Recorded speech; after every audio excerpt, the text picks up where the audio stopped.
Letha, how are you? Oh my god. I set I set the stream to 4 o'clock. I keep messing that up. Letha, how are you, ma'am? And I just had Joe ask me, what time's it live? I'm like, 4 your time. So used to doing it at 4 my time. How are you, Letha? My goodness gracious. I'm a rookie. I'm a rookie. So I got Letha, Tori, and I summoned Satoshi. That's Joe. And somebody sent me a fat zap. 20,000 Satoshis. And I have a funny feeling I know who it is. And I'm going to be talking more about that. What's up, Quantum? My man, 50 grand. Letha, you're number one. You are number one, Letha. How are you, Quantum? Everything good on your end, sir? Sorry about the mix up with the time. I got to send this to a few people. What an idiot I am. Give me a second, guys. All journalists know that there's some things you don't write about and you don't talk about because you'll lose your job. And that's where the control is. And that's why they pay anchormen like Dan Rather $2 million a year, because he doesn't question them. He knows that if he goes against them, he's going to lose $2 million a year. Do you think a man that looks pretty and sits in front of a TV camera for the 6 o'clock news is worth $2 million a year? No way. I don't care how long he works and I don't care what he does. There is no job worth $2 million a year. That's why they pay athletes these fantastic salaries. I was listening to the radio the other day. They just contracted to pay one player on one team $6 million a year. Can you believe this? And why is that? It's the Roman circus. What does the emperor do when the people become restive, and when the people are asking questions, and when the people don't like the policies of the emperor? He sends them to the circus. He creates a circus. He builds a giant coliseum. And he begins to throw the Christians to the lion. I had a feeling it was you, Letha. No, for some reason with Speed Wallet, Letha. First of all, thank you so much for doing that. I really appreciate that. With Speed Wallet, the note you put in there doesn't go to the person. I put notes in all the time. Let me show you. Let me show you, Letha.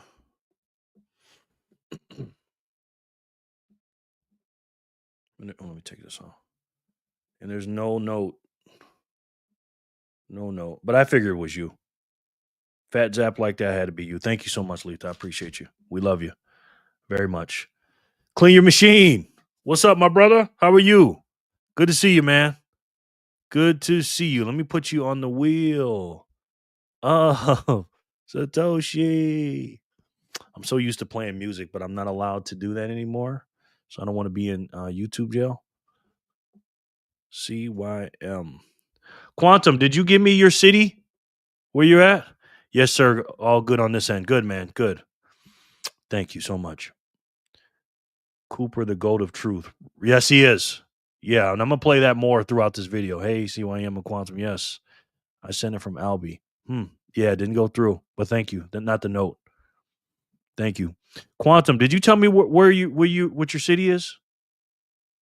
Because I'm trying to do this. Did I put you on here? No. What city and state you at, my brother? Thank you. Kev. A lot of people call me Jer Bear. How are you doing? Kev, what city and state you from, brother?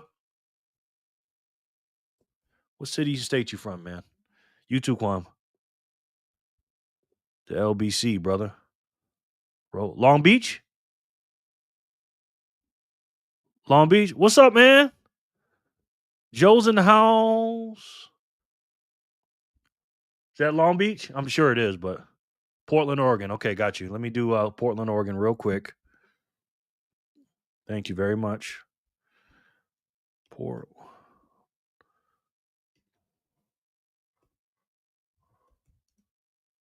Oregon. Let's fly on in there. And that's Kev. Long Beach. Okay, got you. I got some peeps over there too.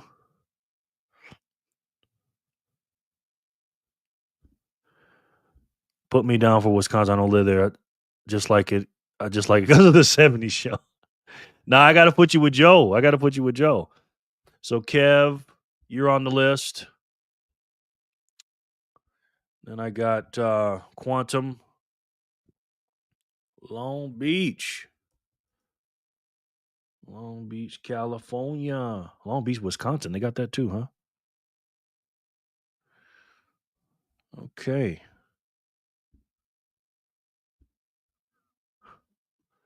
Quantum, Bitcoin. We all over the map, guys. We in here.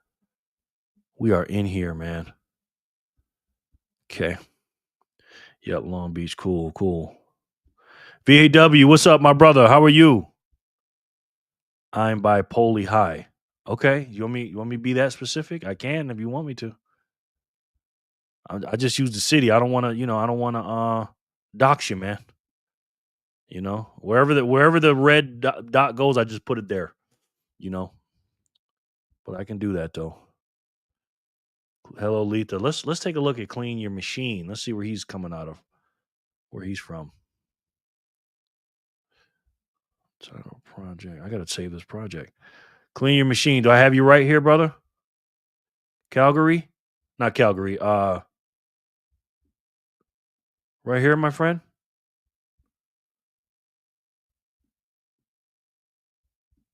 Zoom down on Clean Your Machine, Inc. Is that about right, sir?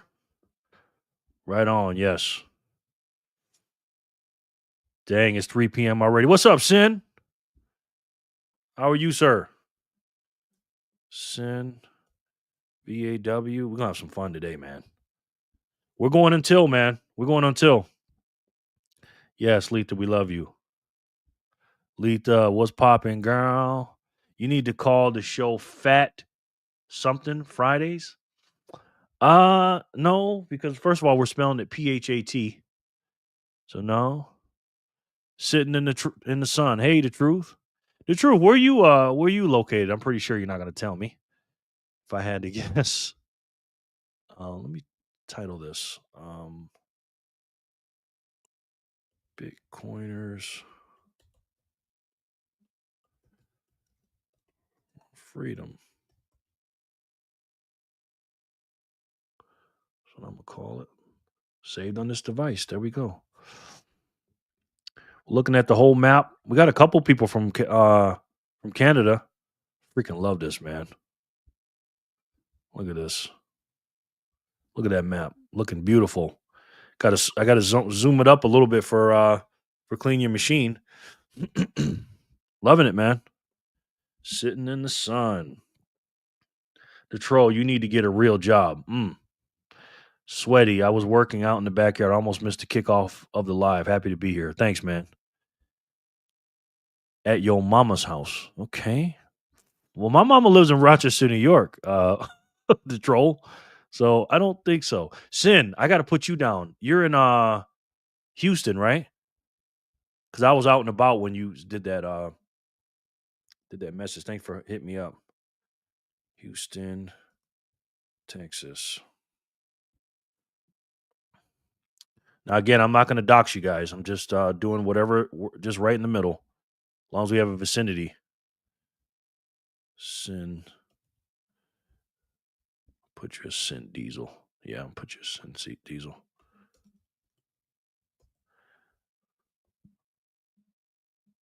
Boom. There we go. We all over the place, man. We here. Got a couple of Texas boys. We got Sin and Otis down there in Texas.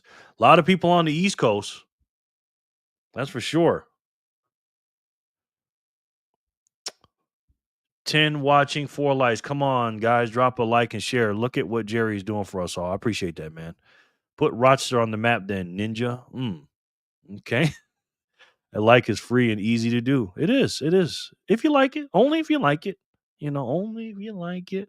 Yes, sir, Sin. Greetings, my brother Joe. So, welcome in, guys. This is the first episode of Fat Zap Friday, and it is Good Friday today. So, welcome in. We're at the Bitcoin block height, today is Friday, April 18th, 2025. We're at the Bitcoin block height of 803,000 8022. TikTok next block. And let me write that. I'll just put 022. We'll start there. And everything today, guys, because it's Fat Zap Friday, we are doubling it. So the spins today are 200 Satoshis per spin. And whatever I normally ask for the trivia questions, they're going to be doubled. And we're going to go probably until the latest I can do my time is about 8 o'clock. So I can go about 7 hours if we need to, which we probably won't, but that's the latest I can go. I think that's plenty of time. So thanks, Letha, for the fire. Appreciate it. Brother, what's good? What's good? Taking that like button for a spin is free and easy, just like the trolls. Tori. Get him, Tori. Tori, your real job is okay. Sadie, she's here. She is here. How are you, ma'am? Good to see you, Sadie. As always, we're just chilling out on a Friday. You guys are going to make a lot of Satoshis today. A lot of Satoshis. I appreciate it. Hello there, beautiful woman. Woo-hoo. Yeah, Sadie. We love some Sadie. Everybody loves Sadie. And everybody loves Mimi. Mimi's here. How are you? Hey, Mimi, we are doing a map of everybody in the group. If you don't want to tell us where you're from, you don't have to. But we're doing the map for the Bitcoiners for Freedom. Where are you located, ma'am? If you don't mind me asking, because we got people from all over this great nation. Can you sound off in the comments on where you're located? Not your address, just your city and state in general. I did not know streetwalkers have what we have at Tory. Shit, we got to start charging sats. Yes, I did not know streetwalkers have what we have. No, that's right. Yep, right next to your mama. Mimi, Sadie, Letha, Tori. Cheers, ladies of Satoshi. Yes. My brother. Yeah, yo, Jerry, I'm Chicago. What's up, y'all? Let me put you on here, bro. Chicago. Okay, we finally got somebody in the kind of Midwest. Type that in right quick. Chi-Town. I went to boot camp there. I know you know where that's at. Great Lakes or Great Mistakes. Great Lakes, Illinois. It was cold as I don't know what there, boy. 1994. Yeah. What's your name in here? Yeah. H-A. Yeah, H-A-A. B 144. 144. Boom, baby. Love it. Love it. We filling this map up. Filling it up. Yep. Boom. Boom. Boom. Did Mimi drop her address yet? Not her address, but her city. Where you located at, Mimi? Let me know. Finally got somebody in the Midwest. And we're filling it up. We're filling it up, man. Look at this. What do you guys can see? What do you guys see here? Yeah. Love it. Absolutely love it, man. Let me see. Make this a little bit bigger so I can fit Clean Your Machine in here because he's way up there by Montana. We're all connected, man. We're all connected. Chicago, home of that hawk. That cold from, that hawk, boy. Boy, that hawk ain't no joke. You ain't lying about that. You is not lying about that, Sin. That hawk ain't no joke, boy. The troll, you are that one kid in school that smells and no one likes. So you come here to hang out with the streetwalkers in the chat. Sounds like you're lonely. The troll. And Joe is a CUC and sit in the car and watch Tori flip. You better stop it and talk to Jerry because I got all day. Boy, thought this was a family friendly show. Yeah, I know where Gray's Lake is at Naval Base. Yep, Great Mistakes. Gray's Lake. Yeah, it's cold as a motherfucker out there. Jerry, stepping away for saying, take my name off. I'll be back, brother. Okay. Let me know when you come back and I'll put you back on. I know I'm missing somebody. I got 10 people on the wheel. I know I missed somebody. Absolutely, for sure. Yo, mama calls me Tuesday because Tuesday and goes. Okay. Cheers from Durango, Colorado. Paul, the man. He is here. Paul. Let me pull the list up. Paul is coming in from, look at that. Zzz, boom. Durango, Colorado. Good, man. I already got you on here, brother. Good to see you, Paul. Thanks for coming. Joe, what else am I supposed to do? I have to keep your dad working.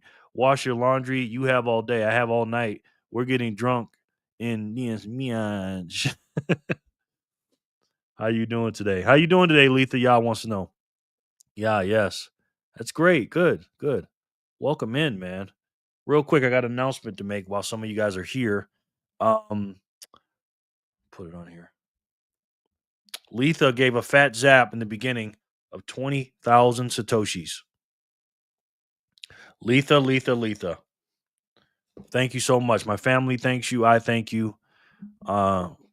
We all thank you, Letha. I appreciate it because you keep this show going, you, Paul, and the rest of you guys. So, yes, thank you so much, Letha.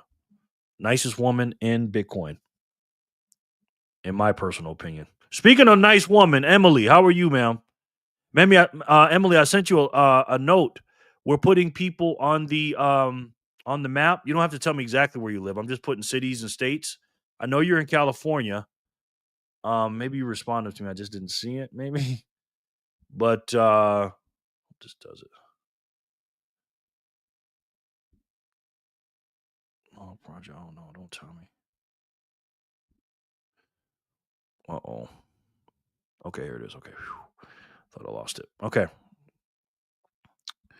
I know you're in Cali, Emily. Letha. Ems. Shake his hand and make a friend. Yes. You know what? Where's Maggie? Did I send Maggie a hold on 1 second, y'all? Didn't I? Yeah, I did. Okay. Shaking hand and make a friend. Yes, absolutely. Fisher, what's good, bro? Oh my God, Letha's awesome. Yes. She is the best. She is the best. She is the best. I'll be your big brother. I want to smoke a joint. You're welcome. Hi, Emily. Good to see you, Paul. Yes, always good to see you guys. Official, what's good? Clean your machine. We got 24/7, 365, 366 on Leap. We are to wipe the floor with your bland ass jokes. I know that's right. We love you, Letha. Sin, yes. That's right. Well, today's episode, because we're going to be here for a while, I'm guessing. I broke it up. Hayward, California. Okay. I broke up the episode 10 into 5 parts so we can, gurgitate them or bite size them. Hayward. And it's a good one. The last one is a really good one. We should learn a lot. And might piss you off a little bit. Hayward, California. Okay. See where you at. All right. Emily. All right, let me put the pin right where the red thing is, not at your house. You need to unlock your iPhone first. Oh, I said something that made it sound like I said I'm not gonna say that word. You know how when you say that certain word, Apple thinks you're talking to them. All right, we got Emily now. Cool. Paulie, boom. Friday night, definitely jam comedy playhouse. Yes. I don't smoke or drink. The troll, it's okay. Want to come over and have a barbecue burger? Out in the woods chopping down trees with my axe. See ya. $1.50, you gone, man? You here and you're gone? You're not gonna stay? You can still chop that wood and come on in. Wow, Emily, you're close to the beach, huh? Dang, you're close to the beach. Love it. Love it. Wow, you're way over there. Look at this beautiful country, man. Look at our beautiful United States. Love it, man. Love it. That's such a beautiful sight, man. Hey, Buck50. Hello, Joe Paulson. Glad to see you again. Yes. Hello. Hi, Buck. Later, Buck. Right. Cheers, all my Bitcoin friends. Yes. Yes, we are here to celebrate. It's Good Friday today, and I'm so glad I started the Fat Zap Friday on Good Friday. How ironic. Didn't even do that on purpose. You guys ready for Easter? Or what? Clean your machine. All right, we got enough people in here. Let's see if we can do a spin. But I think I'm missing somebody on this wheel. Matter of fact, I know I'm missing somebody on this wheel. I only got 11 on the wheel, and there's 14 people in here. So, Good Friday. God bless. Yes. God bless. Easter is coming. And who am I missing here? Who am I missing? Raise your hand if I'm missing you. Sorry, it's not jokes if it's true, honey. You guys are getting a little. We don't want anybody to be mad at anybody. Yeah, got him. The troll. Oh, he's okay. He's not on there. Letha. Yes, it's gonna be somebody really obvious. Watch. All right, listen, the troll. The point is, it's Friday night, and any one of these people, including you, could be doing anything else. But we all chose to hang out with Jerry on his awesome live. So enjoy the show. There we go, man. Nice. Happy Friday, troll. There we go. Be nice to each other, guys. 15 people and 4 likes. Come on, those are rookie numbers. Show your support. Drop a like. It's only 4 likes. Oh, dang. Well, again, don't only hit it when you like it. Hit it if you like it. Emily got Emily. Paul. That's what I'm missing. I was so happy to see Paul. I didn't even put his name on there. Paul. Okay. Raise your hand if you're missing, please and thank you. Yeah, where's Aiden? Clean your machine. Where's Aiden? Have you guys watched the news today? Because I haven't. I have not today. I'm not gonna lie. I watched a couple of little things here and there, but I had to go to Chipotle today, and that was pretty good. I'm not sure. I'm in the shop. I'm gonna go and try and find Aiden. Okay. I'm currently working, listening and leaning. Listening and learning. I guess. I hope you ain't drinking lean over there. Kev. It's all good if you are. Pound the like button, guys. Thank you. Sorry, can I be on the wheel twice? You are on the wheel twice. You and Joe. It's time to learn, everyone. Yes. All right, so I'm going to spin this wheel. There's 15 people in here, and there's 12 on the wheel. So there's 3 of y'all are window shopping. You're just walking around not buying nothing, man. You don't got to do that. Come, say something. Every time I see that, guys, listen. I know I have a couple of stalkers, I think. I really think I do, and they just don't say anything. And I think I know 1 or 2 of them, which they will remain nameless. Hit the like button, and YouTube is only showing 1 like. I hit the like button, and YouTube's only showing 1 like. Wow, that's not very nice of YouTube. Let me see. Let's see on my end. See, showing 12 on my end, and then I just hit the like button, and now it's 13. Does it count when I do it? My guy. I think so also. Yeah. And I'm pretty sure. What up, QB? Where is Fractal Chris? There it is right here. There it is. I don't know who that is. So this must be I don't know who Fractal Chris is. So this guy's definitely a bizot. Reload the page, Quantum Bitcoin. Yeah. They're ghosting you. Probably clean your machine. Arnie should have a permanent spot on the wheel. Yes, he should. Beautiful doggy. I always hit the like button. Thanks, y'all. I appreciate it. All right. The unknown disciple. Bot alert. Okay. Want me to take him off? Or what? Let's take this fool off. Chris is a monkey, Jerry. Okay.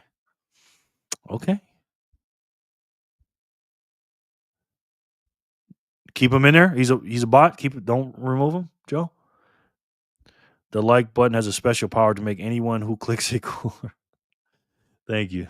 All right, I'm gonna spin it. We're gonna spin block Gonna spin the block. I mean, spin the block of Aiden. Sorry, I'm late, Jerry. Just got the notification. You're all good, Aiden. How are you, young man?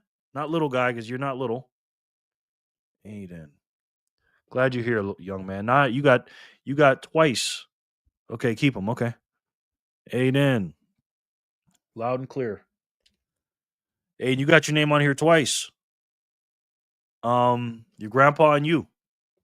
So without further ado, let's spin it and let's see who wins it.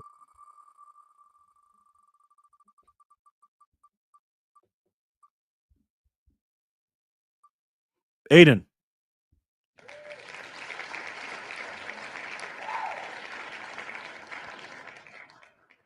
Look at you, Aiden. You're the winner. I am doing well, young man. Thank you. Very, very polite young man. Thank you so much. And you got the best grandpa in the world. I know you do. I know that. You're very, very lucky to have him, man. Seriously. But thank you, man. You're very, very, very polite, very well mannered.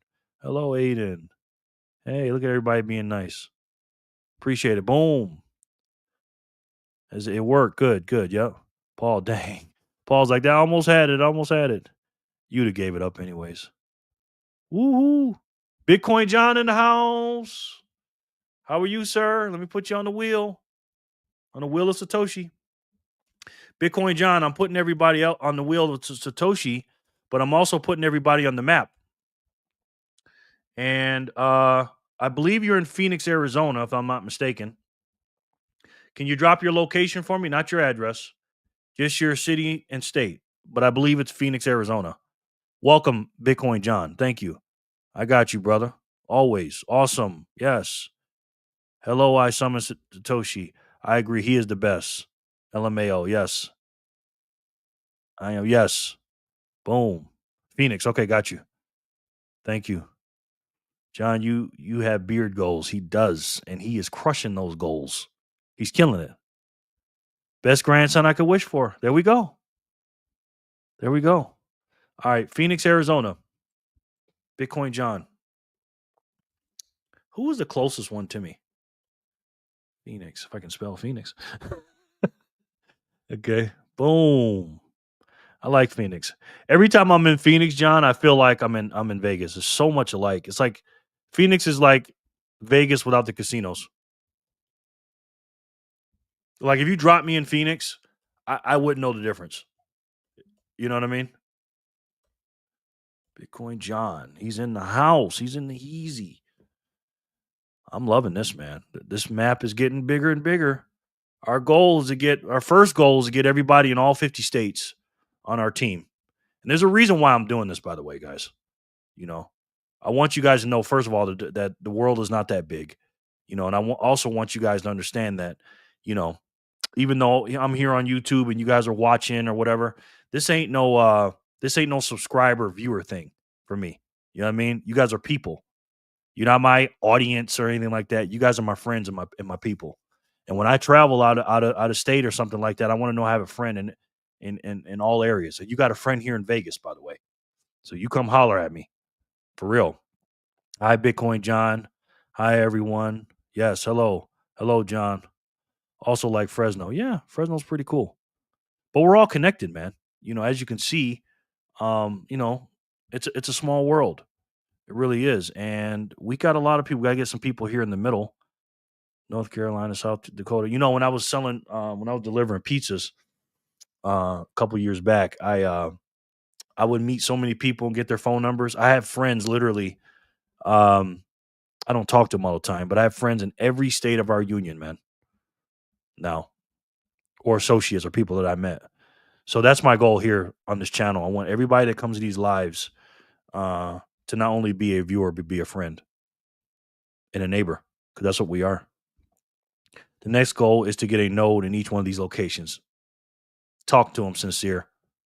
Talk to them. Roger that, Jerry. Yes, thank you, man. And that's the goal, man. That's the goal. Because again, the world is it's not that big, especially with the internet and everything else. And I'll talk about this on Satoshi Saturday a little bit, but we are the leaders. We're the Bitcoin team. We're the franchise players here, and we're going to be leading the way. Family barbecue, yes, family barbecue, burgers and sats. Damn right, that'd be a good restaurant name, Joe. All right, let's spin again. See what block height we're at. 22. Okay, we're still at 22. It's been here for 25 minutes. Let's look at some numbers real quick, and don't forget, guys. Make sure you download the Speed wallet, the best wallet, Lightning wallet, in my personal opinion. I really like it, and make sure you download that and use my QR code. If you have not downloaded that, make sure you do, and then use my QR code, and we'll both get free sats. Best wallet in the game. I got nodes. I got nodes. I got nodes. I got nodes in different area. I got nodes. Somebody make that song on AI. So make that song, son. That was dope. Son, that was dope. That's my song too. Somebody make that song on AI, man. Oh my god, that's so funny, son. We're gonna be real neighbors when we buy that island. Yeah, exactly. We might get into Earthships today. We might watch a little thing on Earthships because we're gonna be here for a while. And I'm looking for a place in this great union so we can set up our camp so we can get a lot of land. You know, maybe somewhere in the middle here where we get all 4 seasons, but it's not too crazy hot, not too crazy cold. We can grow our plants and fruits, have our animals, and have our privacy, and not have our independence and not depend on anybody. That's my goal, man. That's my dream. For real. Sin, get on it, Joe. You're our resident computer guy. Yes. Area code. I got nose. I got no. That was tight, Quantum. I like that. Patrick, hello guys. Have I heard land? Yes. Patrick, how are you, sir? Patrick, where's Little Ben? Number one, but number two, what city and state are you in? I think you're in Canada because we're mapping everybody out. Patrick. Nice to see you, brother. I will get on it. It will be good. Maybe get a little Uzi on the beat. Man, I tell you, if somebody can get me some songs, can make songs for the channel, like my other collaboration I had, because I like playing music, that would be nice. Because Fat Zap Friday would have been a good song to play today. High value cash crop. John. Yes. I own some land in Marquette, Michigan. Nice, Paul. Nice. Maybe we can, because we're gonna need a lot of acres. A lot of it. We can get that land back from China in the Midwest. Boy, I was about to say that, Sen. I really was about to say that. But, I got to watch it. Not Lil Uzi. Patrick, I'm great, Jerry. Ben is going to bed now. Okay. I'm in the great state of Germany, who lost his 50,000 Bitcoin. Wow. We're at in Germany.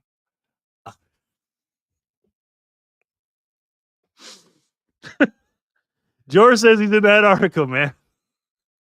Welcome, Jor, to the chat. Oh man, yeah, I heard it. I heard it snowed there today, man. I heard it snow. Okay, hold on. Let me put Germany. What city we're at in Germany? Patrick. What city in Germany, my friend?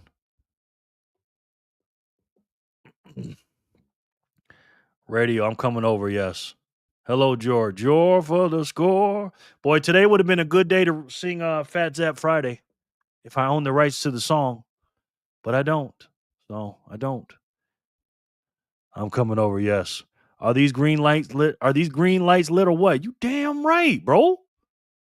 Hi, Patrick and Jor. LOL. Jor is a fool, man. He really is. Low key, though. Low key. Don't forget Jor on the wheel tonight, Jor. I'm gonna keep reminding you. Okay, hold on. Let me do it. I was on it. Let me put Patrick on here.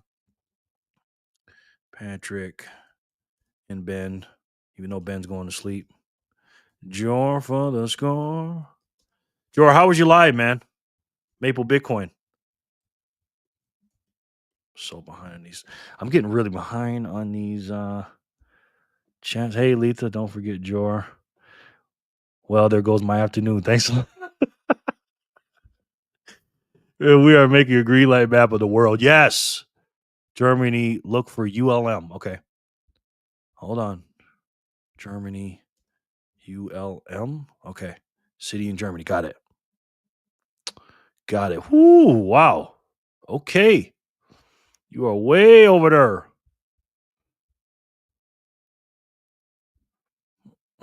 Patrick and Ben.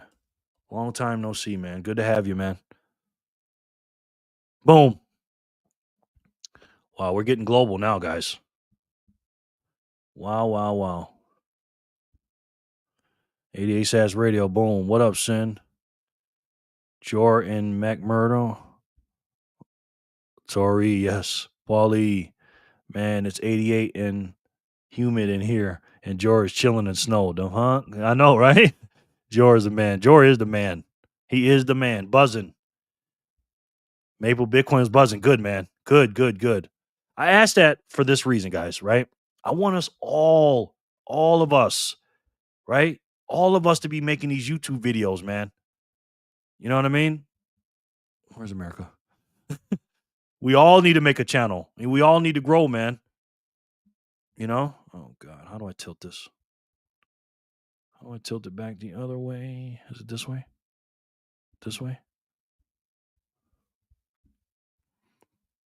We all need to be doing this, man. Only difference between us and Jor and the YouTubers is we turn the camera on. That's it. Tell Arnie I said hi, Jor. Eddie says, I said your name 3 times and I summoned you. Arnie's outside playing in the snow, Tori. Yes. Mm-hmm. Adorable. Neo, what's up, my brother? Let me put you on the wheel. Jor, do you care to dox yourself and give us your city? Or no? You don't have to if you don't want to. I think you said it before, though. Love the Maple Bros podcast. I do too. It's dope.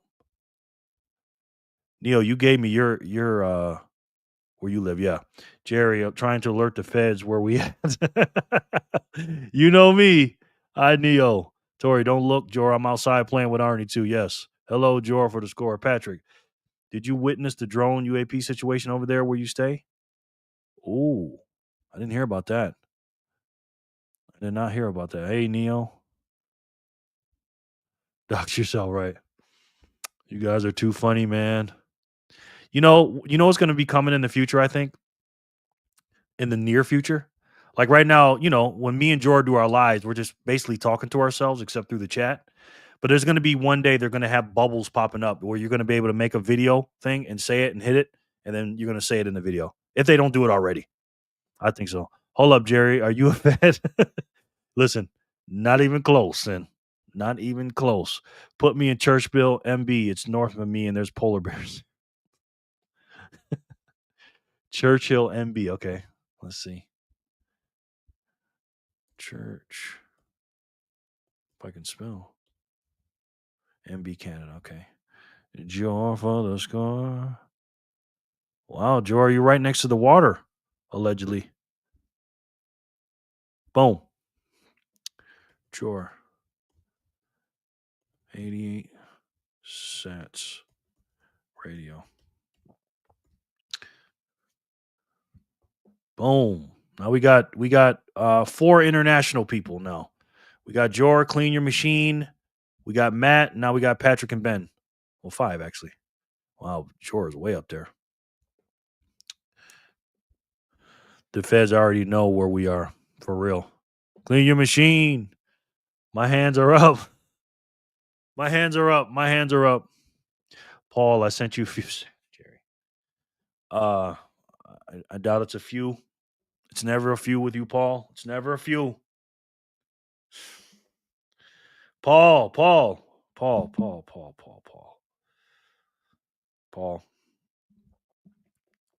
10,000 sats. Fatty. Thank you, Paul. Again, I'm running out of adjectives with this guy, man. Thank you so much, Paul. Thank you so much. Too kind, brother. I appreciate you, seriously. North of you, that's a lot of clues there. Yes. You got to be in it to win it. What's up, Bang? How are you? Bang, we dropping cities and states, brother.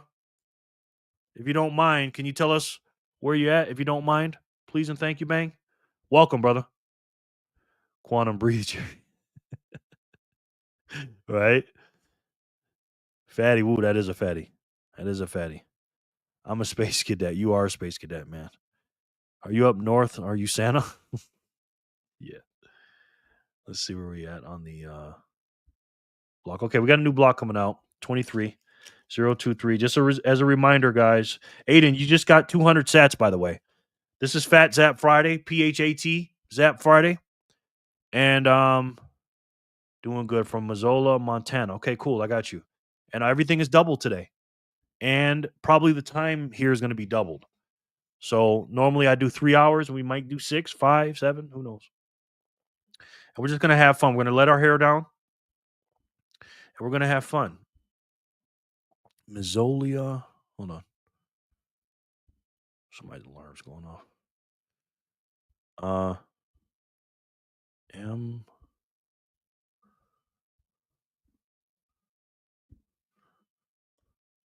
Hold on. M-I. Missoula, Montana. Boom. There it is. Love it. Love it.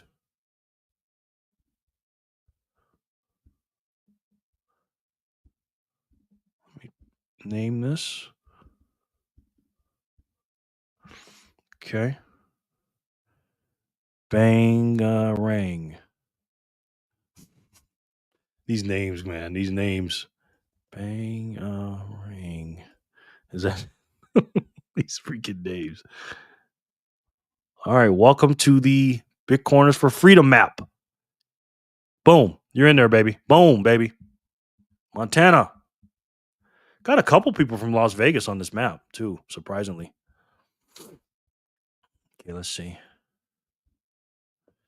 Fat Zap Friday is going to be fuego tonight. Yes, Tori. Mimi, I'm in Indio, California. Okay. Indio, California. That's a beautiful place. Indio, California. Mimi. Boom. I heard they got some really good casinos there. Which I'm pretty sure you'd probably like, Mimi, because you sound like a gambler. Memes. Sound like a little bit of a gambler, memes. Have me on your show. Absolutely, Paul.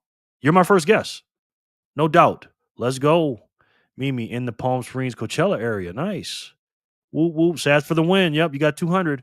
I might be able to join for a few as well. Arnie's outside. You want to come on, Jor? Bam. Paul, you want to come on now or no? Or you want to wait? And Jor, do you want to come on? It's become a normal thing in this era. Keep in mind, NASA is here. NASA is here. Texans don't care. We think we will either invite aliens over for barbecue and drinks or load them with lead. Yes. Yes. Fires. Congrats, buddy. Memes. Don't forget to hit that like button. It's free 99. I love saying that. Hey, Mimi. Yeah, have me on. You want to come on now?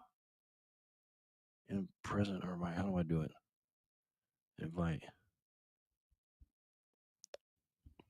Paul's about to make his debut. Copy. I'm going to send you an email, Paul. What's your email address? Give me your email address and I'll put you on for a few minutes. Copy. Got it.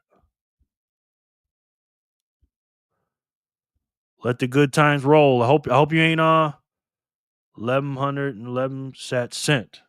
Huh? Oh, thank you.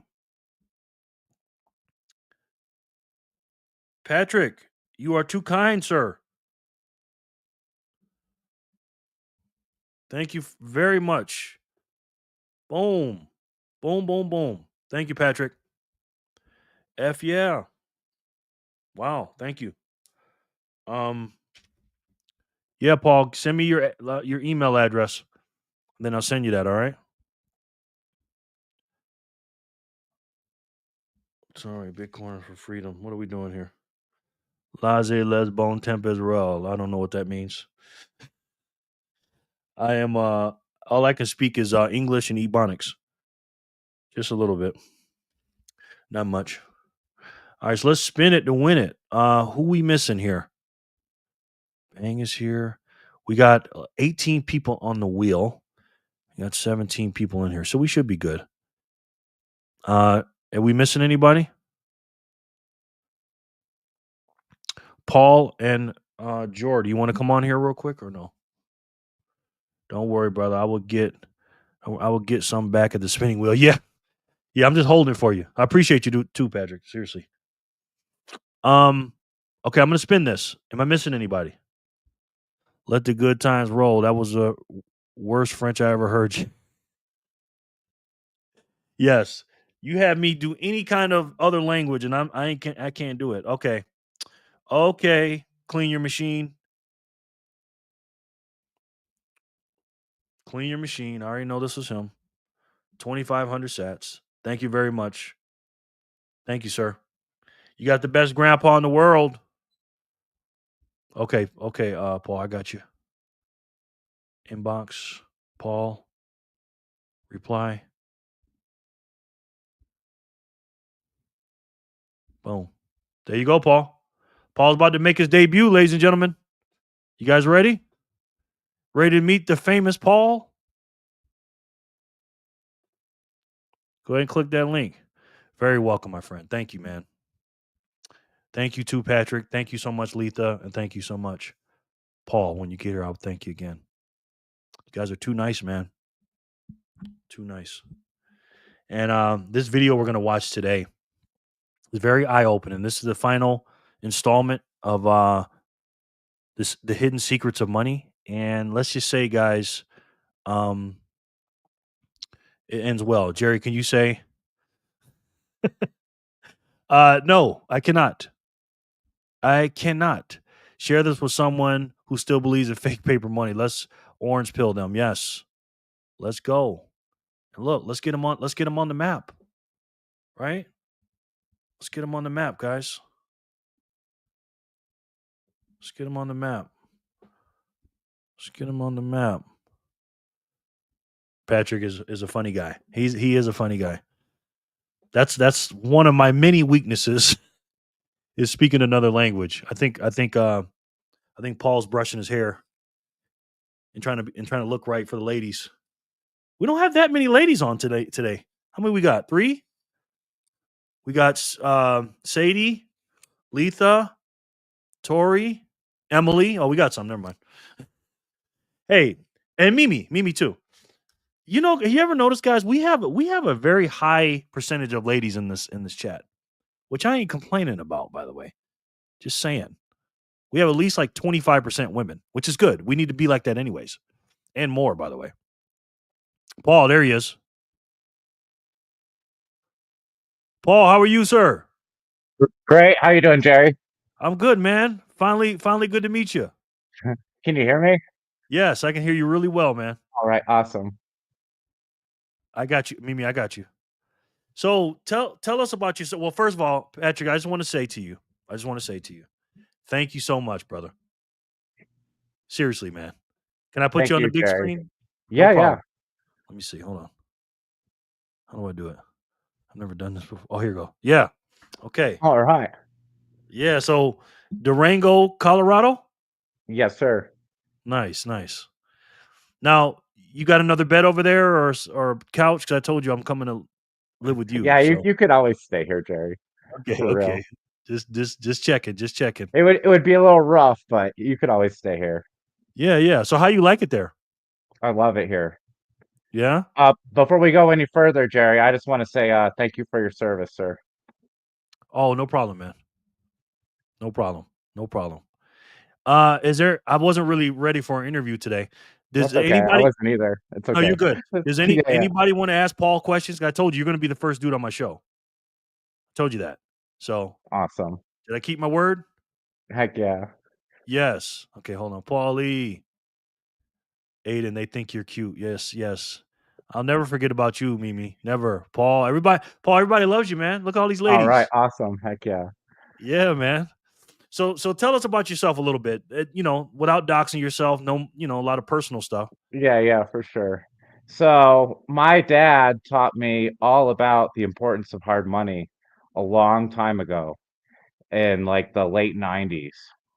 And he warned about inflation and how money could just be printed out of thin air and the importance of gold and silver. Um, my dad started following Max Kaiser in 2009. Um, and Max Kaiser, like my dad also followed like Peter Schiff and some of the I got a other. name. I got a name for him, but I won't say who it is. Yeah, I know. But But this is all pre-Bitcoin though, keep in mind. yeah, he So was the man before Bitcoin. Yeah, pre-Bitcoin, it's like, I don't know, like where are you gonna put your money? Like out of yeah, the system in yeah. hard money, real assets. But anyway, like so he was following Max Kaiser and my dad like loved him and was like, you gotta follow this guy, Max Kaiser. It's the only show that's worth a dang on TV and blah blah blah. This was back in the day when Max had a show on RT when before RT was banned from America. And Max's show was not like sponsored by RT. That was Russia Today or Russia Television or whatever. Mhm. They had his show had a disclaimer before the show started, like South Park, where it was like RT is not responsible for this guy because he's a nut job. But anyway, Basically. unfortunately, right as Max started to get into Bitcoin, my dad became extremely ill Oh man, and died.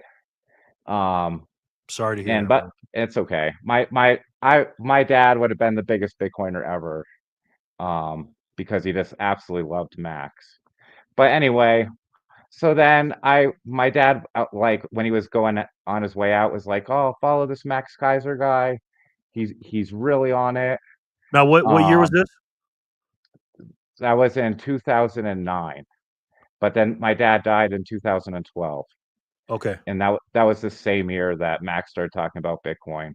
yeah, But that year, my dad was really ill, and there was no time to be following influencers or whatever. yeah. Of course, of course. Um, but anyway, so I tuned into Max several times from 2012 to 2016 because I was hoping he would still be talking about gold and silver. Hmm. And all Max is talking about is Bitcoin. And I'm like, this is nonsense. This Max guy is, you know, like I'm a little wacky do, I like to party and have fun, but this Max guy was like crazy. So this Yeah, Bitcoin was just like, this is nuts. And I didn't take the time to learn about it either. I just, why would I listen to someone who's more successful than me? Like, who but would do that? anyway, yeah, right. Who would do that? But so, time went by. And then in 2016, I was at my local pub drinking a beer, and Hillary Clinton and Donald Trump were having their second debate on TV.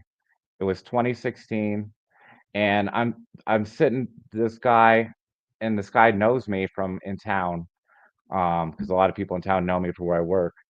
But anyway, he started talking to me, and I was like, "Who's gonna win this debate?" This is like the future of our country. And I'm not a big political person, but I despise Hillary Clinton. Like for real. And so I was like really worried about it. And I turned to my friend, my new friend, and I'm like, who's gonna win the debate? And he's like, I don't care. He's like, this debate means nothing to me. He's like, I'm a Bitcoiner. And I'm like, Bitcoin? Now this I'm is like, what? 2016. This is 2016. So and that my he ended up becoming my Bitcoin mentor. And And I was like, man, I'm like, this guy's nuts too. He's crazy like Max Kaiser, you know? This like what a nut job. But at least I was smart though, and I knew better than to like make fun of him. You know what I'm saying? Yeah. Um, And so I ended up becoming friends with him. And then Bitcoin had that huge run in 2017 to like 18,000 or whatever. And then I was just like in shock, like what is happening? I totally missed it, you know? But So so so at that let me stop time you right I there. owned a So small prop. Yeah, real yeah. quick, Paul. So 2016, when he told you about it, you didn't buy Uh-huh. anything at the time. No, I did not. No. Okay. I mean, I wish I would have. Yeah, My yeah. goodness, Don't I we wouldn't be all? at work. But Yeah. but anyway, like so, but that's when it really got like started to get into my head though, and I really started to follow the price like on and off, you know. But so then the price went up and crashed from 2017 to 2018. At that time, I had inherited a small rental property in Kansas from my dad. Um, my dad had outside of his job, he had bought 3 commercial buildings and restored them. And he bought like rundown buildings, but he bought this little building for like 10 grand, fixed it up for like nothing, was renting it out. Um, what got him into buildings was he wanted a place out of the city that we could go to if something bad happened. He was really worried about Y2K, but anyway, all that never happened. You know, my dad was so cool, Jerry. You would have loved him for real. Oh, I But could tell. anyway, I could tell. uh, so uh, I had this building, and the tenants had left, and the building was starting to need work, and it was really far away from Durango, and it wasn't like a giant fancy building. But I was able to sell it for about like 50 grand, and I was like, what am I going to do with this money? And this is 2018, right? Bitcoin is $3,000. And I'm like, what am I going to do with this money? And you're like, Okay, and I did, Paul. what's that? Paul. Just the cardinal rule, right? Yeah. Okay, just Yeah. It's okay. It gets better. Don't worry. But okay, okay. so I was like, I don't know what to do with this money. I didn't well, just want to just buy a bunch of nonsense junk, you know. But I'm like, I'm not good with computers. I didn't even own a computer actually at that time. And so I ended up running into my friend 4 months later in the bar, and it was April, April, yeah, April 2019. And I'm like, man, I'm like, you got to help me with this Bitcoin thing. You know, I'm like, I need I need to learn how to do it because I'm like, I don't even own a computer. And he's like, oh, you just go into Coinbase and you can start buying it. And I'm like, bro, I'm like, that's like already over my head. Wait, Like, so real quick. So why did uh-huh. what made you go, I want to get Bitcoin and I want to go back to this guy to learn about it? What set you off to do that? I was just tired of being wrong, you know. For years, like Max was talking about Bitcoin when he first started talking about it was like $1, and then it was $30, and then it was $5, and then it was 1,000. And then same thing with my mentor when he first was telling me about it was 600 bucks. Oh yeah, went through, Jerry. Thank you. But Thank you very you're much. welcome. Dan, You're real welcome. quick. Dan, how are you, sir? Good to see you. Good to see you, man. All right, keep it rolling, brother. Okay, sorry. And you can cut me off or whatever at any time. But Okay. so 2019, it's 2019. I'm like really I'm want to get into Bitcoin, but I'm super skeptical at the same time, you know. So I'm like, all right, I'll just do a little bit of this money into Bitcoin. So I go to my mentor's house with $5,000 in cash because I didn't have online banking even at the time because I'm like not a computer person, which is hilarious because I'm so into Bitcoin.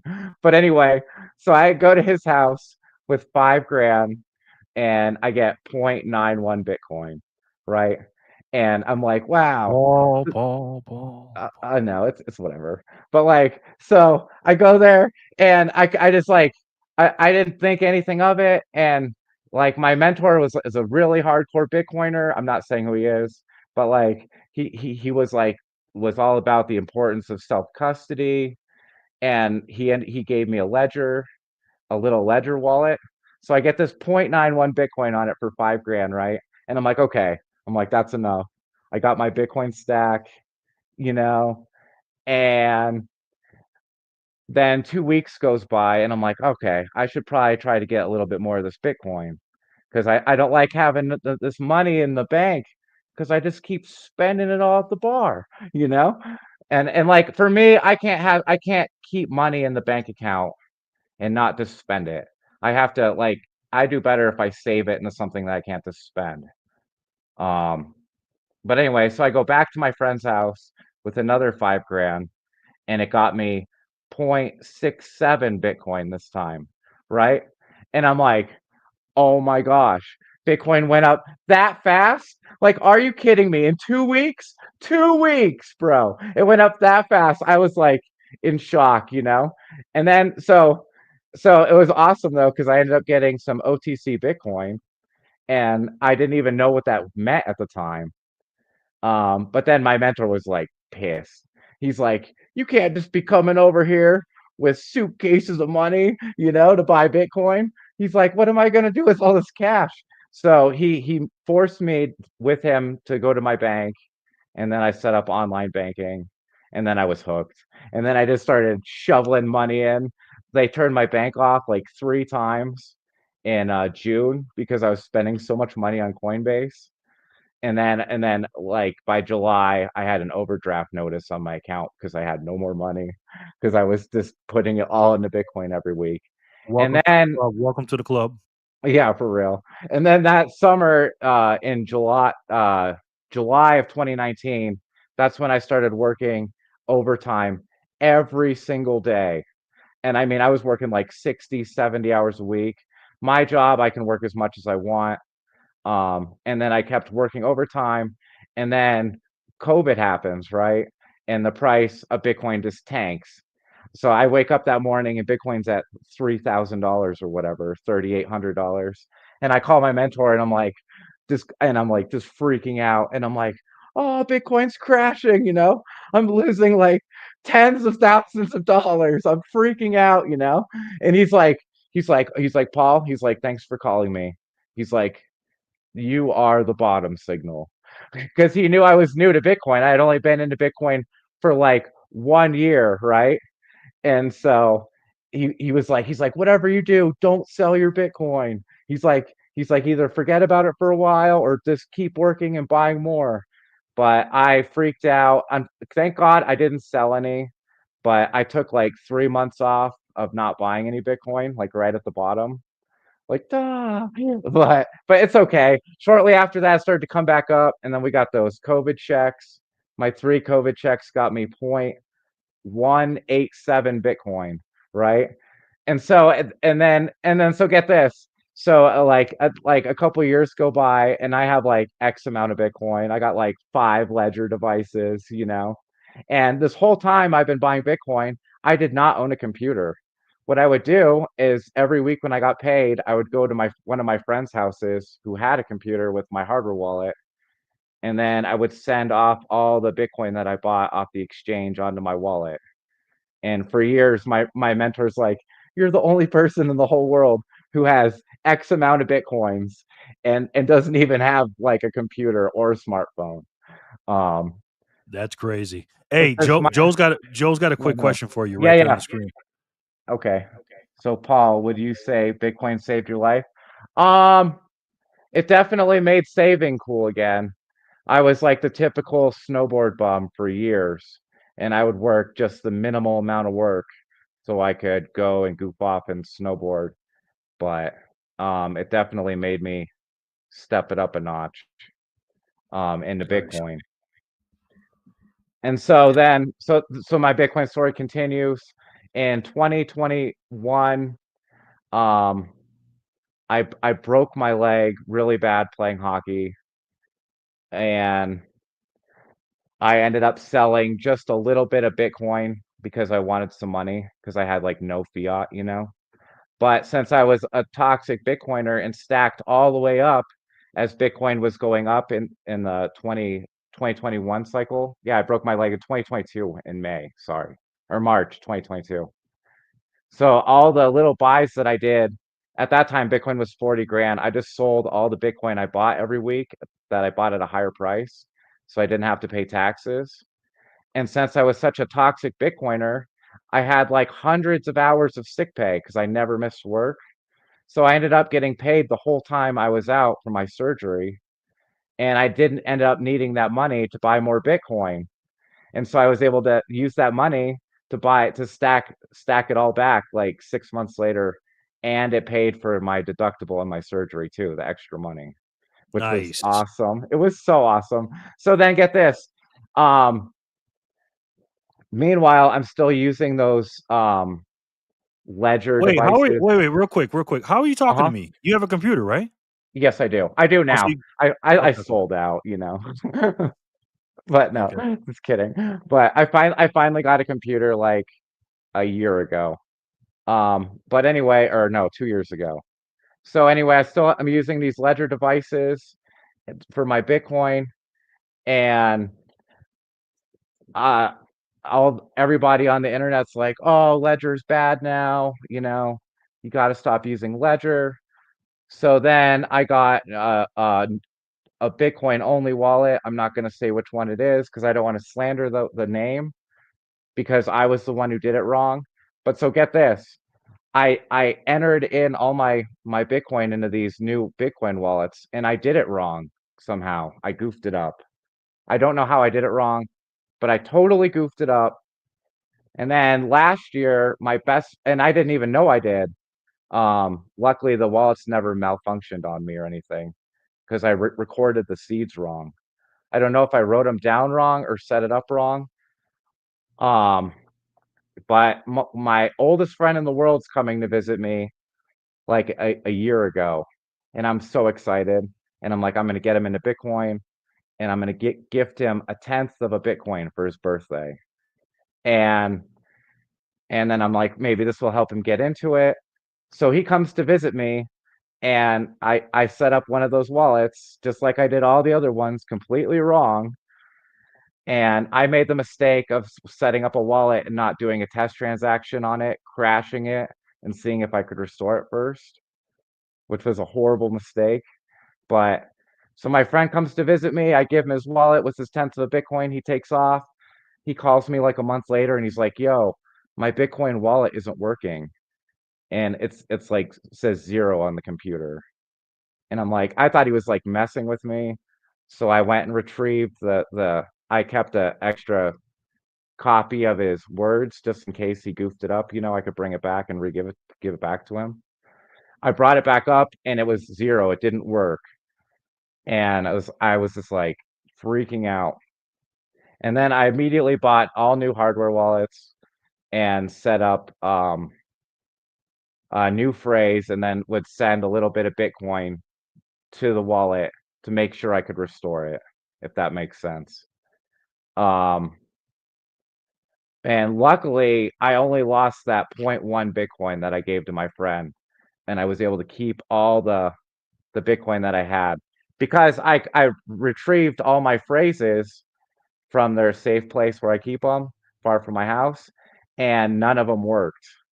So, but I was able to move all that Bitcoin, if that makes sense, to a new wallet. And I was lucky I gave that Bitcoin to my friend because him losing it and seeing it didn't work that's what woke me up to I was doing it wrong. Imagine if one of my wallets with way more than that had stopped working and I would have lost all that Bitcoin. Wow. When you said I only lost 0.1, Mm-hmm. I mean, it's horrible to lose that much, but compared to my whole stack, that would have been like, oh well, yeah, man, for I would have you, been on suicide watch, bro. yeah, for you, that's not a lot. But if I'd have lost 0.1, which by the way, guys, that's 10 million Satoshis. Mm-hmm. That's what you're saying, right? 10 million Yes, Satoshis. sir. Mm-hmm. So yeah, and it was a good learning experience. I learned about setting up a hardware wallet and sending a little bit at a time to it and crashing it. I can't remember if when I first did it, if my mentor told me to do that or not, because that was such a long time ago. And he told me so much information the first couple days I was with him that a lot of it just went right over my head. Um, You know what's crazy about that, Paul? A lot of people have gone through that and are going to go through that in the future. mhm. Unfortunately, and that's why it's very, very important we understand and learn about this stuff. Jor and his team does that pretty good. Have you got in contact with Jor about that? No. Okay. Jor had a question for you. He talked about your Yeah. hockey jerseys back there.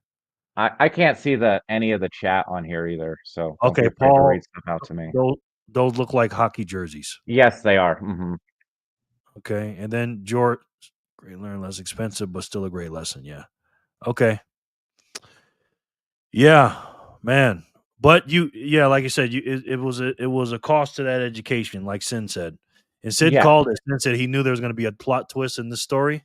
100%. The amount of lost coins is significantly understated. Yeah, Jor. Oh yeah, and I was Jor, like, hold on. Jor, you want to come on or no? This is Brand. This is Brian Harrington's dad. Yeah, you gotta look like him a little. Brian Harrington's. You know who he is? I'm not that old. I just had a hard life, bro. No, For you real. just look. So, do you mind to tell us your age or no? I'm 41. Okay. Okay. Let me send Jor a invite because I'm sure he's got a couple questions for you. Yeah. Hold on 1 second. Jor, let me send it. Hold on. Send it to myself. I'm gonna send it to you on Signal, Jor. Jor for the score. Well, it's been that's a crazy ride, my brother. Yeah, it's been a crazy journey, but copy, send this to Jor on Signal. Let's see. Oh, and cheers, Bitcoiners. Yes. Everybody loves your story, man. All right, awesome. Everybody loves your story. No, Bitcoin stories are the best. So yeah, this is my first YouTube experience ever. So yeah, yep. Let's see. Hold on, Paul. I can help you backtrack some of those wallets. Ooh, he said he can help you backtrack. You don't think so? I don't know. No. Okay. Draw proof of hair. Come on. Yeah. Okay. I'm gonna do a spin here real quick, guys. Yeah. Congratulations. Very nice. I hope Jerry keeps having family on their share story. Yes, I am gonna keep having people. I invited Letha, but Letha is she's camera shy, so she doesn't want to come on. I use my student loans to buy Bitcoin. Oh, you should do it, Letha. It's awesome. Yeah, she's camera shy though, so it's okay. It's Fair. okay. All right, so we're gonna do a spin real quick. Can you can't see the screen at all? What can you see? Let's see.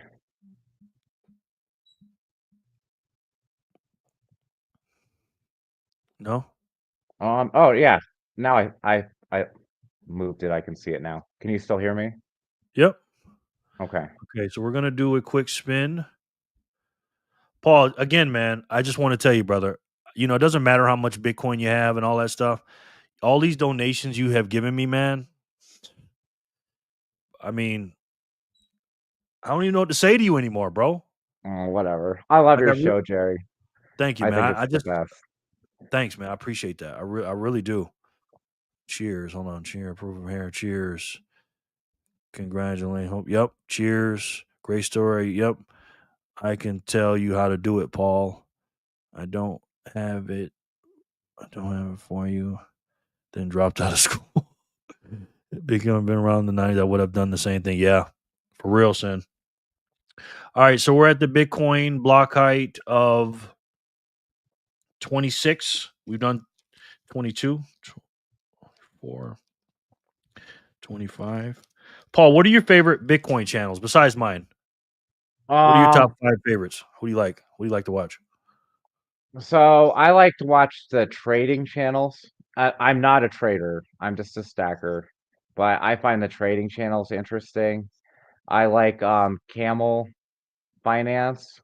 I like Tone Base.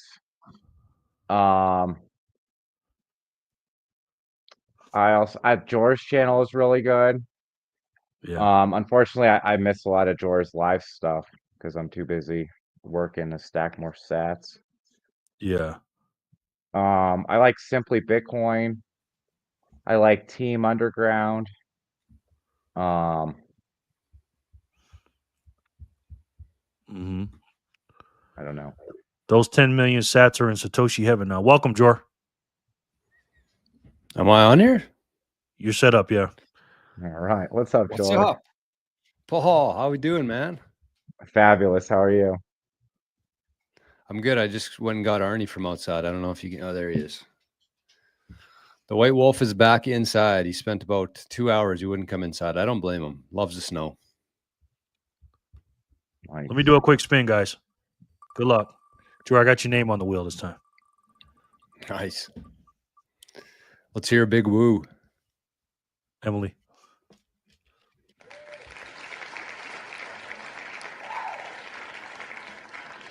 Well, George, it's been a while since we've been on here on a Friday together. Has it ever?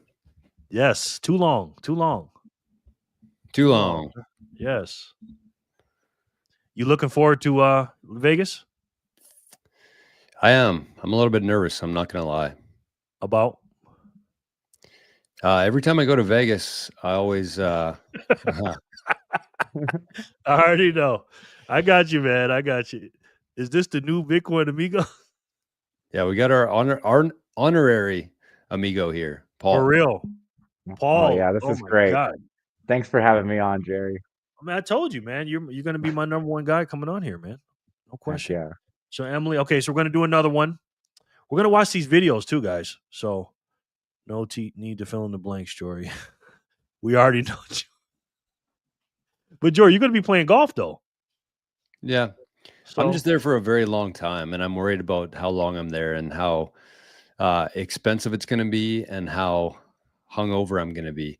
I have to fly from Vegas to Canmore, Alberta on Saturday for a wedding. So that's going to be a really long week. It's not gonna be that expensive because you're not gonna have to pay for any rides, right? So I got you for a lot of those outside of your friends or whatever. So I'll do that for you.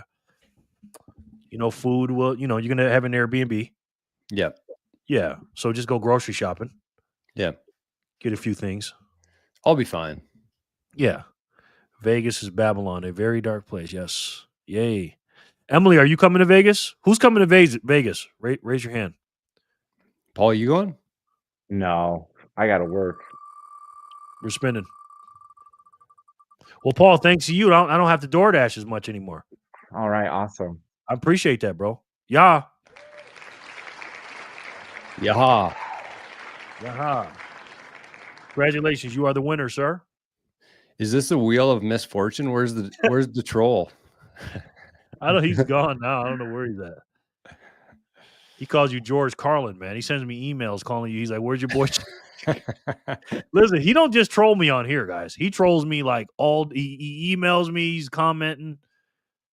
He's like George Carlin, blah blah blah. Nice weather there, though. Yeah, you do look like him when he was younger, though. Yeah, a little bit. I mean, I could see it. It's mostly just the beard and the hair, but and you know what's crazy? You guys say the same things. Yeah, we both hate the government equally. Yes. I sent the troll home. Yeah. All right, we're gonna spin for 25. Block 25. Let's get it.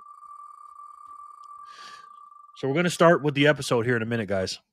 You guys are welcome to stay on too for as long as you want. Patrick and Ben. What's how come the show's so early today, Jerry? Fat Tap Friday, number one. It's Friday. And I wanted to go for a while. And I figured, and Joe said this is a good time slot. And this is the time we used to go when we did the you know what's. So the Amigos. Yes. I wish I could have used that song today. That was my favorite show. I mean, we were a good team, man. We were a good balance. We were.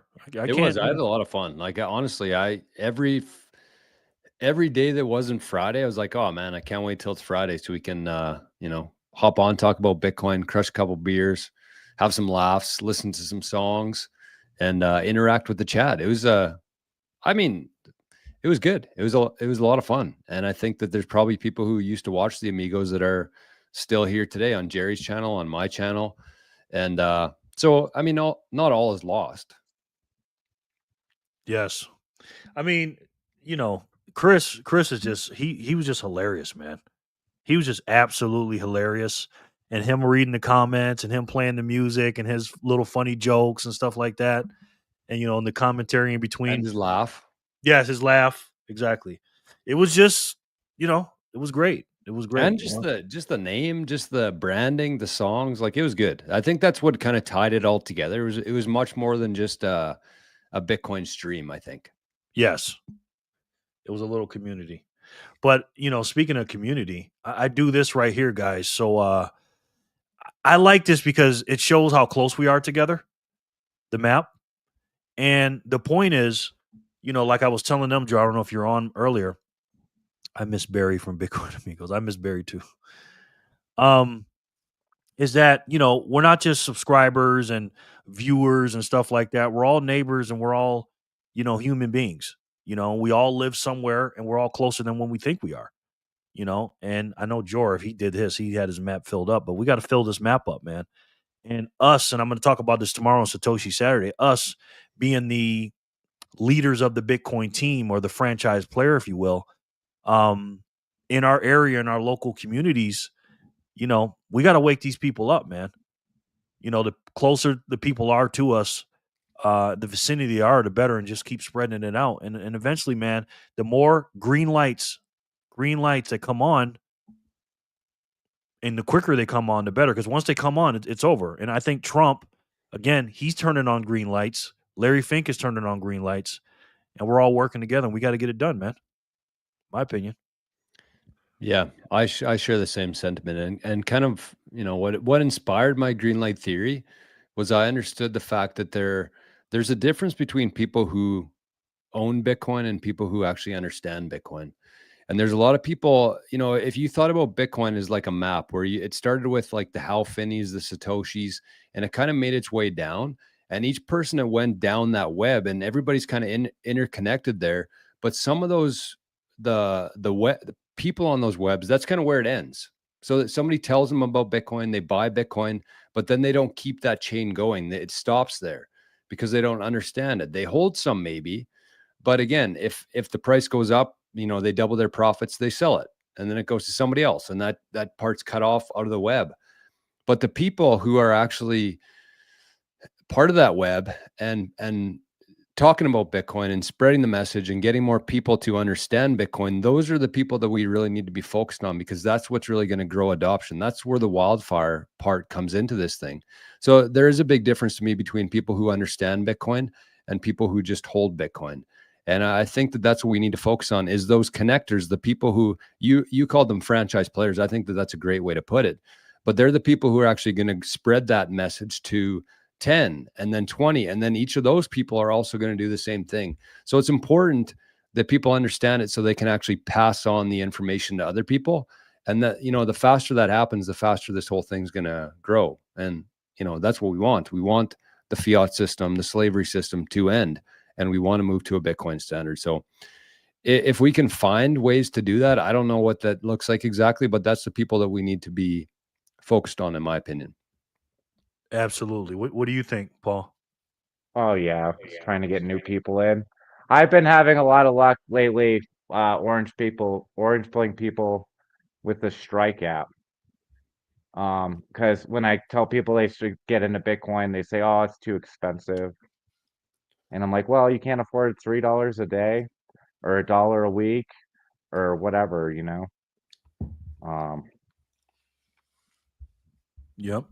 Yeah, that's the thing too for me, is like there's a lot of people, and probably a little bit older than you, Paul, but there's a lot of people like you know, in their 60s and 70s who probably spent a lot of their time in their life thinking about, you know, what they're going to pass on to their kids, the next generation, if they're lucky enough to have kids. But, you know, you don't need a whole lot of Bitcoin. You don't have to have a rental property. You don't have to have, you know, a huge stock portfolio. You just buy a couple sats, whether it is like Paul said, $3 worth a week or $3 worth a month. Those are going to compound, and the value of those sats are going to be significant. And then you don't have to worry about anything. You just get a little bit of Bitcoin, learn how to protect it. That's what you pass on to your kids, and they're set. There's no stress anymore. You don't have to worry too much and spend a lot of time, you know, worrying about it and thinking about it. Just get a little bit of Bitcoin and spread the message and figure out how to pass that on to your kids, and then you're good. Absolutely. And, you know, it's when you think about it and you do this map, and obviously there's going to be more Bitcoiners on the map than our little team here. You know, George got his people. All these YouTubers, everybody's got people everywhere. But again, we're all doesn't matter what little team you're on, little whatever group you're in, we're all on the same team. We're just the same team. Bitcoin is one team. It's the biggest team in the world. And when you think about it, when you look at an individual hockey team or basketball team or whatever, you got that one franchise player. And what's the difference between the franchise player and the other players? Because everybody has a role, right? We all have a role. We all do a certain thing. But what's the difference between the franchise player, the player that the team depends on, who does the most, who's a superstar, and all this other stuff? Well, a lot of times they have a little bit more talent, obviously, but they work harder than everybody else. They come in first, they leave late, they're watching film, they're eating right, they're doing all these things that everybody else, when they're partying and drinking and doing all this nonsense, they're out here working. Think about your family and friends, guys. Just think about this seriously. The reason why you're here right now, because you're a franchise player. Everybody else is partying, they're watching TV, they're fucking around. You know, this is boring to most people, what we're doing here, right? But for someone like you or Michael Jordan or LeBron James, Wayne Gretzky, whoever, they love this stuff. They love watching film. They love watching anything to do with the sport they're doing in the situation they're in. So I'm doing my Satoshi Saturday right now, but it's you gotta be the leader of your team, and it goes down, zooms down. It goes down to you first, then your family, then your friends, then your area. And again, we do things that normal people don't do. Now, some people will come on, they'll lollygag. Like you see, I know some NBA players, that are in the NBA or any NHL or whatever, and it's just something just to have a job, or they just get paid a little bit, right? And again, like George said, they just passing through, they get a little something, and that's it. They don't take it as serious as us. So everybody's not going to be like us. That's why Michael Jordan and Magic Johnson always says, I can't coach a team because everybody's not like me, and I'd get frustrated, right? So don't get frustrated. Know everybody has a role, and make sure you understand you're the franchise player. And if you do have a good understanding of Bitcoin, I do think that you should be doing everything you can to pass that along to people. Not everybody needs to have a YouTube channel. There's a lot of ways where you can pass on your message and communicate with people, and find, even if it is a small audience, just, be a connector instead of just somebody who, holds that knowledge inside. I think people would be amazed about how much knowledge they have about Bitcoin and how much, further ahead they are than people. And the thing about that is people, and I suffered this with myself for a while, everybody goes through kind of the imposter syndrome in Bitcoin, but people have to understand that when you're just kind of getting into Bitcoin and you have some, a little bit of understanding, that's when you can relate most to the people who are just getting into Bitcoin, right? The people who have been in Bitcoin for 10, 15 years now, they're so far detached from the people who are just getting into this. So you actually have a huge advantage if you're somebody who's just like, a year or two into this, you have a decent understanding. Don't try to do too much. Don't tell people what to do with their private keys and stuff if you're not really familiar with it yourself. But you can still do a very effective job in helping other people understand. If you're kind of still at the same level as them, you have that advantage that a lot of Bitcoiners who have been here for a while don't have. Yep. And the thing is, when you are the franchise player like you guys are, whether it's your family, friends, your network of people that you know in your neighborhood, community, or whatever, actions speak louder than words, and they're just going to be watching what you do a lot. And a lot of people talk a good game. A lot of these politicians say this and say that. I go, dude, listen, when you're looking at somebody and you want to know what they're all about, just watch what they do. Forget what they say. And I don't have to tell anybody I'm a Bitcoiner. I don't say, hey, I'm a Bitcoiner, blah, blah, blah. When someone calls me and asks me what I'm doing, it's all doing things with Bitcoin. It's either my YouTube channel or I'm watching a video. I don't F around, man. I'm not watching stupid shows. I'm not playing around partying. I live in the middle of Las Vegas, Nevada, guys. I got an excuse to go out here and party and do whatever I want. Do I mess around a little bit here and there for 30 minutes, 20 minutes? Sure. But that's all after my work's done, right? When Kobe Bryant was on the Los Angeles Lakers, everybody knew when that man walked in the door when it came to practice, because he already practiced 2 or 3 times before the guys get in. When he came in, everybody was quiet. Why? Because they know he's the man. He demands respect. He demands, oh my God, I got to get serious now because he's in here, right? And that's how you guys got to be. Now, whether you know that or not, because you might think, oh, like George said, oh, I've only been in for 1 or 2 years, I don't really know things. You know a lot. You're way ahead of the game. Look, think about how many hours, how much sacrifice you've done when everybody else was BSing, right? It's an opportunity cost. While they're watching whatever TV show or out partying or whatever, you're collecting the hours of studying. You're watching this right now on a Friday, mind you. So remember, you're a standout and you're a franchise player no matter what. EB, I got you, bro. Okay, Quantum. I feel like I'm back on the Migos again. Quantum. Paul, how's the Bitcoin scene in Colorado? Durango's pretty small, so not much going on. There used to be a Bitcoin meetup here a couple years ago, but one day, like one of the meetings I didn't go to, some guy showed up and was saying like harassing things to the Bitcoiners, and they ended up disbanding it, which was a shame. What? Like for real. What was he But doing or saying? I don't remember the exact, but he made them feel very uncomfortable. Oh. And there's like the Bitcoiners that went were pretty nerdy people, you know. If it would have been me, I would have like broke his jaw and probably gone to jail. Because I like don't pick on my friends, you know. But Okay, Paul. Paul's a hockey guy. Yeah, he ain't playing around. Yeah, I'm playing around. What jerseys you got back there, Paul? Let's see. We're gonna do another spin here in a minute.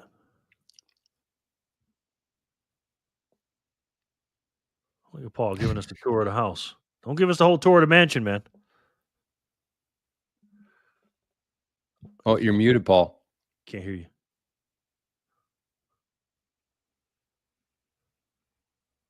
Well, whilst Paul is doing that, we're going to do a spin real quick for block 26.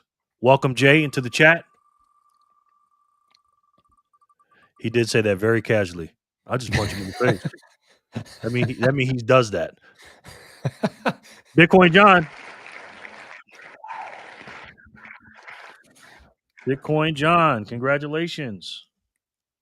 You are a 200 sat winner. Fat Zap Friday. You know what time it is with that. So well, we spell it with a PHAT. Fat. You might zap less on any other day, but today is Fat Zap Friday. Yes. And Mimi says, spin, now you talking my language. LOL. She's only here for the spins, bro. That's why she's here. Congratulations, Bitcoin John. We got you, Paul. Don't worry. All right, so we're going to do 27, 28, then we're going to turn on. We're going to listen to Paul, you there or no? Congratulations, Bitcoin John. All right, let's do a spin real quick. Another spin. We lost Paul. They cut him off. Feds got spooked. Dan.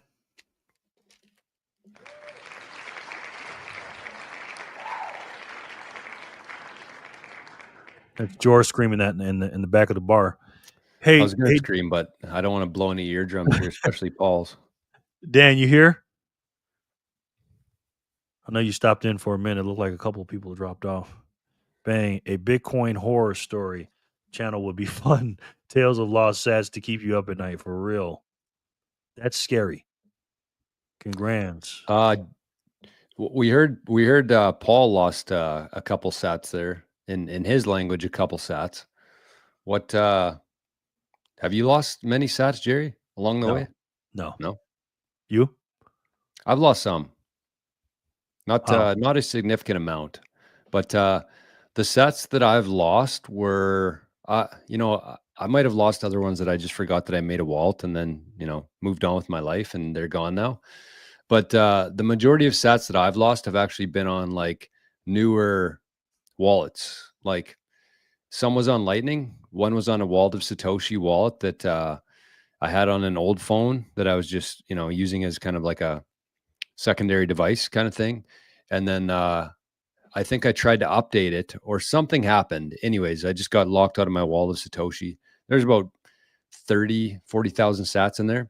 And then I lost some on an eCash wallet too.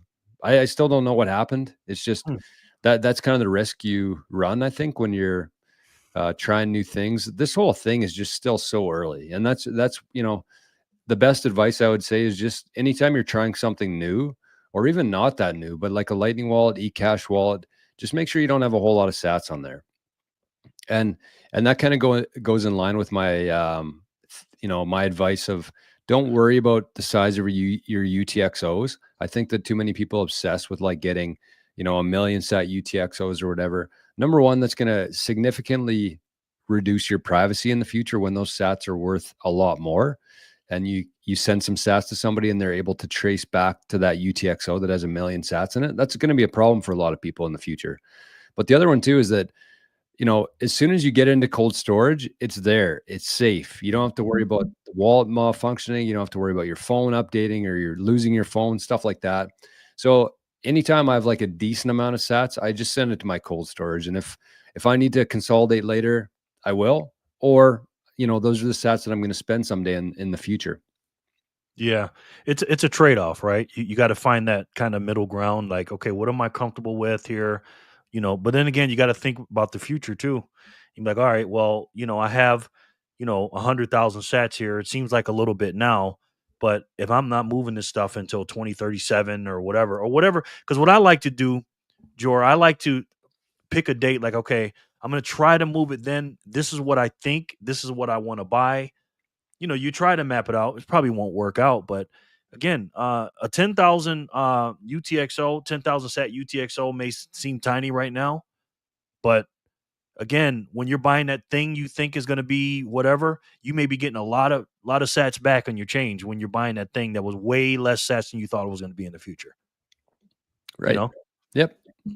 And it's not that hard to do. You can just, it's one thing, to know what you're going to want to buy in the future, but it's not hard to figure out. Like if you had 200,000 sats and you have the purchasing power of that today, and then you take like 40% return per year, 50% return per year, and you do a couple different scenarios and you figure out, maybe in 10 years, I can buy a new truck with this or something like that. You can do this stuff pretty easily if you know your way around the spreadsheet. Yes. And again, things are going to change, man. And I'm not in any hurry for this, but things are going to change once the USA starts buying Bitcoin and is public and it gets public about it. I don't think Trump wants to go public with it, but obviously it will go public. And when it does, and when this arm race starts happening, because again, it ain't about the US getting all the Bitcoin, it's about everyone else trying to catch up with the United States, plus the United States buying, and then with China and everything else. Guys, I don't think any of us, even me and Joe, are not ready for that. Honestly, that's going to be insane. But Joe had a question for you, Joe, right there. 88 says, Rado, please explain what you were saying about people that have been in 10 or 15 years not being far away from the new people. At Jerry Loves Freedom, agree with you, so I'm wondering.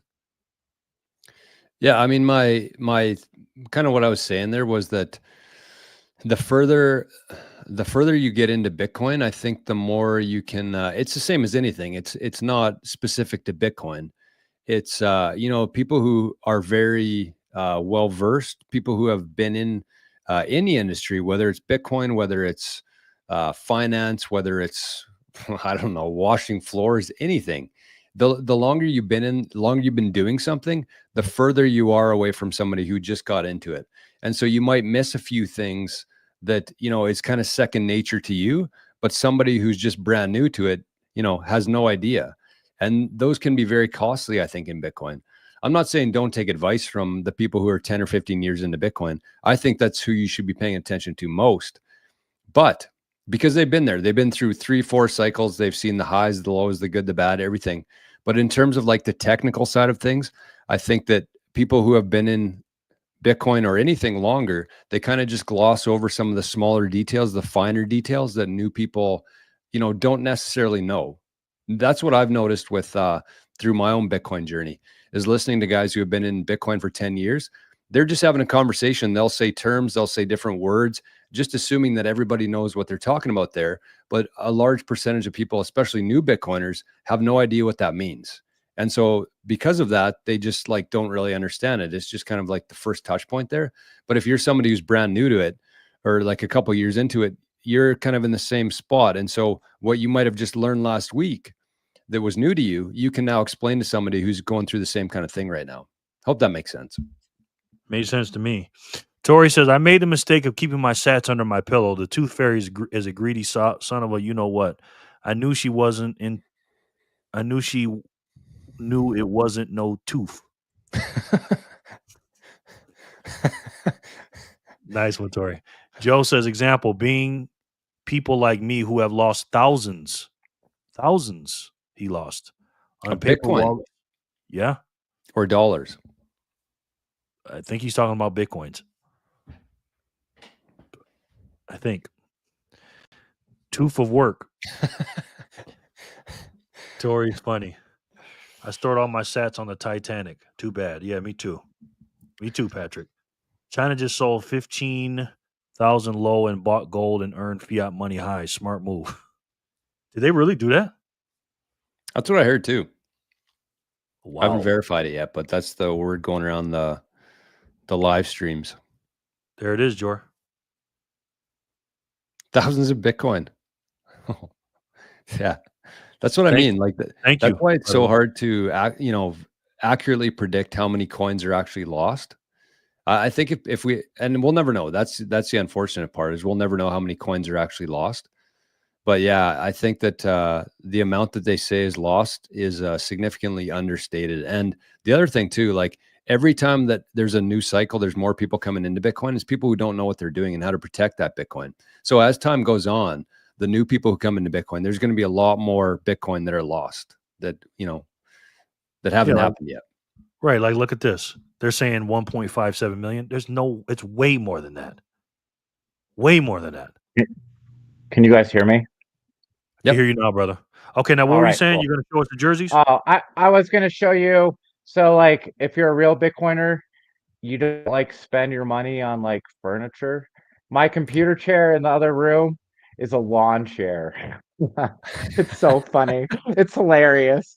Like people like come over to my house and I'm like, "Oh yeah, like that's my office." And they're like, "Oh, that's some hillbilly office you got there, Paul." And it's like if you had only seen how many Bitcoins have moved through there. Nice, Paul. Nice. Joe says, and I talked about this for 2 hours the other night. This is why I wanted us to all talk. Yes.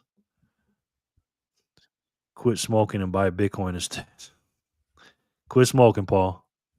What do you Paul, what's your thoughts on that, right? Like having a what do they say? Work-life balance or whatever. What's your theory? Do you have a percentage of like what percentage of time that we all know, we all here, we're all franchise players, we all study Bitcoin, but what is your percentage of working to get the sats and studying to get the sats? 'Cause I know you're doing both at the same time, but then just to have a little bit of time to off time, and also too, what percentage of that, if it's different or the same, that we know a big percentage goes into Bitcoin, but what small percentage goes to just letting your hair down and having fun? I don't know. I think that differs from person to person. No, I'm saying yours, your personal. For me? Well, so lately, for like almost 6 years, I worked as much as I could. But this past year, I'm trying to only work like 40 hours a week, so I can do more fun stuff that I want to do, whether it be hang out with friends or go to the mountains or whatever. Nice. I try to do 80-20. I try to work Okay. 80% of the time, 20% have a little bit of fun.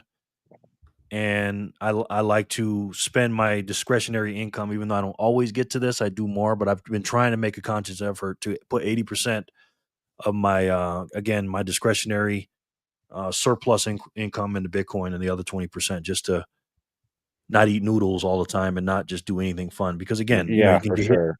You get, life is finite, and I'm not a young man. I'm not old, but I got to enjoy myself a little bit, because you never get hit by a bus. Anything can happen. You know, like Jor, you're out to the concerts, you're hanging out, you're having fun, but you're working your ass off. What do you think about that, Jor? Yeah, I don't. My life's been a shit show lately.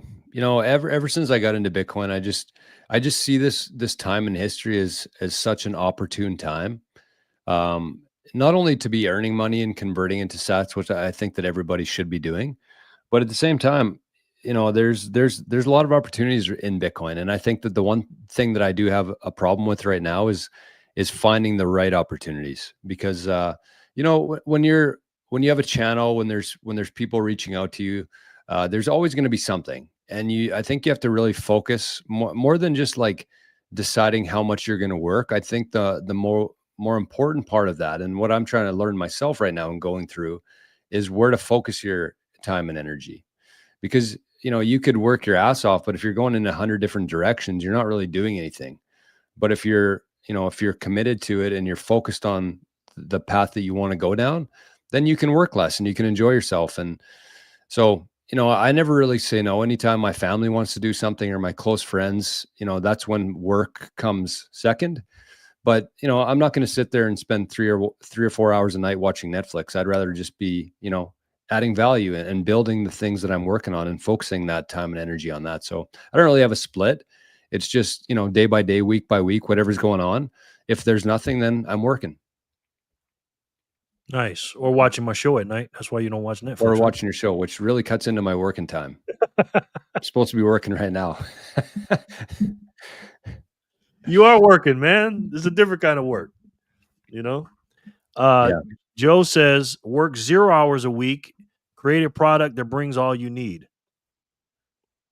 Well, Paul, why are you sitting there with your? I heard that. If you do what you love, you don't work. Yeah. I mean, we doing what we love, and it's, you know, it's supposedly work, but we do what we love. And then Patrick said to Paul, "Don't worry, Paul, you can buy them back. The ones you lost." Oh no, he's talking to Joe. The thousands he lost, you can buy those back, Joe. Apparently. Yeah. Good luck. Sorry, I'm still here. It's all good, brother. All right, let's do one more spin. Paul and Joe, you're welcome to stay. Whenever you got to leave, go ahead, do what you got to do. Okay. And It is true. I do agree with Joe there. And you know, do what you love, you don't work. Was that a spin? yeah, I didn't have the right screen on, Oh, so I had to switch. I just caught the end of it. I thought you were just slowly adjusting it so Sadie could win that one. Right, Sadie won. That too. I don't think Sadie's here, unless she's just being quiet. All right, guys, let's get into this video. This is part 1 of episode 10. I broke it up into 5 parts. No way I can buy them back, Jerry. Seeing what I have, nothing looking like 1,000. Yeah, I seen what you had, man. I seen what you had. Joe, you are something else. He made me see what he had. I didn't want to see it, but he made me see it. I just burning my eyes, Joe. Now I can't get that out of my. Oh man, Joe, is there any better people than Bitcoiners? Fuck no, man. Fuck no. Congrats, Sadie. I was trying to help you. Yes, you were. Pause. Yes. All right, let's get into it, guys. And it was only one of your wallets. So yeah. I call those guys bodybuilders. You guys that like to flex. Those are the bodybuilders right there, Joe. Sure. You know what I'm talking about. You lose a lot more if we're ever divorced. So don't play with me. Tell him, Tori. Tell him, Tori. The wheel is rigged. Typical Vegas rules. Yeah. I don't think Sadie's here. I don't think that's an interesting conversation, though. I think that it's going to play out in the next little while. Is like, how is divorce going to be handled with Bitcoin now? You know, it totally changes the dynamic of everything. It really does. Cheaper, Tom. Cheaper to keeper. Without Bitcoin, I feel like you can't really get away with a whole lot. Like, you can maybe hide some gold coins and stuff somewhere in your house, but outside of that, like, everything's traceable. So if you get divorced or if you die or whatever it is, like, somebody's finding out that you had that asset. But I feel like with Bitcoin, it's the only asset that you can actually kind of low key keep. And there's probably a lot of Bitcoiners out there who just haven't told their wives and girlfriends that they have Bitcoin. Although, so when you're in Bitcoin, you know how hard it is not to talk about Bitcoin. So it might be a small amount, but there's definitely an amount of people out there who just are refusing to tell their wives about their Bitcoin. Yeah, well, that's what you have the hidden wallets for. That's right. That's The a one behind the non-KYC wall. Bitcoin. How do you manage divorce with Bitcoin? How do you manage marriage without Bitcoin? Jared, let's stop that. Don't say I tried to flex. I was trying to help you with Bitcoin Core. I could flex and post a signal. I told my friend to buy Bitcoin. He's afraid about the divorce. I tried to explain to him that she will never know. He didn't believe me.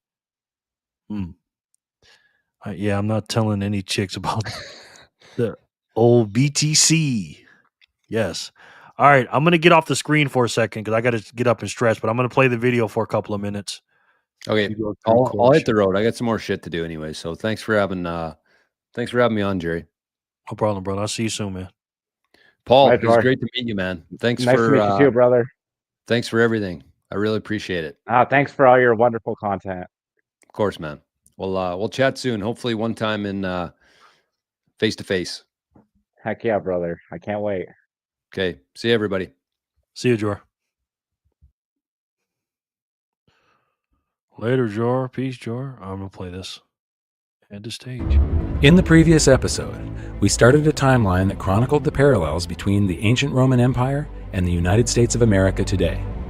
When we left off, the Roman Empire was deteriorating thanks to the inflation caused by deficit spending on war and public works. Their government was constantly making things worse by meddling with their economy.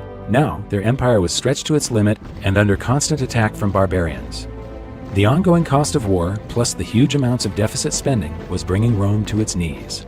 Now we're going to continue our journey through to the fall of Rome and learn of more striking parallels with the United States along the way.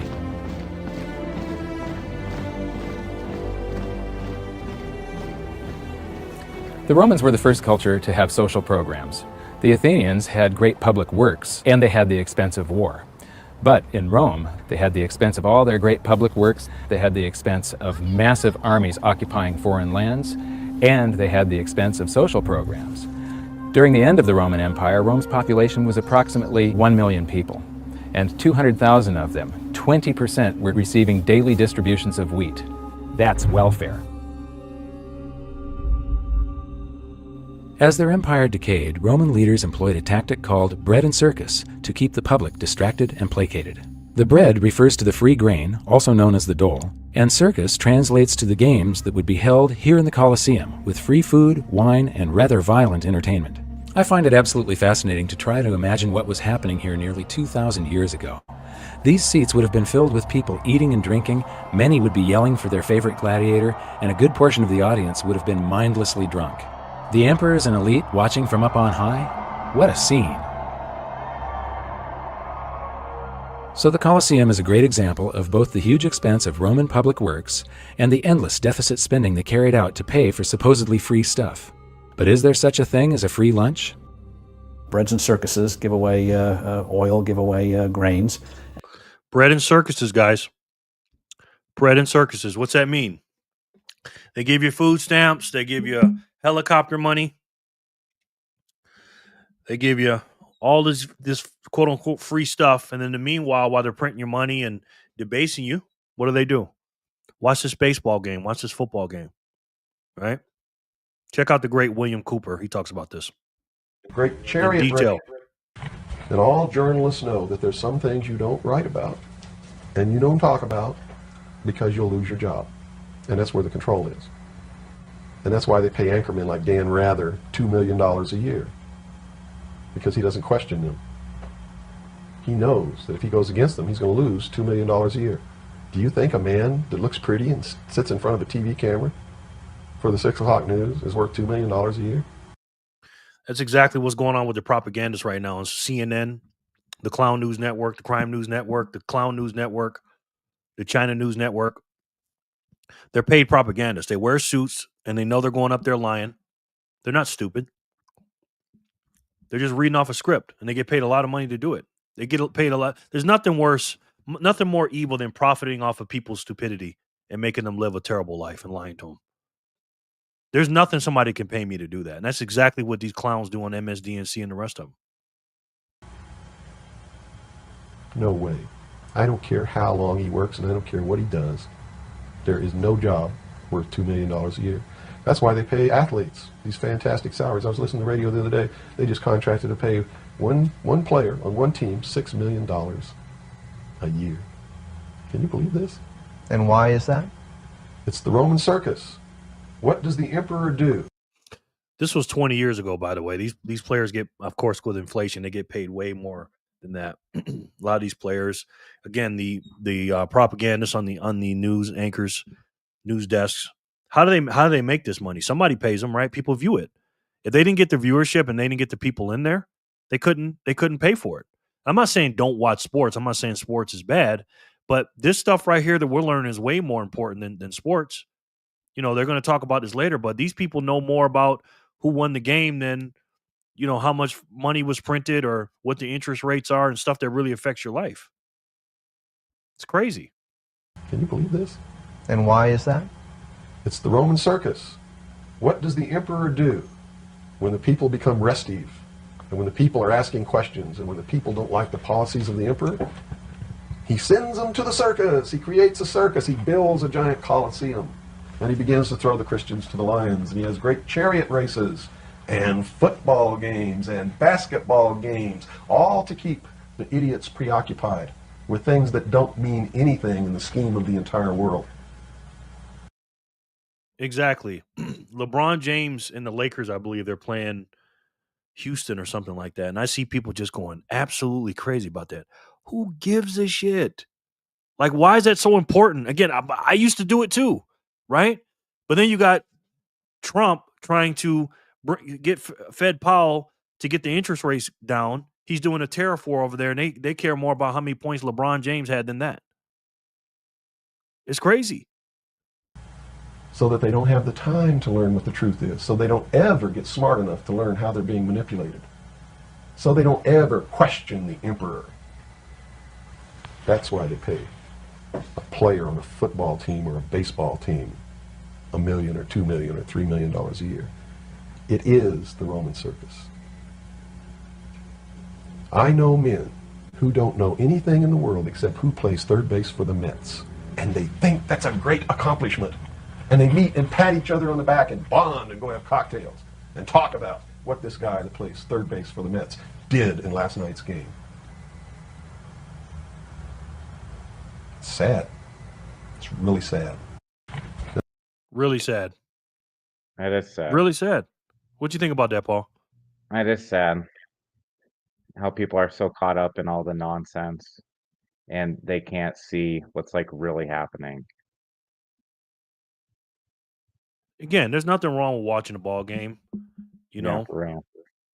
But Satoshi is disappointed in 99% of the world. Yes. Look at this. Front row seats at WrestleMania this weekend in Vegas. $25,000, Paul. Can you imagine spending $25,000 to see a wrestling event? That's about a quarter of a Bitcoin. Yeah, it's about a third of a Bitcoin. I will watch the circus at home. Absolutely. Satoshi is, 20 years ago. This looks straight out of 1952. Yeah. It's just in black and white.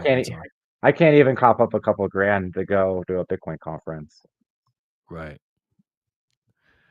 Is Cliff Claiborne Stranger, the mailman from Cheers? Dude knew everything about nothing. Hell no, right? And give away wine, and people would love you. They conquered Egypt. Give away deficit spending they carried out to pay for supposedly free stuff. But is there such a thing as a free lunch? breads and circuses, give away oil, give away grains, and give away wine, and people would love you. They conquered Egypt. By golly, that was a lot of grain you could give away. But what it did was destroy the economy. And when you put in the taxation to pay for it all, what it did was destroy the small farmer. And so the wealth creation that would enable you to do these things went by the boards. And so it became a vicious cycle. So now let's continue filling in our timeline from the previous episode so that we can keep track of where we are in the story. Welfare, bread, and circus were basically distraction tactics used by the ruling elite who would offer promises of free stuff to ingratiate themselves with the public. There's a famous quote from the satirist Juvenal who summed up the situation very succinctly. Give them bread and circus, and they will never revolt. The citizens felt like they were getting these things for free when they were actually paid for by a crushing double blow of continuous currency debasement and increased taxation. In the end, the only way that the Roman rulers could enforce this tax collection was by doubling down on their stifling bureaucracy. The size of their government compared to the private sector exploded, business became incredibly difficult, and many simply gave up. Steve Forbes just mentioned how difficult the situation became for farmers, or husbandmen as they were referred to in the past.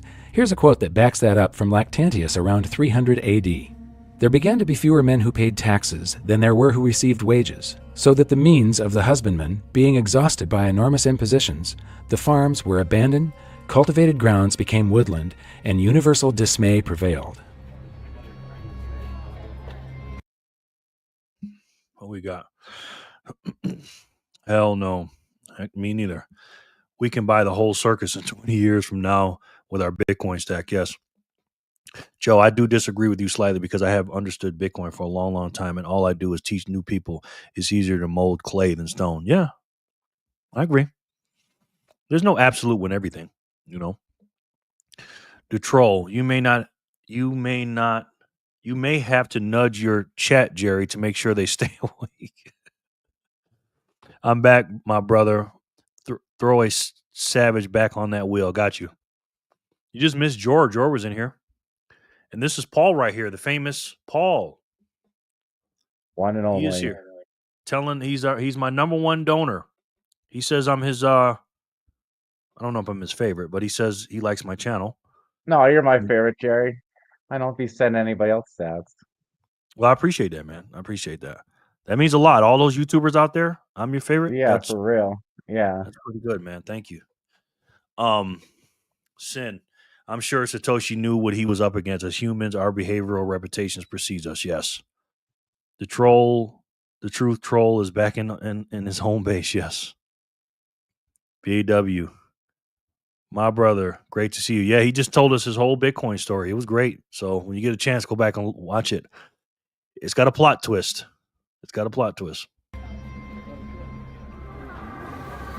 All of these tourists go through the Colosseum here, all amazed at the ruins of a great civilization. And I have to ask myself, are they asking themselves, what happened to these people? Why did this thing fall into ruin? Everybody goes and they buy these trinkets at the gift shops and postcards and books, and they have their pictures taken here and there.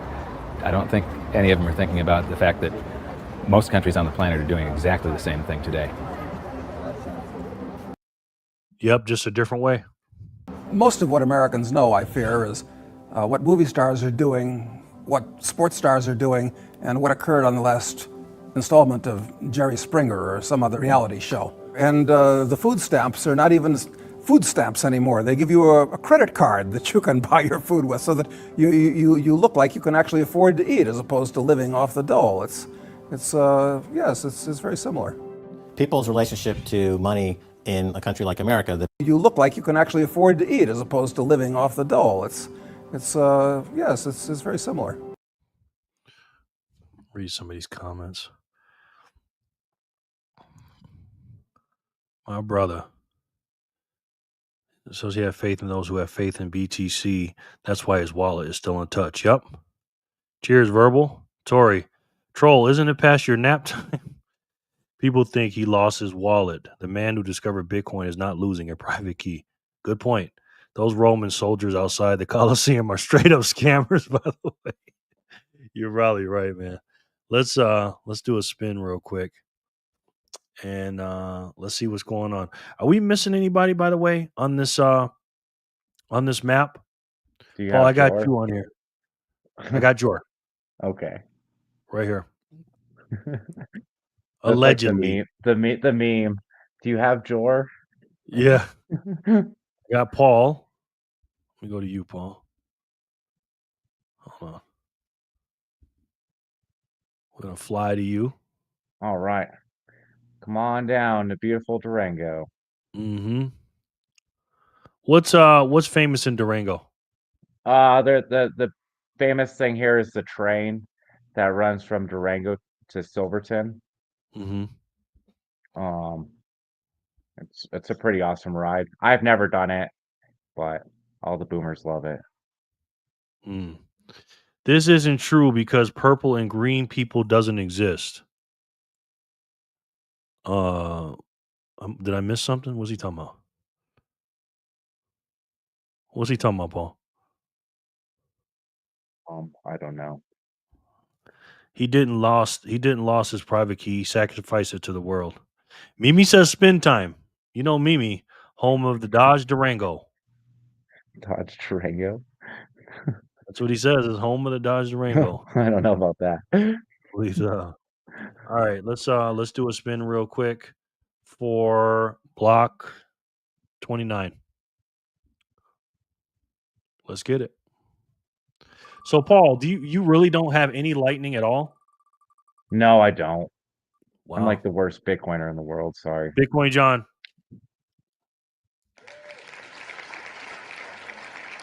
Oh dang! I almost won.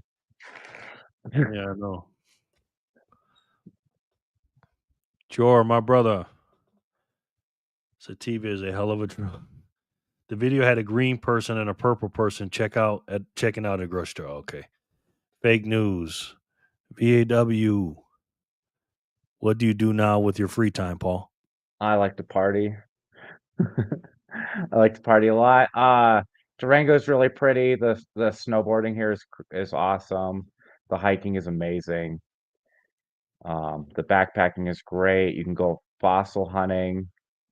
For years before I got into Bitcoin, I was obsessed with Forrest Fenn's treasure. Are you familiar with that, Jerry? Mm-mm. Some eccentric person hid a treasure chest from the Roman Empire filled with gold coins in the Wow. woods. It was found a couple years ago. Mhm. A lot of people say the guy was a lie, but I don't think so. The dude was a bazillionaire, so Mm. would be like Mimi, me or you hiding like 10,000 satoshis. right. Mimi, I don't know what the troll is talking about, but he needs to do a spell check or put his words together better. I completely agree, Mimi. Bitcoin John, double time. Yes. Congrats, Bitcoin John. Yes, I like to party. Yep. Dropping my Paul, why the coat? My house is freezing. I have the windows open so I can smoke. Paul said, I'm not paying no heat bill. I'm buying Bitcoin. Yeah, for real. Emily, yes. The BO papers, yes. Let's keep it And I have going. a coat on too to hide my work shirt because I just came on all of a sudden. Oh, nice. Okay. Let's get back into the video. People's relationship to money in a country like America, the biggest economy in the world, is based entirely on the benefits they get from consuming and consumerism. And right now, you have an era of popularization of drugs that are being used, like Prozac and other drugs, that people are taking massive quantities of while they're consuming popular culture for instant gratification. So instant gratification enhanced by drugs with a consumer culture with easy credit. So people are literally high all day long. They're consuming, they're on drugs, they've got cheap sugar, they've got cheap high fructose corn syrup in America thanks to those massive government subsidies. So they're basically spinning their tits 24/7, 365. Now, as soon as that value proposition changes, and you're not getting high as easily as you did yesterday, the cost of getting blitzed out of your skull on cheap drugs, cheap sugar, and cheap entertainment tips to an actual cost where you've got to actually put in a day's labor, then you're going to see social unrest. Then you're going to see real change because those people suddenly are going to be facing reality without the benefit of being on drugs. And that's going to be a day when suddenly this economic model of consumption at the expense of humanity comes to a screeching halt. Facts. Facts. That's all facts, guys. I mean, boy, when you hear it like that, I love listening to straight shooters, don't y'all? Everything he just said was true, and it's true today, 11 years later. You know, it's even worse now. And that's not including the pharmaceutical companies working with these food companies to keep us hooked on the food, aka the drugs, to keep us sick. Because who's the biggest drug dealers in the world? It's you know who. That's what I want to say too. Yes, Max is real party pooper. He is, but he keeps it real. He keeps it real. Let me see where we're at with this wheel. Okay, we're all caught up. But yeah, man, this is crazy. Now the green and purple men are watching TV on talk shows and going to baseball games. Are y'all living in reality? Oh. All right, Jaron. When am I coming on talk? When am I coming on to talk about Tricky Dicky? You can come on now. You want to come on now? You can come on now. We need a rant stream. You can come on now. Bring them on. Fat Day, what's up, brother? What's up, Otis? Let me put you on the wheel. How many people can I have on here? I think like 6 at least. Otis, you want to come on? And then Joe and Tori can come on real quick.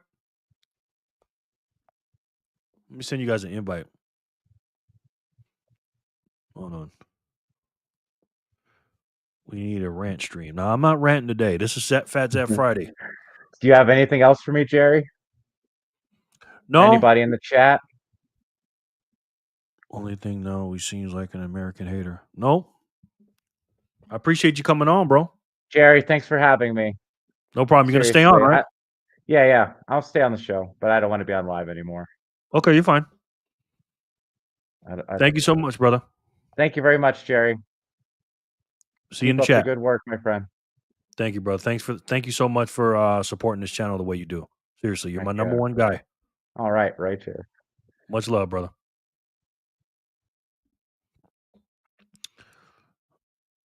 All right, Joe. I'm going to send you a invite. I'm gonna play the rest of this video. I'm gonna send you an invite, Joe, and you too, Otis, if you want to. So the ancient Romans had welfare, bread, and circus. Today, the USA has welfare and mass distraction. We've had the Colosseum-like venues for our games and theater for a long time, and now we also have people filling these Colosseums to watch digital gladiators battle each other in virtual esports events. These sporting and electronic spectacles, along with mindless entertainment like talk shows, are piped directly into our homes on TV, or now, even to the cell phones in our pockets. We have the same politicians who constantly make impossible promises of free stuff, and a good portion of the population are hypnotized into believing them thanks to our modern version of bread and circus. Just like in ancient Rome, the USA has increased taxation in an attempt to pay for all of the so-called free stuff. And not surprisingly, we are now also burdened with a stifling bureaucracy in order to enforce the ridiculous amount of rules, taxes, and regulations. The size and scope of government has gone past anything that the founders of our country could have imagined in their worst nightmares, and now we face the same problem as ancient Rome. There are now fewer and fewer productive individuals and businesses left to fund the buffoonery of government. Remember, governments cannot create prosperity, they can only consume it. Boom. Boom. All facts, ladies and gentlemen. Nothing but facts. Get the government out of the way. I identify as a purple person. Don't discriminate, the troll. Send the invite. I sent it. Otis, I sent you one too in the Signal group if you want to jump on. Otis, my brother.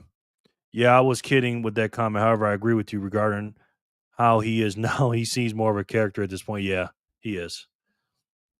Thanks for sharing, Paul. Paul, what's the biggest lesson you've learned in Bitcoin? Sorry, I missed that. Letha, come on. Thanks for sharing your story, Paul. Everybody wants you to come on, Letha. Verb, ST Lee George. It's Fat Zap today. Yes, it is. Hey, Otis. Otis Jr., yes, sir. The biggest lesson I learned to test a Bitcoin wallet with a small amount first. Absolutely. Paul, I'll go back and watch your story, brother. I hate I missed it. Yeah, it was good. It was real good. All right, so we got a couple of blocks come in, 31 and 30 and 31. So let's do those. Otis, I sent you a link, so go ahead and go to your email and get on if you want to, my brother.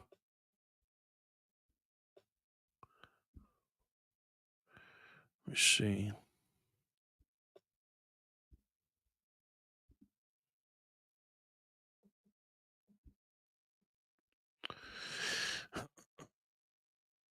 Thank you, Patrick. Also, to do a double check on those send address, yes. Spin. I runs New York. How are you, sir? Let me put you in here. There he is. Can't hear you. Got you. Can you hear me clear, Jer? Yes, sir. How are you? I'm good. How are you doing? You can't hear me? I can hear you. Ah, Can you hear me? I'm good. How are you doing, brother? Good. Can you hear me? Hold on, I'm echoing. Let me try to fix this. Okay. We're going to spin real quick, guys. Let's get it. Runs New York. Welcome, sir.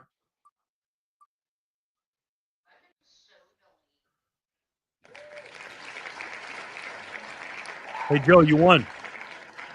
Oh, no. Donate them over to Otis. Otis, okay. Yeah. Do I sound all right? Yeah, you sound good. Hold on 1 second. What the heck? I got a funny feeling I know who this is from. Somebody just donated.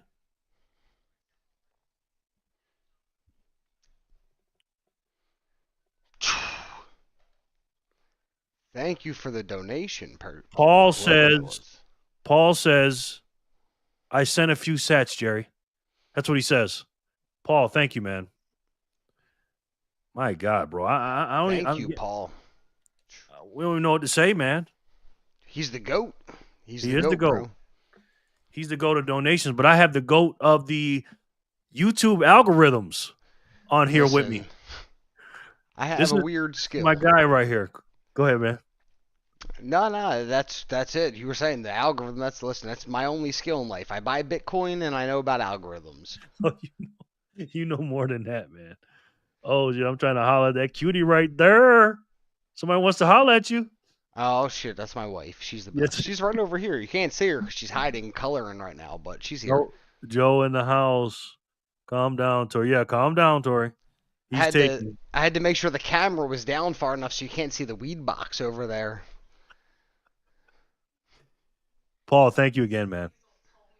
Thank you so much, brother. You are too kind. Woo-hoo. He about to be stolen. Yeah, he about to be stolen. Oh, man. Yeah, no, it's a great show. Listen, I told you, this is one of the best shows on YouTube. Well, thanks to you and Tori. Nah, listen, you bring the entertainment and the knowledge. I just bring the skills with the computer. That's all I do. I doubt that. Tori, do you want to introduce yourself, or is she camera shy too? Do you want to introduce yourself? Come here. The world? Come say hello to the camera. Come here. Come on. Sit on Daddy's lap and you can come on. Yeah, you're right, because I hate the camera. This shit's burning my soul. I'm just drinking, so I'm slightly okay. Okay, well, come here and say hello to the camera. Look what Paul said. That's why I wanted That's why I wanted to leave the camera so I can burn. He said hello. Willow, do you want to say hi? Willow, come here. Come say hi. Come here. Tell me, Joe. Did you hear? This is Willow. She wants to say hello. Hey. All right, get down. Everybody get down. No more. I love you too. Goodbye. Did Goodbye. you hear Paul? No, I didn't hear Paul. What did he say? Look.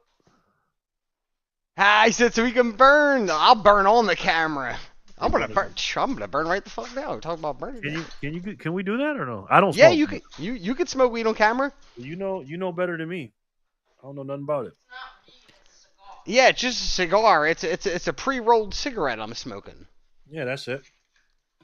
Anybody got any questions for Joel and Tori? Yeah, I would love to answer some. If anybody has any questions, I mean, I don't know what I could teach you, but I have known about Bitcoin since 2012. I've lost thousands of Bitcoin, because I'm an idiot. Tell us about that. Losing thousands? Okay. Tell us about that. So back in 2012 is when I got into Bitcoin. Long story short, I don't want to get all emotional. I went through some shit in my life, and I didn't want to leave my house anymore, so I had to find a way to buy weed from my house. And I found it on the Silk Road you could buy an ounce of weed for 100 Bitcoin. So I was buying large quantities of marijuana from the deep web, but I had it saved up because it was just Bitcoin. It was $1 a piece at the time, so I've had thousands upon thousands. And then in 2015, they were on USB wallets. In 2015, I lost one of them with 3,000 Bitcoin on it. And then in 2016, I lost a paper wallet with 4,300 Bitcoin on it. And now today, me and Tori talk about it, I'd be a billionaire, right? Billions, multi-billion. That's why security is so important. And what George's doing is amazing because his company, it helps everybody. And I always promote multi-sig, too. Always. So how did it happen, man? I know it's tough to talk about, bro. If you don't want to talk about, I understand. What, losing them or acquiring them? Well, tell us about how much they cost. How'd you buy them? What happened? How'd you lose them? So when I got into Bitcoin was at $7 a coin. It was like $7.30 and some change. It was like $7 and some change. When I got into it, I was buying about like 60 Bitcoin at a time for marijuana and mushrooms online from the Silk Road. And then I realized it was way cheaper from the Silk Road than it was in like IRL in real life. And that's how I try to explain it to people. In 2012, you could buy 1 ounce of Bitcoin, 1 ounce of weed for 100 Bitcoin. Today, you need to sell 400 pounds of weed to buy 1 Bitcoin. Like, that needs to sink in people's mind, the number difference of how much money Bitcoin has grown since just 2012 alone. Like, I was watching a video, I think it was yesterday, of a kid talking about Bitcoin in 2013, and he was so excited that it just hit, like, it dropped, and then it went back up to $25, and he was so excited. Can you imagine $25 Bitcoin today? That'd be crazy. Listen, I keep telling you, I keep texting you and posting in the Signal. That's why I want people to join the Signal.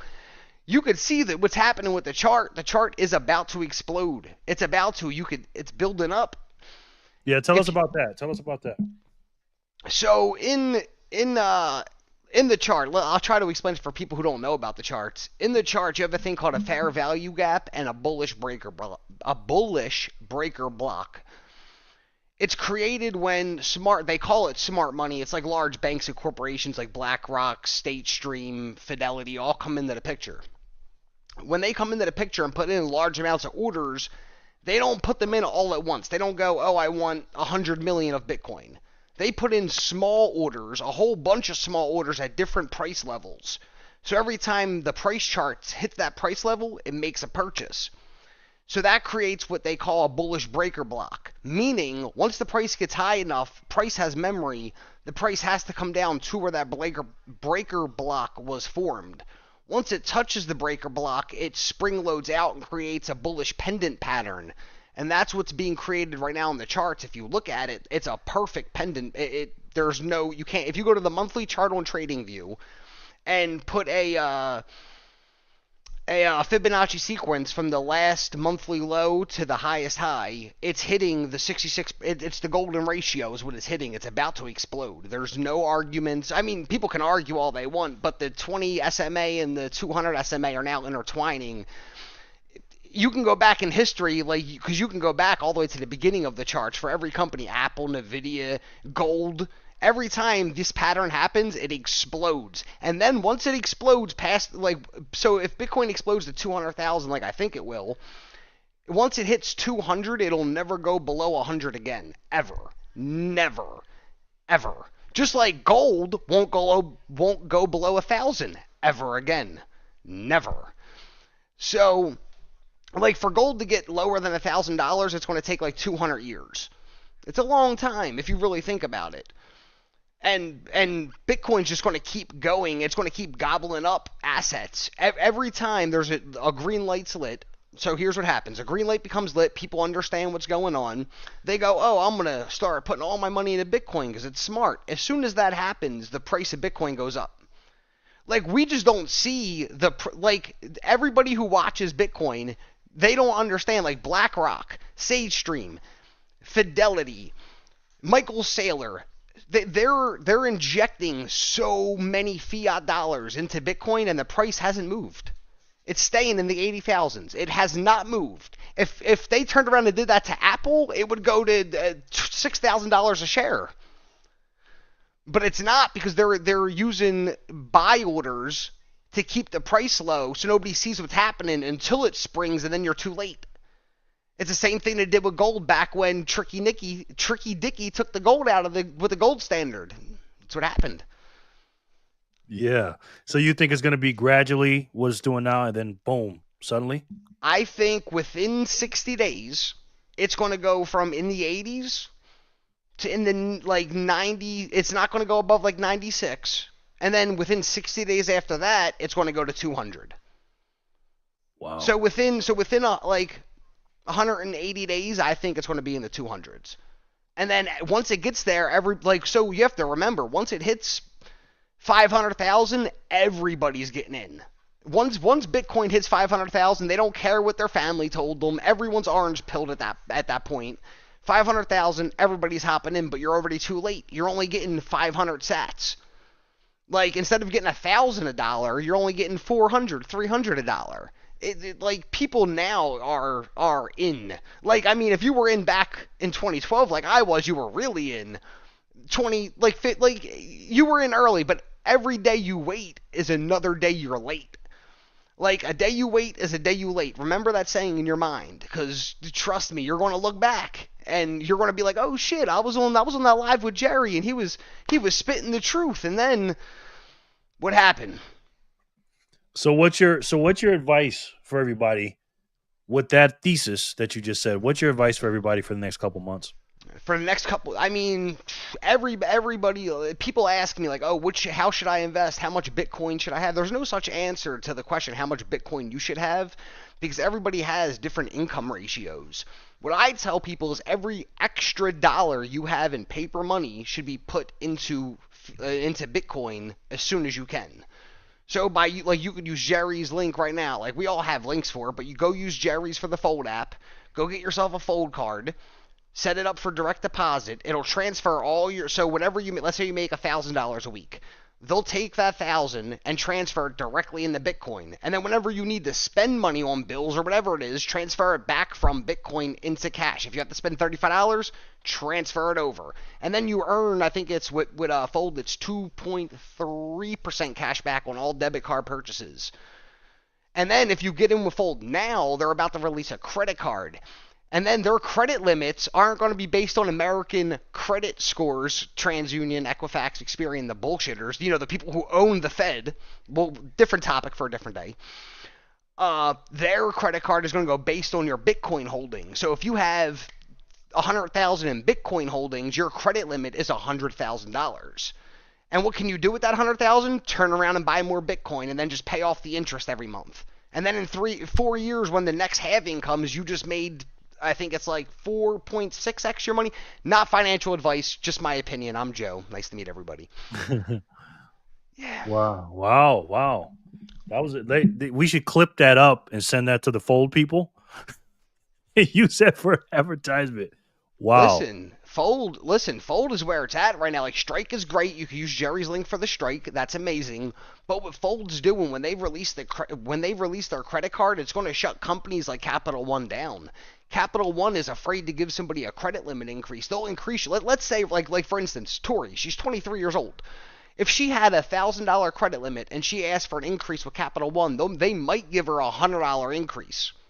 If she goes to her Police and Fire Federal Credit Union or Navy Fed where she's at, they'll get, like, if she's at $1,000, you can increase that by 3x every 90 days because banks work on 90-day billing cycles.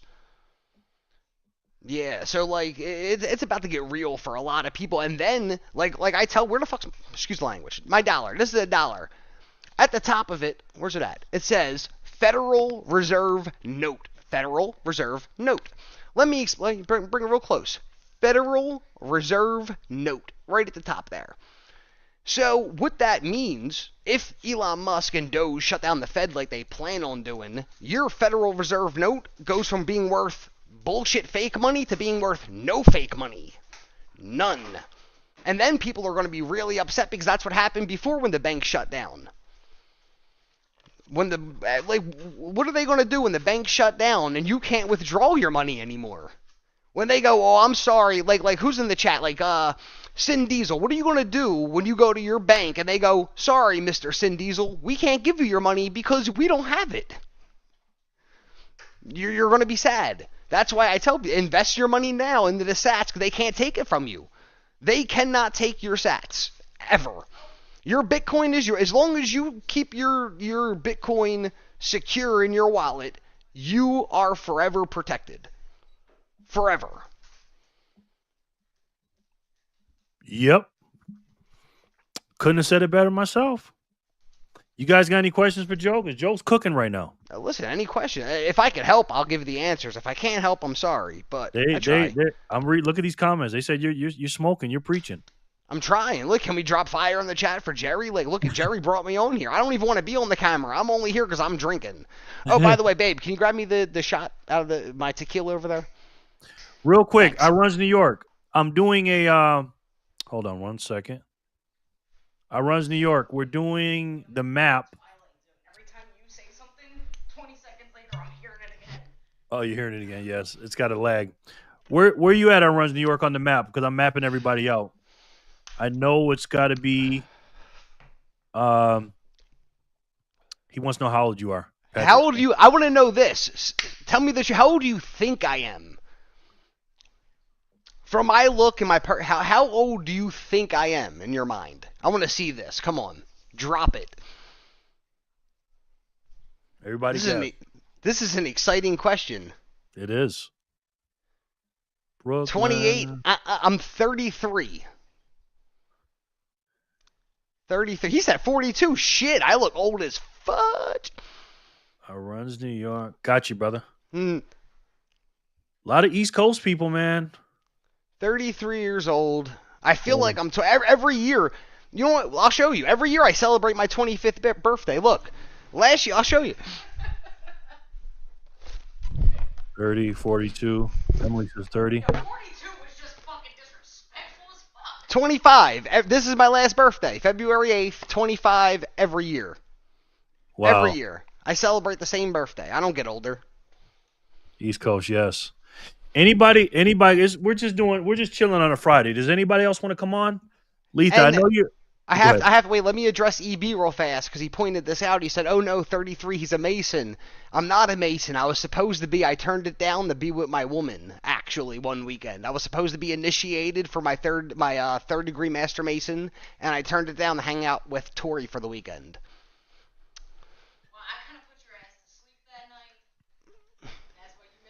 Yeah. Paul.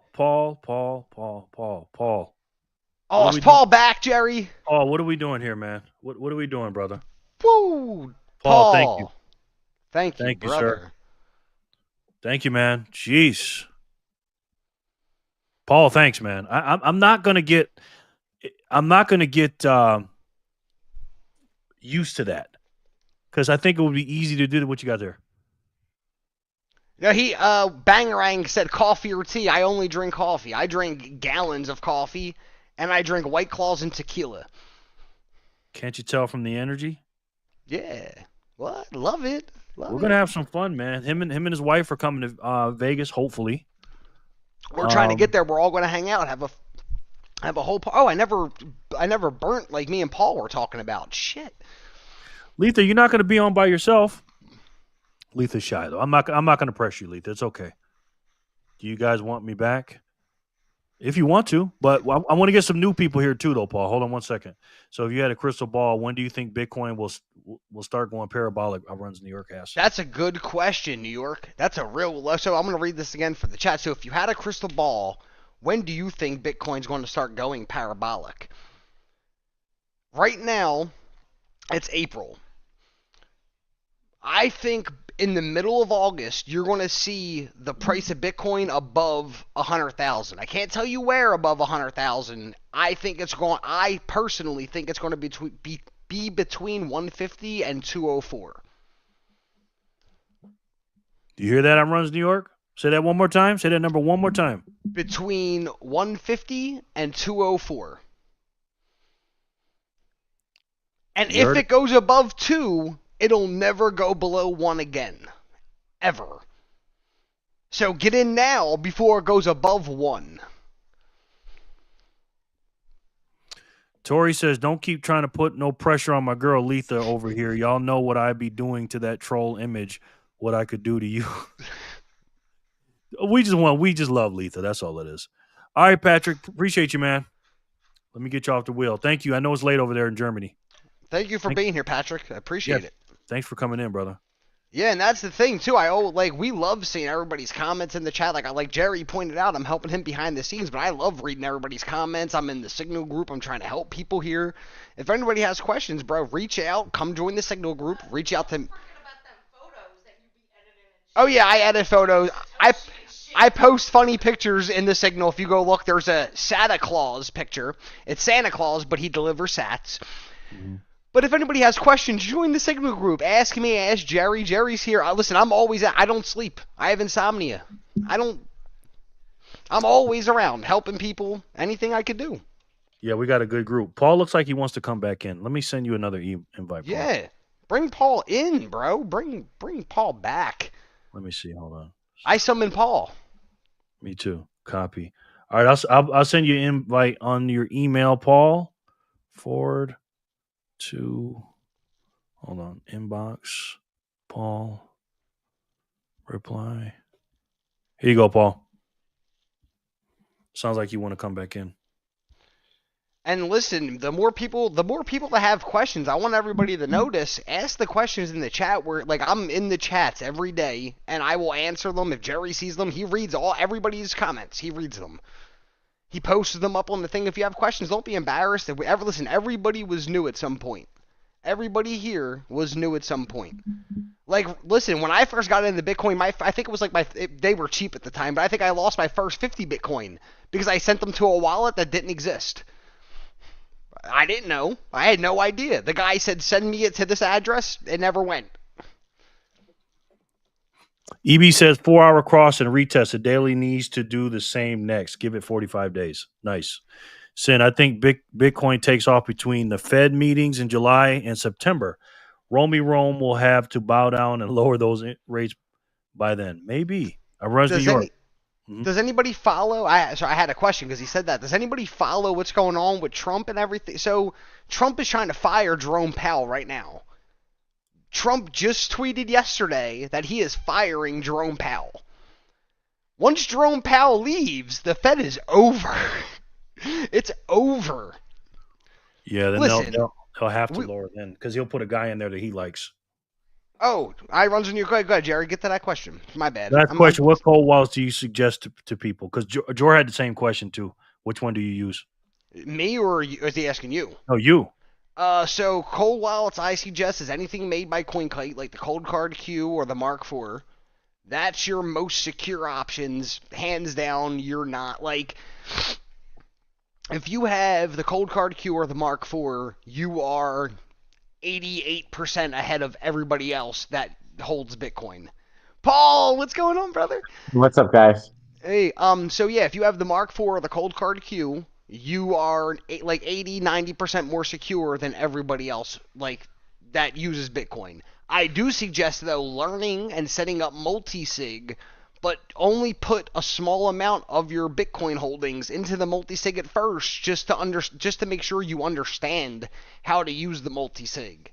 Because there's been a lot of people who tried to set up multi-sig and lost Bitcoin. They just sent it and now it's gone because they didn't have it set up correctly. So you could always learn. There's a lot of great videos out on YouTube. I was telling Jerry he should come out with a video soon on his favorite cold wallet and how to use it.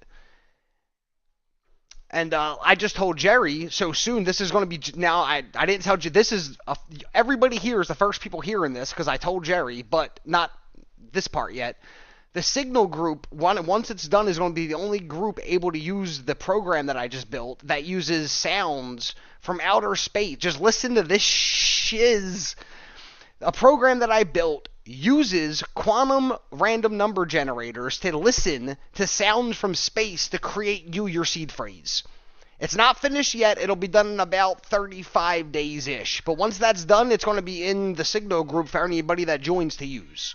And that's going to be the most secure way to create a seed phrase, because what's more random than quantum sounds from space? Boom. You heard it here first. VAW, Absolutely. I take it nightly. It really helps someone like me whose brain doesn't know how to wind down, especially when it comes to learning about Bitcoin.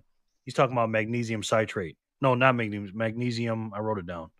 Magnesium glycinate, he said. Take that to help you sleep. You ever try to take that, Joe? No, no. So I, um, for everybody in the chat that I guess wants to know, I'm on some crazy sleeping meds, like 800 milligrams of Seroquel twice a day. I don't sleep. It doesn't make me sleep. I don't sleep. Have you tried taking cold showers? Maggie's here. I take ice showers every day for about 15 minutes. John's got a question for you. Oh, Bitcoin John. Joe, this channel. What's your favorite channel for Bitcoin on YouTube? So I fell in love with 88 Sats Radio and Jerry. From 88 Sats Radio and Jerry, I started watching the Maple Bitcoin channel. Rajat is great with numbers. His brain for numbers is on par with mine, and I agree with a lot that he says. I think he undervalues Bitcoin, but I think he does that for the people because he doesn't want to hear everybody say, "Oh, you think it's worth too much." But I think he knows. He said Hillary for president. No, for prison. For prison. For prison. Oh, I thought it said president. Yes, Hillary for prison. Hillary, her, OB, and Sleepy Man all need to be in prison along with her ass. I'm not trying to put us in YouTube prison right now, but I could rant for hours. Maggie, what's up? But yeah, you, and then Rajat's channel, like I said, great with numbers. And then one of the biggest channels I like to watch for hardware is the BTC Sessions. The guy with the blonde swoop in his hair. I don't think he's a good teacher, but the videos are informative. They are. EB's got a question for you. Oh, where's he at? Question. Is an old school paper wallet still cool to leave it? No. No. No. No. If you have a house fire, if you spill water on it, I could just keep listening. You don't want to listen. Go online, spend a couple $100. Let me explain this. If you have Bitcoin, if you have Satoshis, if you have Bitcoin, if you have more than $500 in Bitcoin, invest 300 of that in a cold card. You're saving yourself losing something that you'll never get back. You heard it here. What do you think? What do you think, Paul? Real quick. About what? About wallets. I don't know. I like Bitcoin only wallets. I don't like to say what I use. And just, take it easy at first. Go slow at first. That's how I goofed up and lost my Bitcoin. Really make sure you understand how it works. I didn't fully understand how it works. And I set up like 4 different wallets incorrectly. Luckily, the wallets that I kept maintained their workingness or whatever and kept going. But the seed phrases that I wrote down were no bueno. So yeah, just take it easy. Try crashing it first. Send a little bit of Bitcoin to it first and crash it a couple times. And make sure you can bring it back with your seed phrase. Keep your seed phrase far away as possible. I ain't got no seed phrases at my house if someone kicks the door in. You can steal my computer or whatever. It would be a bummer because I don't want to buy a new computer. I want to stack sats, but that's what I tell people. Jerry said he's seen one of my wallets. I don't care that he's seen it. It's not here. You could break in, but you're not going to get anything besides my computer and my node. In my cold storage Bitcoin, there's nothing at my house for it. I don't want to cut you off, Paul, but can I answer that question I just seen before we lose it in the chat? Because it was a great most question. Certainly. Always cut me off. You're the OG. Oh, no, I don't want to cut you off. I love what you say. What's your question? Bangarang. It was Bangarang's question, Jerry. Can you pull that up? Why are public keys so important with multisig? Yes, so let me explain that to everybody real fast, because this will help a lot of newcomers to multisig. So let's pretend this is all hypothetical. If you have one Mark IV from CoinKite, you have one Cold Card Q from CoinKite, and let's say you have a Trezor, okay? When you set up a multi-sig wallet, it pulls a little bit of information from each wallet you have, each private key. It pulls a little bit of information from it to create a whole new wallet. So that wallet isn't controlled by a seed phrase. There's no seed phrase that could enter, as far as I could be wrong, because I'm talking about making it through Sparrow Wallet. I don't know if anybody here uses that. If you make your multisig through Sparrow Wallet using multiple, let's say you make it a 2 or 3 multisig, it will pull a little bit of information from each private key to create a map to the vault that your Bitcoin is stored on, up in the blockchain. So if you imagine your private key being a mailbox, now if somebody has your wallet address, I love that shirt. I love that shirt. If somebody has a wallet address, they could drop money into your mailbox all they want. Drop dollars in all day long. Only your private key unlocks the mailbox, so you could take money or move money. Now, remember, with the multisig, it creates a whole new wallet that is hidden, and the only map to get there to control that key is locked away with the 3. You can use 10 keys, it doesn't matter. But let's say you use 2 or 3. A piece of that map is locked in each key. So when you connect them all, it knows where to find your money at. And it knows that it's yours and not, for instance, Paul's or 88's or Jore's or Verbal Assassins or Verbal Ass Whoopins. That's how multisig works. So public keys are very, very important when it comes to your multisig devices. And always listen to Jure when it comes to this. Don't keep your multisig devices in the same home. If someone knew how much Bitcoin you held, and they broke into your house one day, and all your devices are there, people aren't stupid. Like people study Bitcoin, they'll know what multiple devices mean. They're going to make you open those accounts. Like if somebody breaks into my house, I have nothing besides cell phones and a computer. That's it. But there's nothing to take here. And then on top of that, I always suggest everybody acquire dogs. Like Jure's Great White Wolf. I tell people to get chickens. Chickens. I like it. What? Yeah, they eat bugs and you can eat them. So Jerry's not here to point this out, but I want to point it out right now. So this Muhammad guy in the chat, I'm pretty sure is a bot posting wallet addresses into the chat. I want everybody to know who watches Bitcoin videos. If you see people like this posting seed phrases and stuff in chats, they're bots. They're trying to steal your money. Don't click. Don't listen. Don't interact with them. Yeah, and there's no such thing for the new people. Hey, if you see a Michael Saylor video and he's like, "Yo, send me your Bitcoin and I'll double your stack," that's a scam. Yep. If you look really close at their mouth, you could see the AI changing the words. Yeah, but you new Bitcoiners, if you have questions too, though, ask. And just go slow at first. That's my big recommendation. But a lot of people in this space, especially at Jerry's channel, will be more than willing to help you. Yes. I'm not like that guy to ask. I'm not like the tech guy. I'm just the crazy guy who just buys more Bitcoin. Listen, there's nothing crazy about that. Jore's got a question for you. Where's it at? What do you think of super backed? Whew. I mean, it's high tech. It's a high tech system. Super backed, being able to have a custodian who doesn't have power. Let me try to explain this for everybody, because I love what Jure does. What Jure does, this is one of the reasons. So I reached out to Jure originally with Jerry and offered my assistance, and he was kind of like skeptical about me because it sounds too good to be true or whatever. The reason why I like Jure, so one of the reasons why I like Jure so much is because of super backed. Having a person, or I say the word person, but if you look up the definition of person by the United States, it means entity or corporation. So just putting that out there.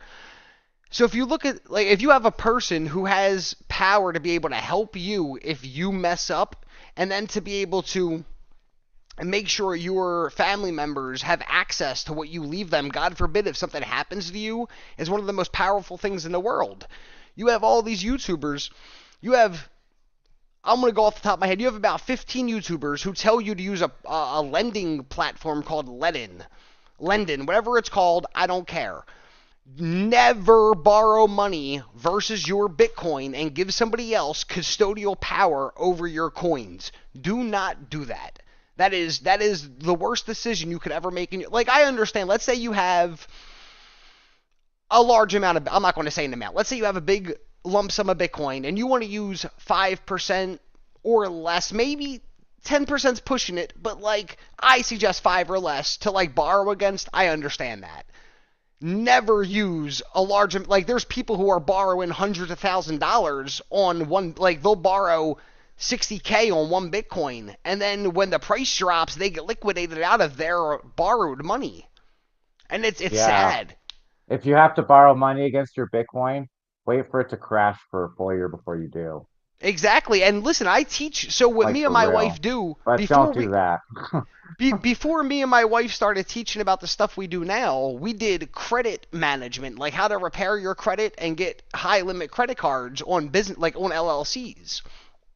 So, like a lot of people don't know, like people want to borrow money versus their Bitcoin, they can get a high limit credit card and liquidate it and buy a whole bunch of Bitcoin. The credit card company can't steal your Bitcoin back once you bought it, it's yours. And then if you default on that debt, and let's pretend it doesn't matter if it's a bankruptcy, student, it doesn't matter what it is, because you have things, you can Google what I'm about. Everybody in the chat, you can go to Google and type in 15 USC 1681B as in boy. It is a United States congressional law that you're not liable for any debt you occur being naturally born in the United States of America. And that law was put into effect the day after the Fed started. Because they knew what was going to happen. Yeah, I'm going to take a sip with you, Paul. We need sips now. Jerry, what are you thinking over here? Yeah. I was eating my Chipotle. Oh, phew.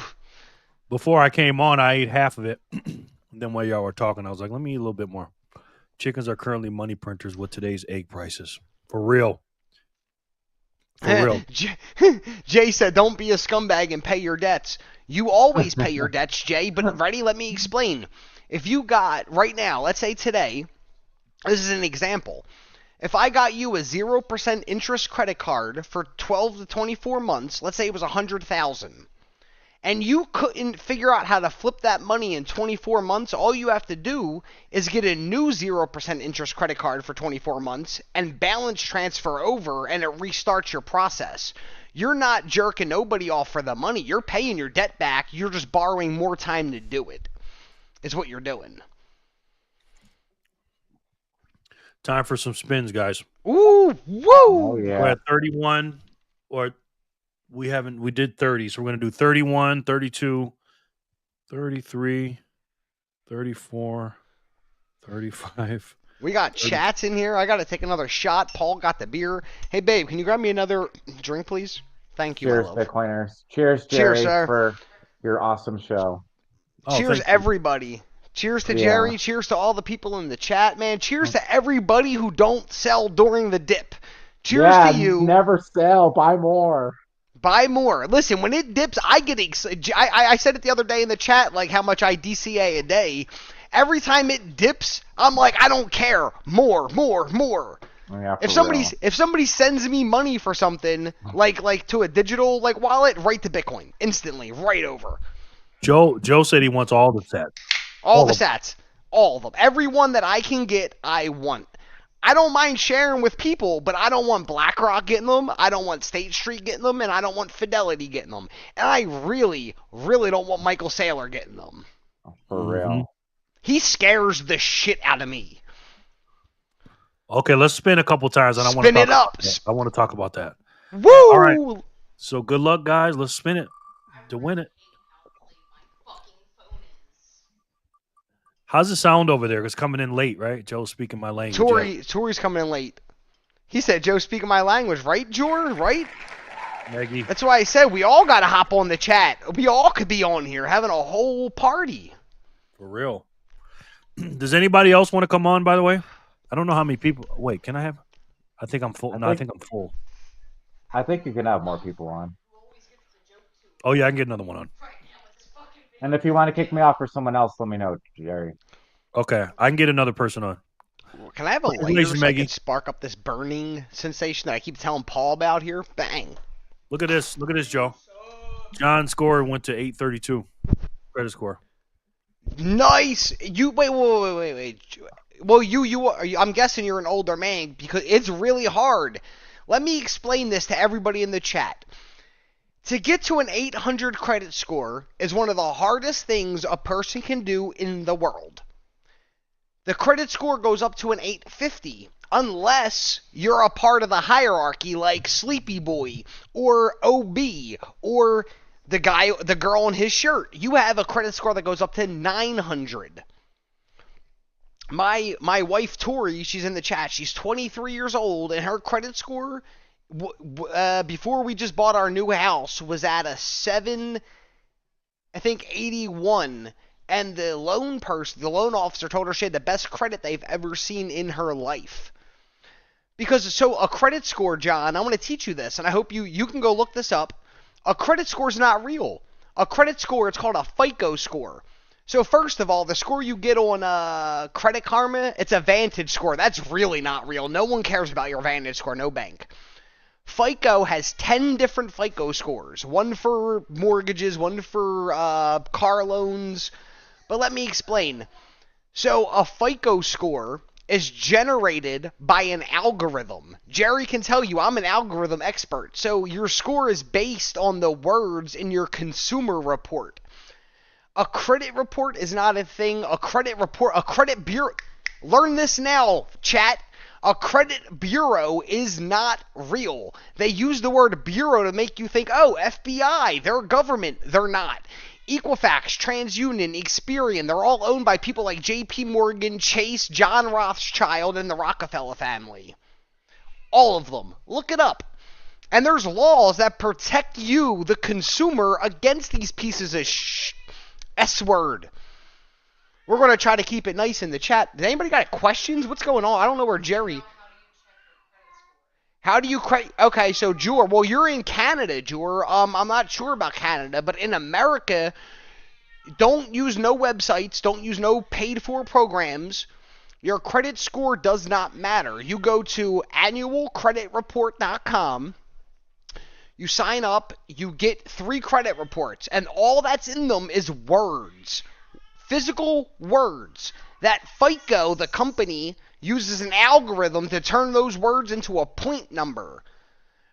There's 5 factors of a credit score. You have payment history, amount of debt, new credit, age of credit, and utilization. They tell you, oh, keep your utilization below a 30%. Don't go over 30%. That's a lie.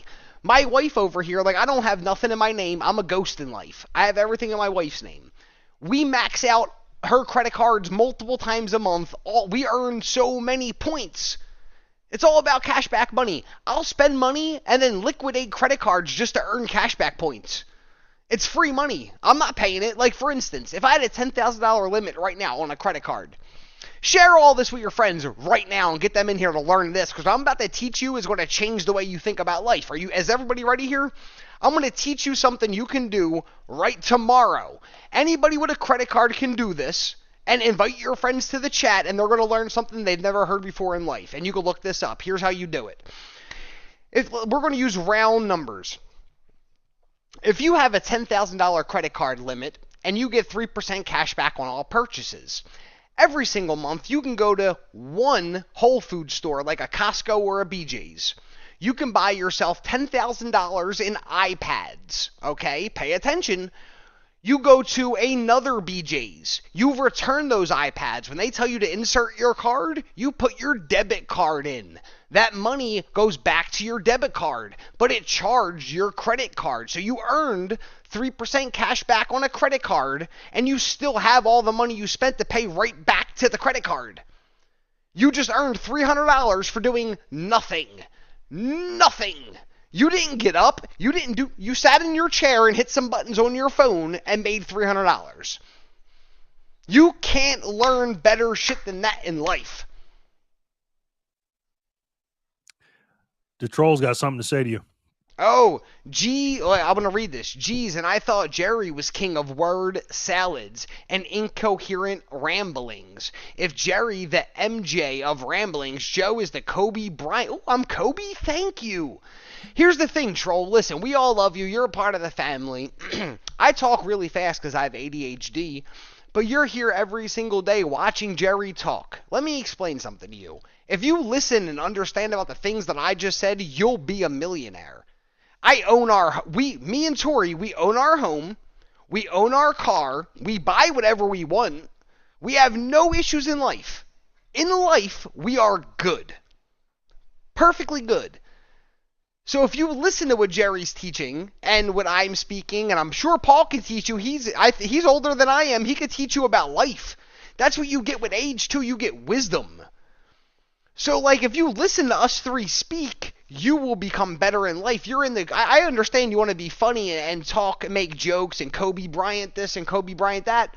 But when you look at your bank account, how do you feel at the end of the day? When you sit down and you open your phone and look at those numbers, how do you feel? Because I can tell you when I look at my numbers, I smile. I am happier than a effing D-town. If I go a week without stacking sats, I get sick to my stomach. Exactly, exactly, Paul. Like, for real. Like, that's what I agree. I tell Tori all the time. I'm like, babe, I'm buying more Bitcoin.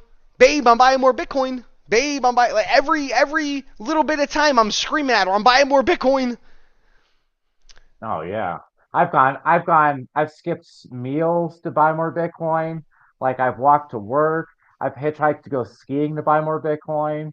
Let's see. What else? Yeah. I love it. Listen, I love it because here's why, and this is why I wanted to tell Jerry, he was talking about flexing.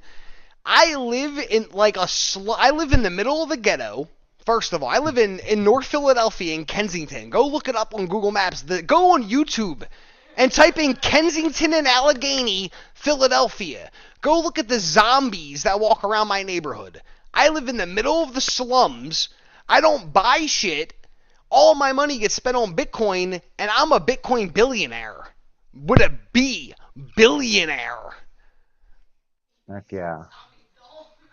Like, I'm not a Satoshi billionaire yet, but that's my goal. Yes, you are. I heard those numbers. Yes, you are. No. Listen, even if you're not, Paul, you will be soon because you know what it's about. You know, listen, one day, me and Jerry talked about this. One day, all of us are going to be together. We're all going to be together on an island.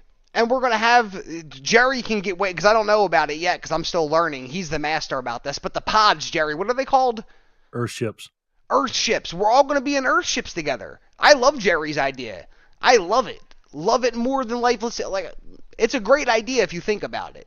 And I already agree with Jerry. Like, if anybody besides J.D. Vance or Trump is my president after this election, I'm moving to Thailand. You know what we're going to do? We're going to skip episode 10 today. And we're going to move it to Monday, right? Yeah, that's a great idea, Jerry. We're just going to chill out today. I want to show you guys some Earthships. You guys want to see some stuff? Yeah, on Earth? Bro. Show the Earthships. Okay. We're going to look at some Earthships, man. We're going to watch something on Earthship. Then when you guys want to say something, we can pause it. Yeah, for real. We could. I'm obsessed with these, man. These things, dude. This is a good one. For real. I'm going to turn this George on. said boom with a B. With a Bitcoin B. All right, guys, let's do it. Let's do it. There we go. Earthships. These are all Earthships.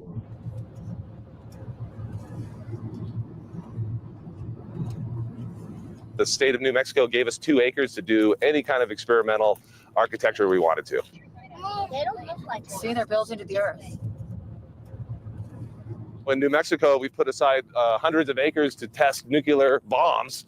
So Mike, the architect, went to the legislature in New Mexico and said, like, hey, let us experiment with housing.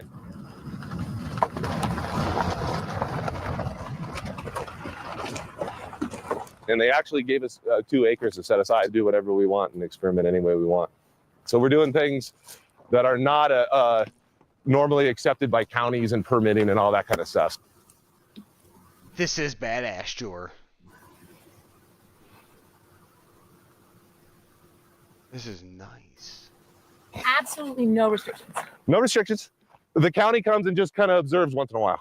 This is our bottle making lab for the academy, because we have a school here where we teach students how to build airships and all our techniques. And this is where we cut bottles in half, then we tape them together and they make these beautiful little bricks that light comes through. Home Depot, you probably pay $5 for a brick like that. So then we're gonna find a matching one, tape them together, and then it's a brick for free. And the county brings us bottles, the county brings us tires, county brings us mulch. We use trash. We use whatever society is done with, and we're gonna use it in housing. This is gonna be a huge complex where we can house students in the future. Mike wants to put a river through it. So yeah, we decided to make an outdoor amphitheater because sometimes we have 60 students here. Why tires? Oh, tires are just free, and they're gigantic bricks and filled with dirt. They just make this incredible structure. So we use tires for everything we can. Tires are walls, tires are foundations, tires are footings. They are big, strong, free bricks. This whole structure has been made by students over the years, and it's just all made out of bottles, cans, and tires. That's nice. So this is going to be student housing. So this is. Did you hear that? It's all made of bottles, cans, and tires and dirt. That's and shit. beautiful, bro. That's beautiful. You go in these places. You don't need any heater or any air conditioning. It's all set at like 70 something degrees. No electricity whatsoever. These things, I'm obsessed with them, man. Oh, Jerry, can I make a statement real fast for everybody? Because I keep seeing them ask this, and nobody in the chat ever addresses this. People are always worried about people hacking your Bitcoin, quantum computer. It won't happen. Right now, today, in today's world, 2025, what's today? April 18th, 2025, at 7:04 p.m. Eastern Standard Time. It would take 16 to 21 qubits of power for a quantum computer to be able to hack your Bitcoin address, your private key. We don't have that kind of power in the world right now. And by the time we do, you'll need more than that. I just wanted to point that out there for everybody that's worried about hackers. Yes. Welcome back, Clean Your Machine. What we're going to do is we're going to not watch the rest of the number 10. This is kind of like a hangout day. We're just going to hang out, chill. This is nice. Yeah. Jerry. Yeah. So if somebody else wants to come on, we can talk a little bit. But what we're going to do is we're going to watch a little thing about Earthships and learn. And if anybody got any questions, it's just a chill Friday. Listen, Jerry, Yeah, and there's going to be 30. Sure. I don't know. I was going to say, can I ask if everybody's enjoying the show? Like, can I ask if everybody's enjoying this? You're the MC. Go ahead. The MC, listen, everybody, let's drop some likes and drop a share. Listen, yeah. If you were here yesterday and you've seen the video of Jerry's where people's grandparents are struggling, people's grandparents are hurting every single day, like because they didn't understand this then. Like my wife's grandpa, like my grandfather's dead, God rest his soul. My wife's grandpa was in the Navy. He's a retired Vietnam World War II veteran who has to struggle every single day for fake money. It's ridiculous, everybody. Invite your friends. Drop a like, invite your friends. Make the algorithm go crazy. Make the algorithm ecstatic. And make Jerry reach every single person on this planet. Thank you, man. Welcome in, Corey. Thank you, guys. Listen, again. Oh, Corey, real quick, dude. We're pushing back the episode 10 today. We watched a little bit of them, but I'm going to start low. We're just chilling today. It's double set Friday. Do me a favor, man. Give me your city and your state because I'm trying to make a map of everybody. You ain't got to dox yourself or nothing. Let me just get your city and state, man. We're just chilling. We're just chilling, Corey. I think Corey's new in the chat. Corey, no. Corey, what's up, guy? He's been here, man. Corey, what city you stay? I'm thinking Arizona. I'm thinking. It's sickening. It is sickening, man. If I could put you on the Bitcoiners for Freedom map. That's what this is. There's two things that I hate, Jor, because I have to see, Jor said it's sickening. There's two things I hate in the world. It's the abuse of animals and the abuse of our fucking veterans. Excuse my language. I hate more than anything in the world when my veterans who fought for my country are disrespected. Yeah, for real. I'm just pointing that out. Sorry for the short anger rant. Hold on one second. Corey, you're in Las Vegas? I didn't know that. Oh, Corey, by the way, you said you wanted to come on the show. Do you want to come on now? I can send you an invite. Here, I'll send it to you in the Signal chat. You can come on with us, brother. Hold on one second. Wow, you're in Las Vegas. I knew you were close. So Las Vegas, cool. Wow, man. Wonder what side of town you're on, bud. Okay, hold on. Let me put this pin in here. That's crazy, man.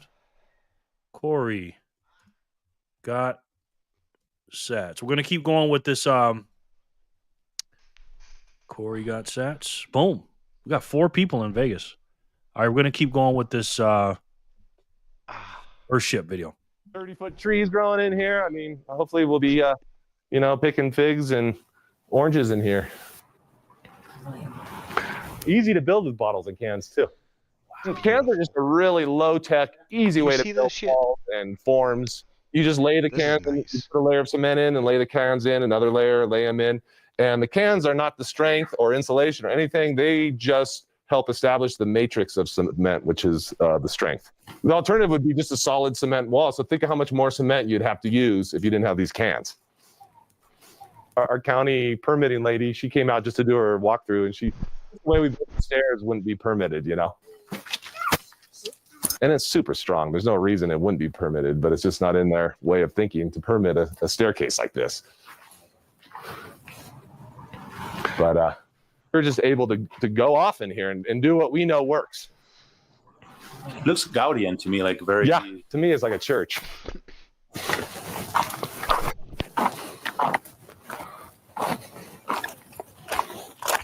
These houses, these are called the Simple Survival Earthship. To get an Earthship permitted in the United States, it's got to be pretty expensive because a house has to do so many different things, right?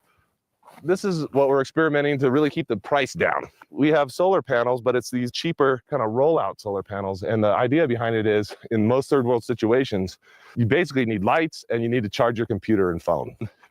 You see these black tanks in the window.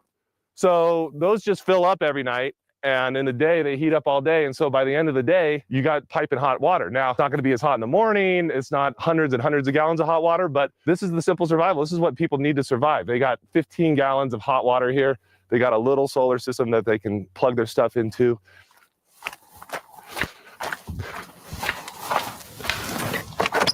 Hello? I think all the interns have cleared out. So if you want to see the inside. So like all Earthships nowadays, we have this greenhouse interaction zone. So this greenhouse is what can heat your house during the winter. You open up the doors to the room and the heat goes in. During the summer, you close these doors to keep the heat in here. And ever since we started isolating these greenhouses, we've really been able to control temperature. The old designs stayed between like 64, 74, but now our new designs are just straight line across the board, 71 degrees, without any outside heat or cooling. And we can see a cooling tube here.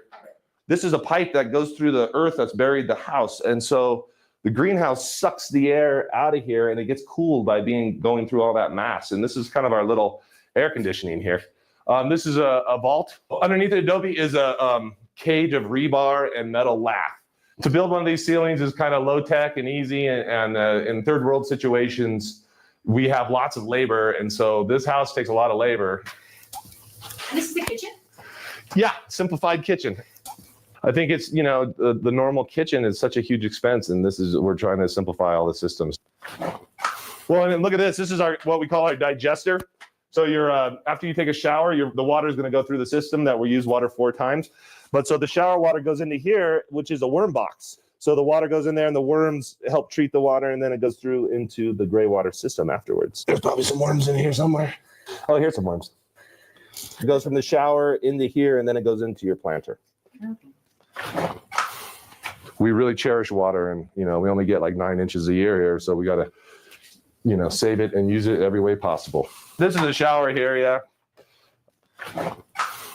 After the water goes through, your shower, it comes through the box, goes through the plants. Whatever water isn't used, we store in a little well and it gets pumped into the toilet. So we use gray water in the toilet. So that's the third use of water. After the toilet, it goes outside to a self-contained black water containment cell. So that's the fourth use, is exterior landscaping. So 4 uses of water here.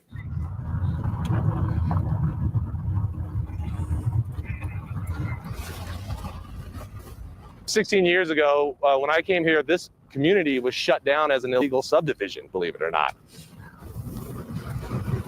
That was when some lawyer in town was fighting us, saying we were a legal subdivision, and people went along with it, and we actually got shut down, and people's lives got kind of shattered because of it.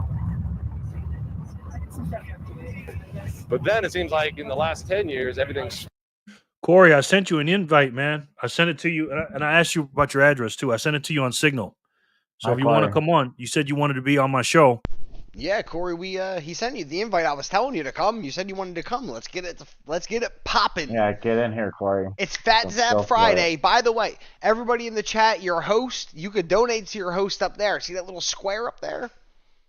Yeah, make sure you send Jerry a couple sats. This is not you, Paul. You're the donating animal. By the way, guys, that was an old video. I didn't even know that. That was from 10 years ago. Let me get a more updated one. Hold on. That was from 10 years ago. 10 years? It's been 10 years?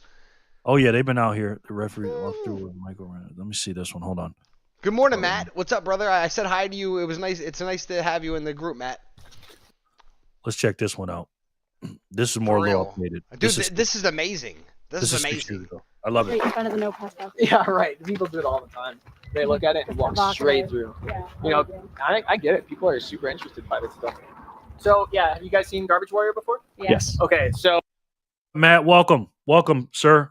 We're just chilling today. We're not watching any videos. We're going to push them till Monday. We're just going to chill out, watch some Earthships, talk some junk, and yeah. I'd be ready for Satoshi Saturday tomorrow. Yes. In the movie, Are we him allowed to fighting smoke on the your channel, state Jerry? legislature in New Mexico for like 8 years. This is the testing site he eventually won. So he was fighting for 200 acres. He only won 2 acres. So this has never been finished? So this is still not finished. It's being working on. They're in the process of connecting this building here on the right, this building that's halfway buried here, and you can't really see it from here, but there's a building on the far side over there, and they want to have a massive Earthship that'll house 25 to 30 people. Okay. So like an apartment building? Exactly. Okay. And what they're going to do is they're going to connect all of them with a wide greenhouse space, so you can like ride bicycles, more than the personal home. He was dreaming to create cities of Earthships, 500 visitor centers all interconnected with highways, bicycles, no more infrastructure. You would need water lines, power lines. There'd be enough food. He said in a city scenario, it would have to be 50% greenhouse plant space, 50% living space for the people. So that was actually one of my very first reactions, especially viscerally, that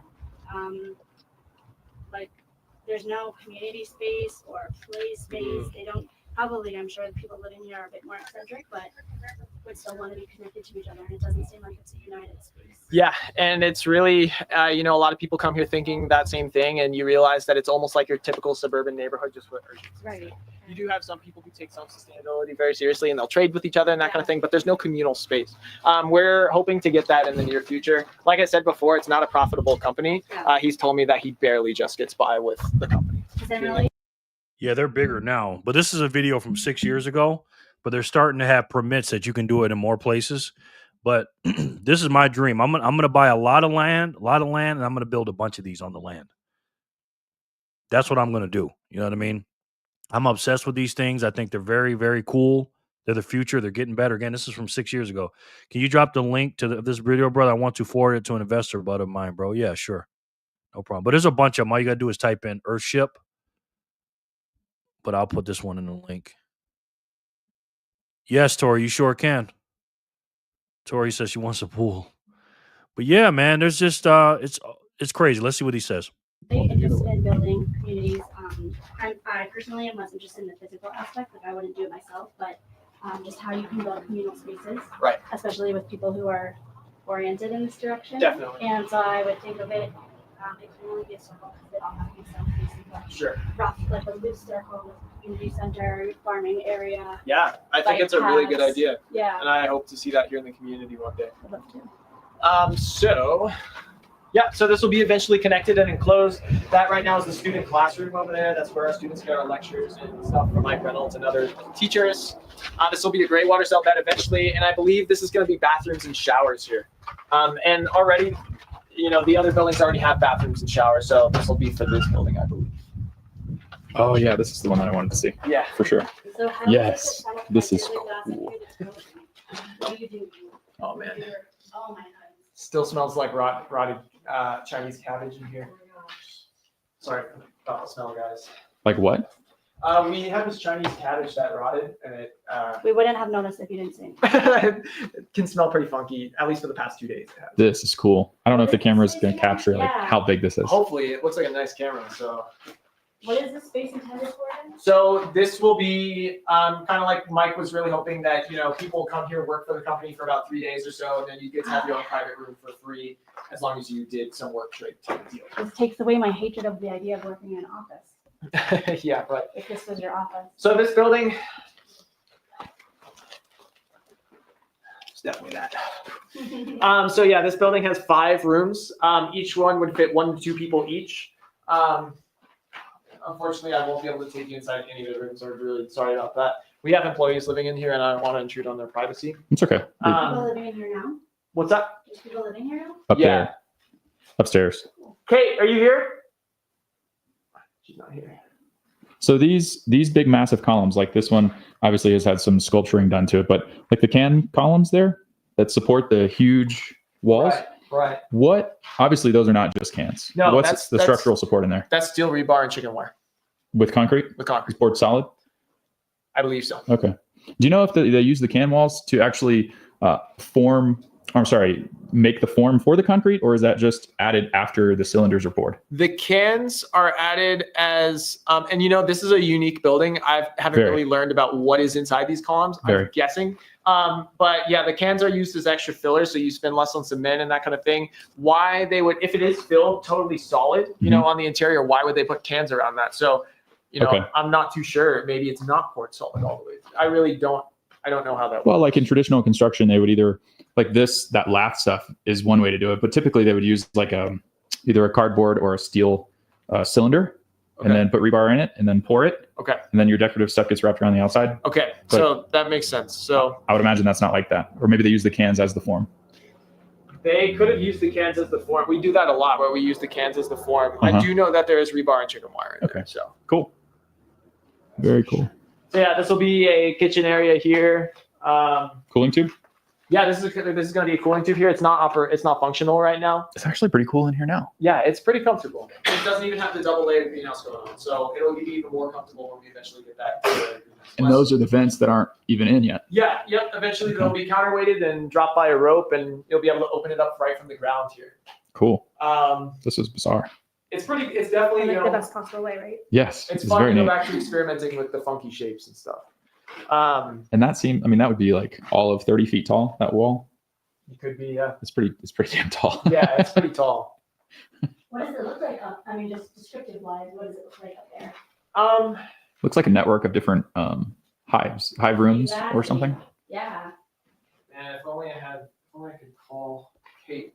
One time I was like, Kate, you here? And I was like, all right, let's just go up real quick. She's and then she sleeping. came inside. And I was like, no. And then that's when she put the please do not enter sign up. Busted. Yeah. So is this going to be like a basement? So this is going to be another private room. Right now it's just storage. Okay. You can go in here. I mean, and I can check if that other room is unlocked. I think it's too dark.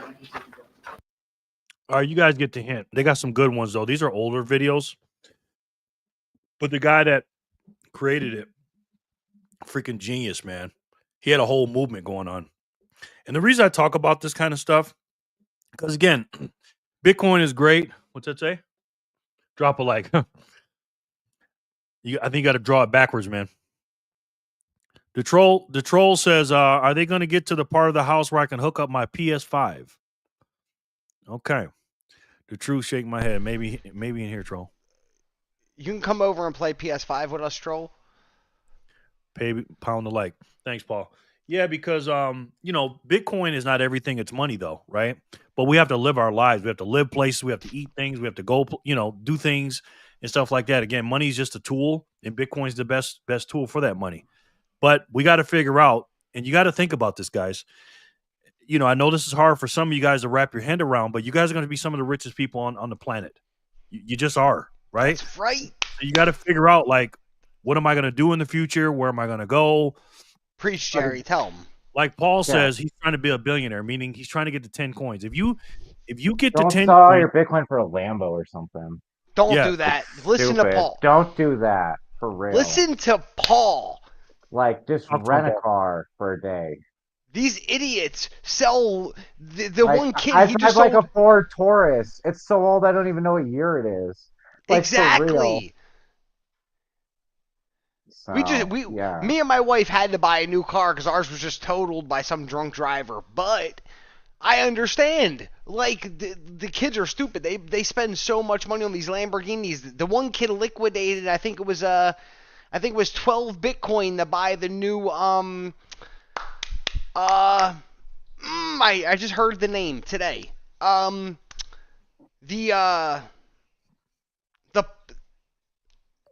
Maserati something.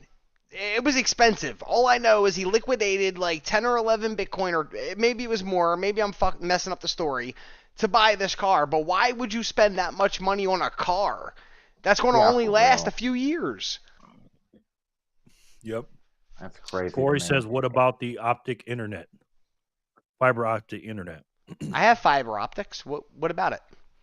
EB, how much Bitcoin to be richest in the world? Well, that's why I pulled this up. If you have 0.2 Bitcoin, you're in the top like 1% ever.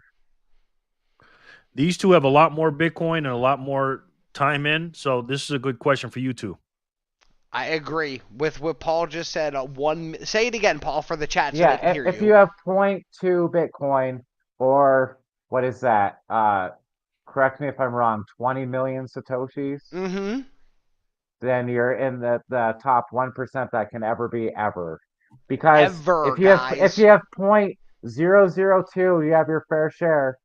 So times that by 100 is 0.2. That should be your goal.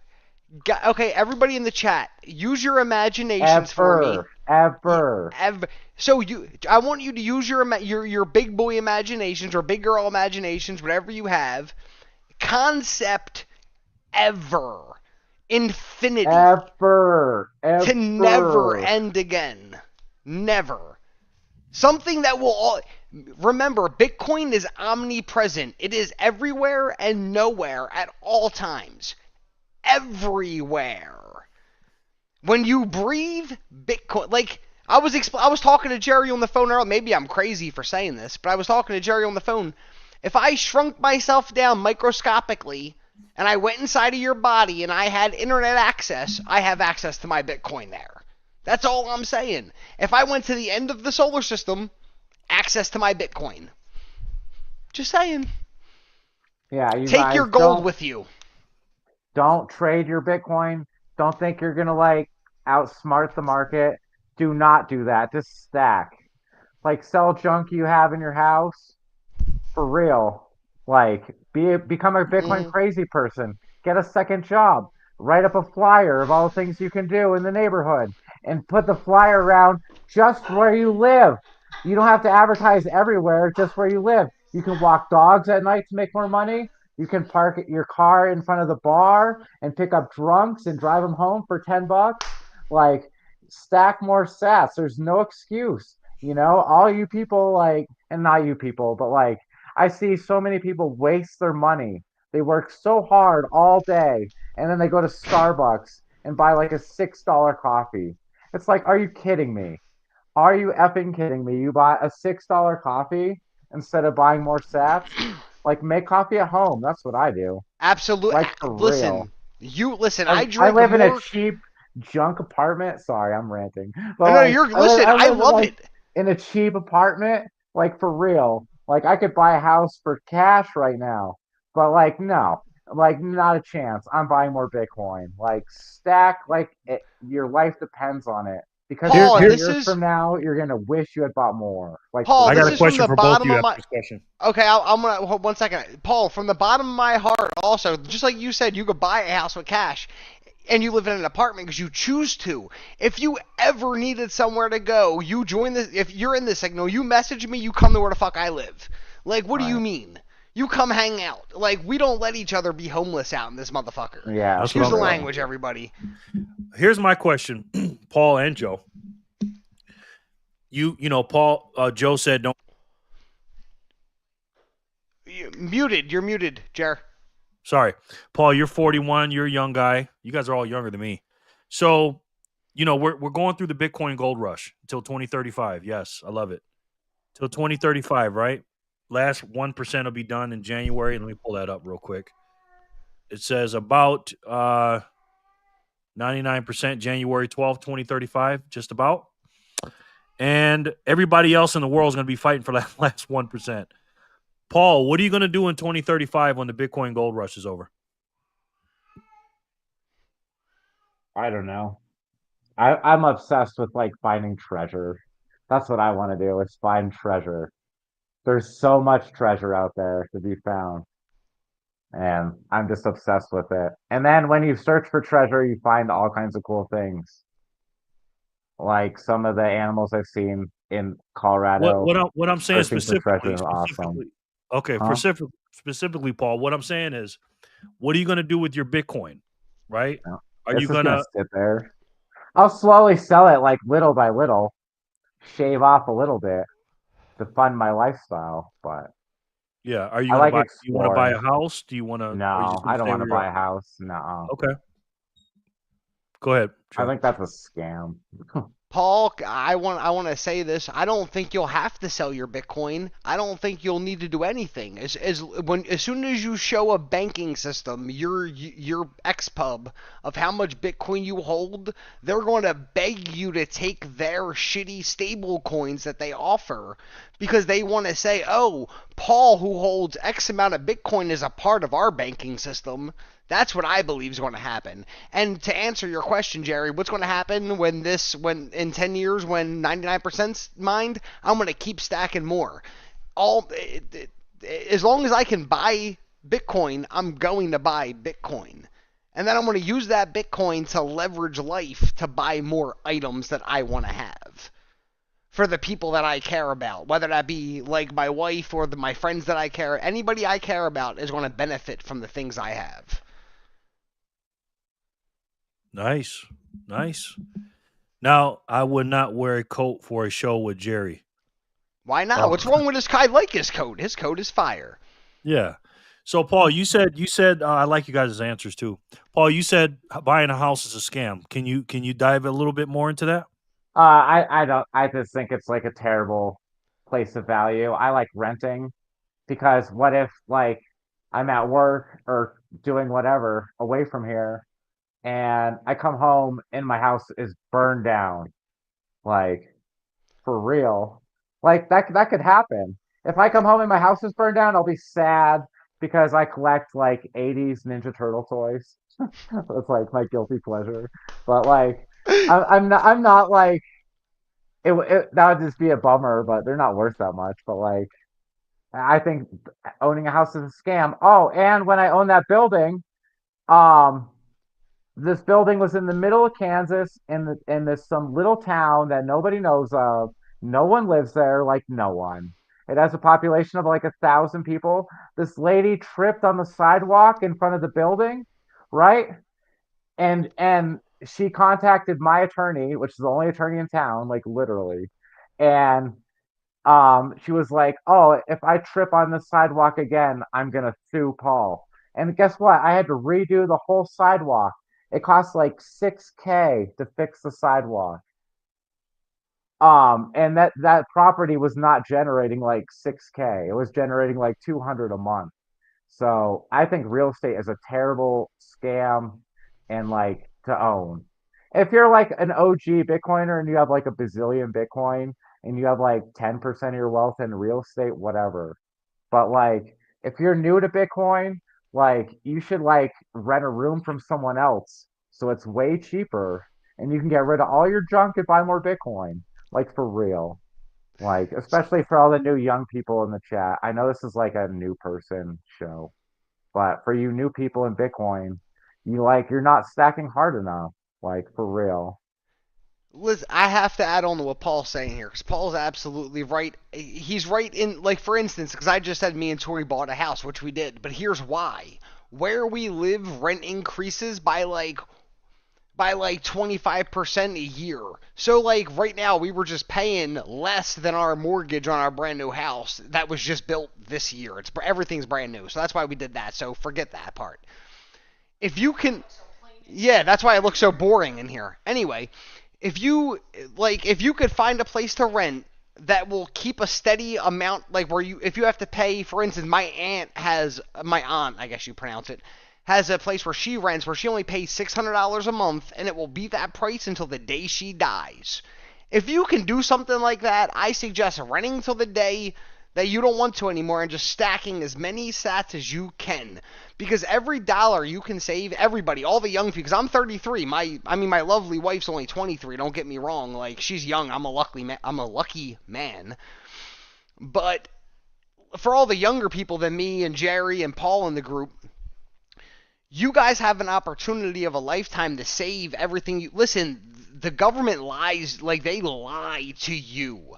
Like, you are lied to, my friends. Like, you go to school, you go to university to earn a degree, you could learn that off of YouTube. You can go to MIT's YouTube channel and learn anything they teach from any teacher they have. No, I rest real. my case. The choice is yours. That's what I'm saying. But you choose to go pull a loan for two. Did you ever wonder why they'll give a loan to an 18-year-old kid for $200,000, but they won't give you $15,000 for a new car? Did you ever think of that? It's a scam. The Rothschild, bleep that out. The family started the schooling system to create workers, not thinkers. If you're a thinker in society, you're one person. You're less than 1% of the population. If you sit back and wonder why does John, like, I'm not saying nobody specific name John, just example. Why does John get up and go to work every day and waste his hours? How precious is your time? We don't last forever, everybody. I mean, I believe in eternal life, but like, we don't last forever on Earth. Why exchange your precious moments on this planet for fake things that do not exist in life? They could print more money. So, hey, Paul, I'm going to pay you $1,000 an hour of fake money, but don't worry, in 20 years it'll be worth 25% less. Zero. That's why I don't worry about the price in dollars, because it's just a fake unit of measure. Like we listen, you changed my mind. You changed the way I look. Let me rephrase that. You changed the way I look at Bitcoin versus savings and investment just by that one conversation we had. Because I was arguing that Bitcoin is an investment because it grows in value every year, absolutely. But that's only like Jerry said above me here, great host. Like Jerry said, it only grows in fiat terms. Like today, one Bitcoin is $80,000 of fiat money. But in 10 to 20 years, there will not be fiat money. It will be based on a Satoshi count of how many Satoshis you have. And that's... I ran the numbers. I listened to what Jerry said. I sat back. I ran the numbers in my head. I wrote it down. I looked at it, and he's right, and I agree. And listen, I'm a high IQ individual, and it takes a lot for me to admit I'm wrong. It does. And Jerry is 100% right on the aspect of Bitcoin versus an investment and a store of value. Because at one point, there will not be a fiat value to measure your Bitcoin against. There won't be Chinese yen, or if it Japanese, whatever yen is, there won't be the pound, there won't be any fiat currency. There will be Satoshis and then stable coins produced by banking systems who own Satoshis. So if you own high amounts of Satoshis, you'll be able to produce your own form of currency at some point. Yeah. That's all. Sorry for the rant. I apologize. No. You're good, man. You're good. I'm letting you guys roll with it. I'm always talking because... That's right, Jor. That's right. I see it in the chats. That's right, Jor. I'm going to answer your question real quick. I run to New York, but I want to piggyback off of what Joe was saying, right? It's like when you're thinking in that broken, dumb system that we're still in, that we're working to get out of, that's when everything is skewed, right? this is why I tell people, and this is why I did the Satoshi Saturday series, because I want people to understand that, number one, the word Bitcoin is just a marketing name. There's no such thing as one Bitcoin. It's just a bunch of Satoshis. That's number one. But number two, and most importantly, you only use your dollars. You only look at Bitcoin's price or Satoshis, how many Satoshis you can get, just to see how many Satoshis you can get for the dollar. In the future, guys, everything is going to be priced in Bitcoin in that closed system. I measure my net worth and how many Satoshis I have. Guys, wherever you keep your Satoshis, forget the Bitcoin. Don't put it on 1.00. Now, if you got 10, 20 Bitcoin and whatever. But if you're a person, not like these two, I'm talking about someone that just has a regular, few million sats, few 100,000 sats, something like that, that you think that's not a lot. Set it to Satoshis. Don't put it 0.00. Set it to Satoshis and look at your value. And I'm not saying it's dollars because I want to change your mind, but kind of look at it like dollars, right? Because again, one Satoshi is one Satoshi, one Bitcoin. And what's the purchasing power of your asset? Because again, it's not an investment. All it is a savings technology moving into a medium of exchange. And then it's going to be the global reserve asset right after the unit of account that everybody's going to use in the future. Most people, 90-something% of people, this is what's going to happen. It's going to be a great money for everybody. Everybody's going to be able to work. They won't have to invest anymore because they have a closed system, quote unquote, dollar or Satoshi or whatever how they do it in the future. That not only will not lose any purchasing power, but will gain in purchasing power. But most people won't have it saved up like us. This is why I tell people we're going to be the richest people in the world. That is not like a statement that I think maybe this is. No. I look at that as an absolute fact. That's what's going to happen. Now, you got guys on here that got multiple Bitcoins and stuff like that. You think, oh, I'm too late. Don't compare yourself to Joe and Paul and all those other guys. No, and don't think you're too late. What's that? You're not too late. You're not compare too yourself late. to the other 95, 7, 98 plus people that you're way ahead of. Ready? I have a question. I have to cut in now. How many people right now are on this live, Jer? This is just to understand the numbers. How many people right now are watching? 3.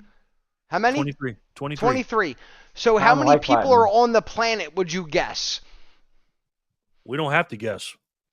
I mean, we have some anonymous people, but we right have... there, here we go.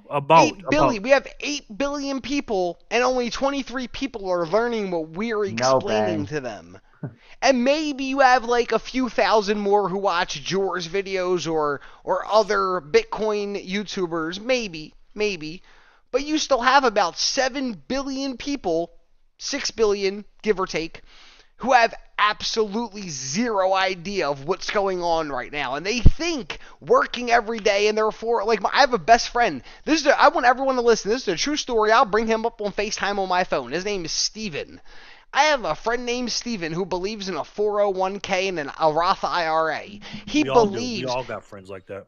Listen, he works he's a janitor, not a janitor, sorry, he doesn't like that word. He's a custodial expert in an elementary school, a really good paying, he makes more than $100,000 a year, great money, who believes that when he's 65, he's going to retire and live a happy life with, come on, guys. Go on X.com, go to Grok, who doesn't lie. Grok does not lie to you. He's based purely on truth, and ask him what he thinks is going to happen to the U.S. dollar in 10 years. Go ahead. Yep. Hey, you guys want to answer this question from I Runs New York? How do you feel about this recession talk the media keeps saying? Don't worry about that. Just stack Bitcoin. Don't listen to anything the media says. Garbage and lies.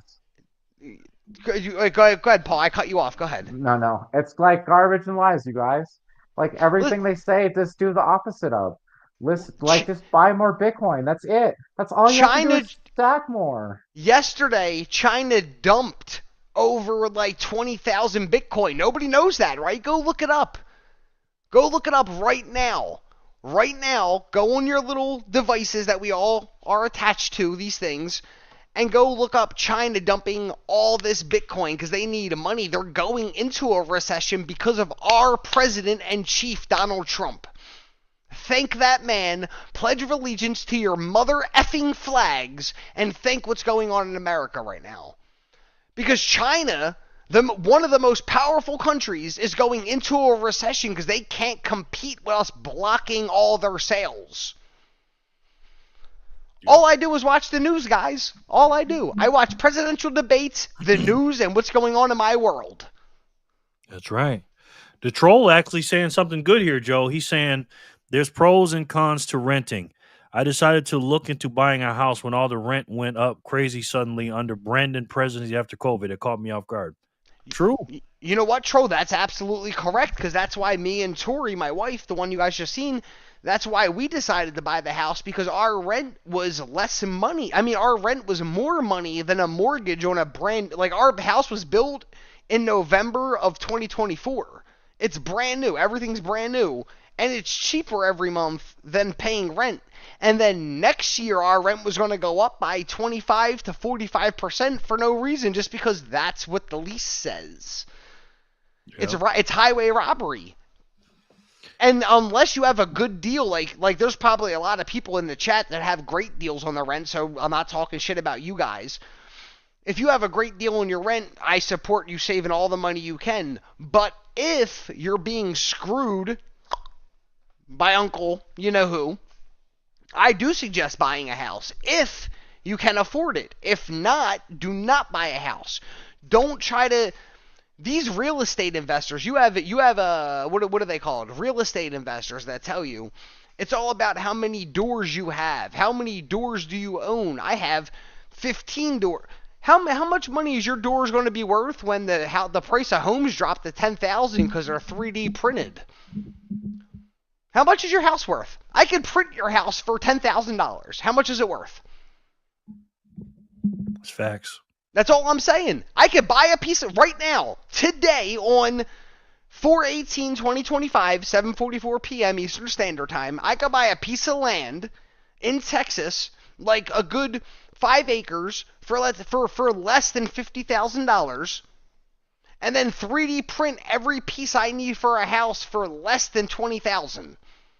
And I could build a house out of 3D printed parts that are more reliable than wood, because wood degrades. 3D printed parts last 2.3x longer.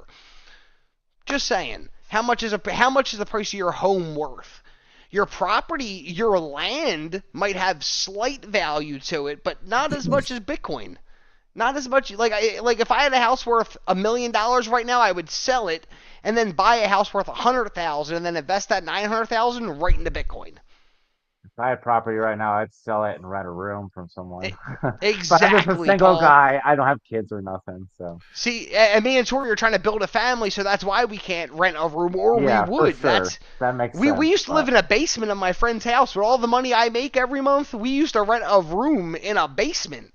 Heck because I like buying things that I want. Yeah, I have a simple job, and I'm a simple dude. I don't have a family or nothing, so. I got to get to some of these chats real quick, guys. One Satoshi would never equal $1. If it does, no one on this live will be around to see it. Wait, can I? Yeah, go ahead. Okay, one Satoshi equaling $1. Ready? Don't take this guy too serious. What? No, I love Jimmy John. He's a part of the family. I think Jimmy John has a wallet with some Bitcoin in it, because sometimes he says some really intelligent things in the chat. He does. I think he's just in love with Jerry.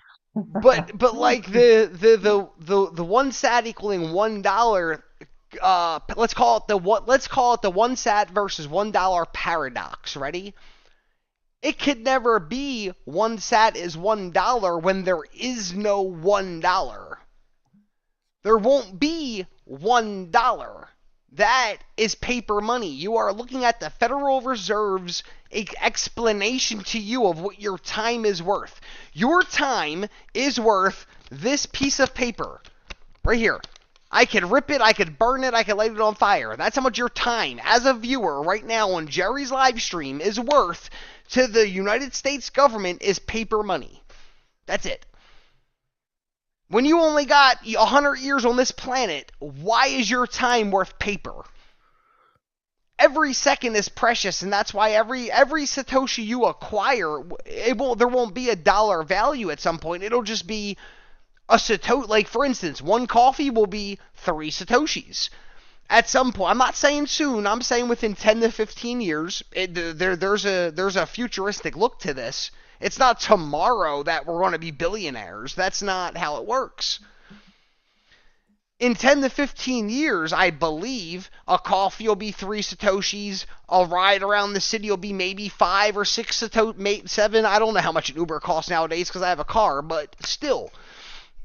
Like, if an Uber costs $20 fiat money, you figure it would cost you maybe 8 or 9 Satoshis to get anywhere you need to go in life? And then, what are you going to do when there is no dollar bill, and then you get paid in Satoshis? What are you going to do then? Yeah, When you work 40 hours a day, 5 or 6 days, because most look this up, most Americans have to work crazy overtime or 2 jobs. So let's say you work 40 hours, 50 hours a week for, let's say, 20,000 Satoshis or 30,000 Satoshis a year, when right now you could buy 30,000 sats for $30. More, you get more than that for $30, but I'm just giving you a rough number. $30 gets you 30,000 plus today. Like, this is how. Hold on one second, guy. I just want to this is how serious I am. Like, I believe in Jerry. Jerry has the link. Where's he at? Up here. Boom, boom. Jerry the man up there. He has the link in his chat, in his description for his Fold app. Like right now. You can go on Fold. Hold on. I ain't going to show you how much I have. But you could buy for $20 right now. You can get... Where am I at? Where am I at? There we go. You can get 20,000... Well, it's backwards. But 23,476, I think that is. And you can see, I believe in this shit like a motherfucker. I buy it all day long. I don't care how much it... That's what the fuck I'm saying.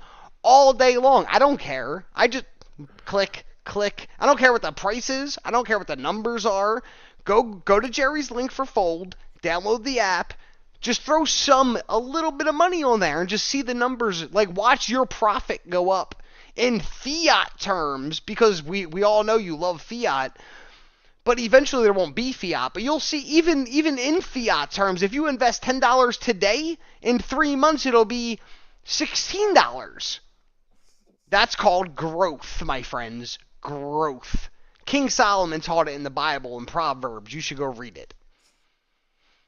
Yes, sir. All right, let me get to some of these chats real quick. Get to the chat. I'm ranting. I'm sorry. You're good, brother. Would you sell Bitcoin to pay down off credit card debt, Joe? Wait, say that again. Would I sell Bitcoin? No. Right now, first of all, I'm not me and Tori right here, my wife, are in zero debt. We have no debt balance, and we have high limit credit cards, really high. I could show you guys if you want to see in the group. Join the group and I'll post it. But if I was in debt, let's pretend I was in $10,000 worth of debt. Everybody in the chat, I'll tell you how to get out of debt today. Are you ready? Everybody ready? Here's how we do it. Drop some fire in the chat. Drop some fire for Jerry, and I'll tell you how to get out of $10,000 in debt today. Today, right now. You could do it right this second. Drop some fire. I'm looking at the chat. I need to see the fire, and then I'm going to proceed. Until I see fire, you're not getting no information out of me. There's some fire. We got a little bit of fire. It's not burning the house down yet, but we got, it's like a little bit of arson. Excuse the language. Oh, look at Paul's in here burning this shit. Fire. Burn it down. Jimmy John said, I hear y'all, but I'm going to keep stacking this paper. Sorry. All right, listen, look. Friends in the chat. If you're in debt today, I'm going to teach you the fastest. Let me explain. Hey, Mia. If there's 2 forms of debt. There's personal debt and then business debt. Business debt does not appear on your personal name. Let me explain to everybody. You can go start an LLC today, as for instance, as an example, a coaching business. Any bank will give you up to $25,000 on a business credit card today. No, sorry, I lied. Don't quote me on that. It'll take about 4 weeks to a month, 4 to 6 weeks to do this. You start an LLC. You set your business credentials have to be correct. So you have to have a business phone number, a business name, a business address. You have to have your orders, your operating agreement, and your articles of organization. All that has to be correct. Any bank will give you $25,000 on a business credit card. Any amount of debt you have on your personal name, you could balance transfer to your business name, and then it does not appear on your personal name. So now you are debt free. yes, you are still liable to pay the debt back. It is still your debt, but it is not in your name anymore. It's in your business's name, which is not you, because you are a separate entity. Just like the United States is a separate entity than the United States Federal Reserve. Boom. Fire in the chat, my friends. Fire in the effing chat. Mia, how are you, Chat. man? I'm going to spin for a minute. Someone mentioned King Solomon live chat this morning. Can you discuss that, Joe? What? So what? King Solomon's so King Solomon. this is so we would need hours of. I need a drink. Hold on. Cheers, everybody. Hold on. Thanks for having me on your show, Jerry. Oh, listen, Paul. We Oh, love you you don't got here. to thank me for that. For So real. listen. By the King way, for Sol- those of you that don't know, Joe is my he's the guy that runs the channel behind the scenes. He does everything for me. Thanks for all your hard work, Joe. Yeah, Much he's my love. partner now. So when you guys donate, you're helping me out too. If you want to donate to him, you can, but you're donating here. I don't want no one's donations. You send them all to Jerry's channel right there. Okay. Up Well, in the top left. we got our thing. We got our thing anyway. So yeah, he's just killing it for me, for us, and we're just growing because he's seen the vision. He said he was going to pick out a few people. He picked out Jor, me, and I think Mia is helping Mia. Tori is, right? Oh yeah, we're helping Mia also. Yeah. I'm explaining the way things work to Mia. Yeah, and we're all fam, man. When you look at this map, we're all family, guys. Look at this. Sorry, Joe. Go ahead. I didn't mean to cut you off. Oh no, Go ahead, you're bro. good. Oh, but I was just because Jor over there asked about King Solomon. So I want you can go. So right now, I am a factual human. I do not lie. I do not speak lies. Everything I say is 100% fact checkable. You can go fact check me, point me out in the description if I'm wrong. Go comment, say, Joe, you're an idiot, please. King Solomon. Okay, what is the biggest war starter on this planet? The answer is religion. Since the beginning of time, your belief in the afterlife is what causes war on this planet. So let me explain. King Solomon, for instance. Oh, I have to stop myself. Clean your machine, I'm guessing. Thank you so much. Thank you. Go ahead, brother. Oh yeah. Oh, so religion is You're the the biggest man, war. Queen. I'll take a drink for that. So religion is the biggest war starter in the entire world. The like me, I love everybody. So what I'm about to say is nothing slanderous. I'm saying what the world says. Pay attention. Christians hate Jews, Jews hate Muslims. It's how it goes. Just pay attention. And then you have Mormons who hate them all, which is really weird, and then Scientologists who are kind of creepy, but okay. But pay attention. If you look into all their religions, every single one of them, look for the man King Solomon. He is always described as the greatest, richest, wisest man to ever exist in history, in every religion in the world. Therefore, pay attention, chat, if everybody in the world agrees, even people, religions who hate each other, their biblical books say King Solomon existed, and he was the richest, most powerful, and wisest man to ever exist. Can I tell the chat, Jerry, what King Solomon's prayer to God is? Go ahead. Okay, so King Solomon's prayer to God is, God grant me the wisdom to know the things to do that please you, that you put me here to do, while helping the people you put me here to help.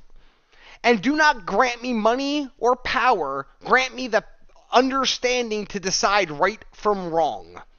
That's all King Solomon asked for from God. And that's what God gave the man. The man built temples of gold. He was the richest man in history. That's why everybody's Satoshi building strategy should be based on King Solomon. I don't care what religion you are. He existed. Go look at it. Go in your little book, your Quran, your Bible, your Buddha, your Talis Vanta, I think it's called, in Tibetans. Go read into it and go look up King Solomon. He's in that book. And he was rich. He was not just a little rich. He was like today having 100 million Bitcoin rich. There was temples in the great books. There's temples built out of pure gold for this man that weren't even his. People would just build them in hopes he would come one day. Come on, guys. Pay attention. Joe's rants are better than mine. Listen, I go based on facts. I read the Bible. I read most of the Quran. I've read the Bible. I'm a very big believer in different religions. Spin that wheel, Jerry. I like it. Well, I gotta see if I'm missing anybody. You guys got your names on here or what? Because I'm behind a lot of spins. Sorry, guys. Oh, listen, we're having fun in here, and you're doing Fat Zap Fridays. We're going to listen. Nobody's going to miss out. Nobody's by going the to way, miss guys, out. for those of you that don't know, these are Fat Zap Fridays, so you're getting 200 sats per spin. 200 guys. Everything's in double. 5 years. Look at. I hope I win. Don't plan your life in 6. Like people like, oh, what am I going to do next week? Look at your life in 5-year increments. Where are you going to be in 5 years from today? And those 200 sats that Jerry's giving you right now in 5 years are going to be worth, guess what? 200 sats. But what is that going to get you? Probably a new car. I'm just saying. Maybe not. Okay, sorry, I lied. It's probably going to be a payment on a new car in 5 years. Just saying. Who knows? Jimmy John said, I'm an equal opportunity hater. It's a good metaphor, a trait to have. Shout out to Bitcoin John earlier. Yes, it's very important. Wisdom to know right from wrong. We should all be King Solomon. Yep. King Solomon had a lot of holes back in the day, but hey, every man got his own weakness. Oh, that's a powerful question. Okay, that's Jimmy. Hey, Jerry, do you want me to answer that question on your stream or just leave that personal? What's that? And answer it in the so Gotsats asked a question, and I don't know if I should answer it in the stream or you want me to answer it in the Signal group privately.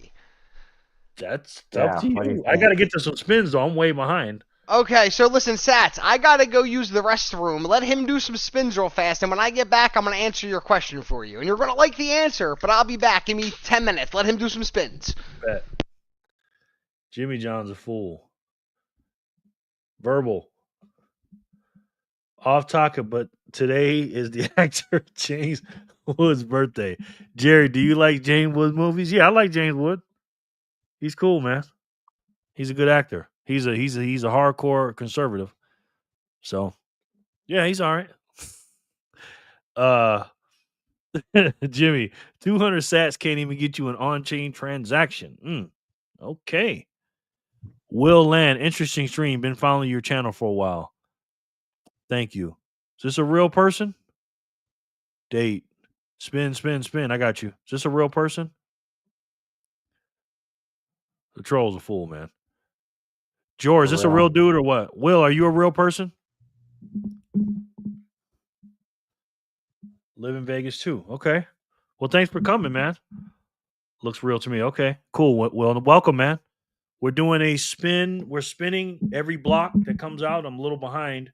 And if you win, you're going to get 200 sats. Usually I do 100 sats, but it's Fat Zap Friday.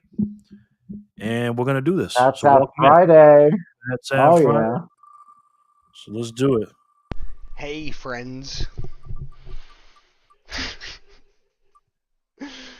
Oh.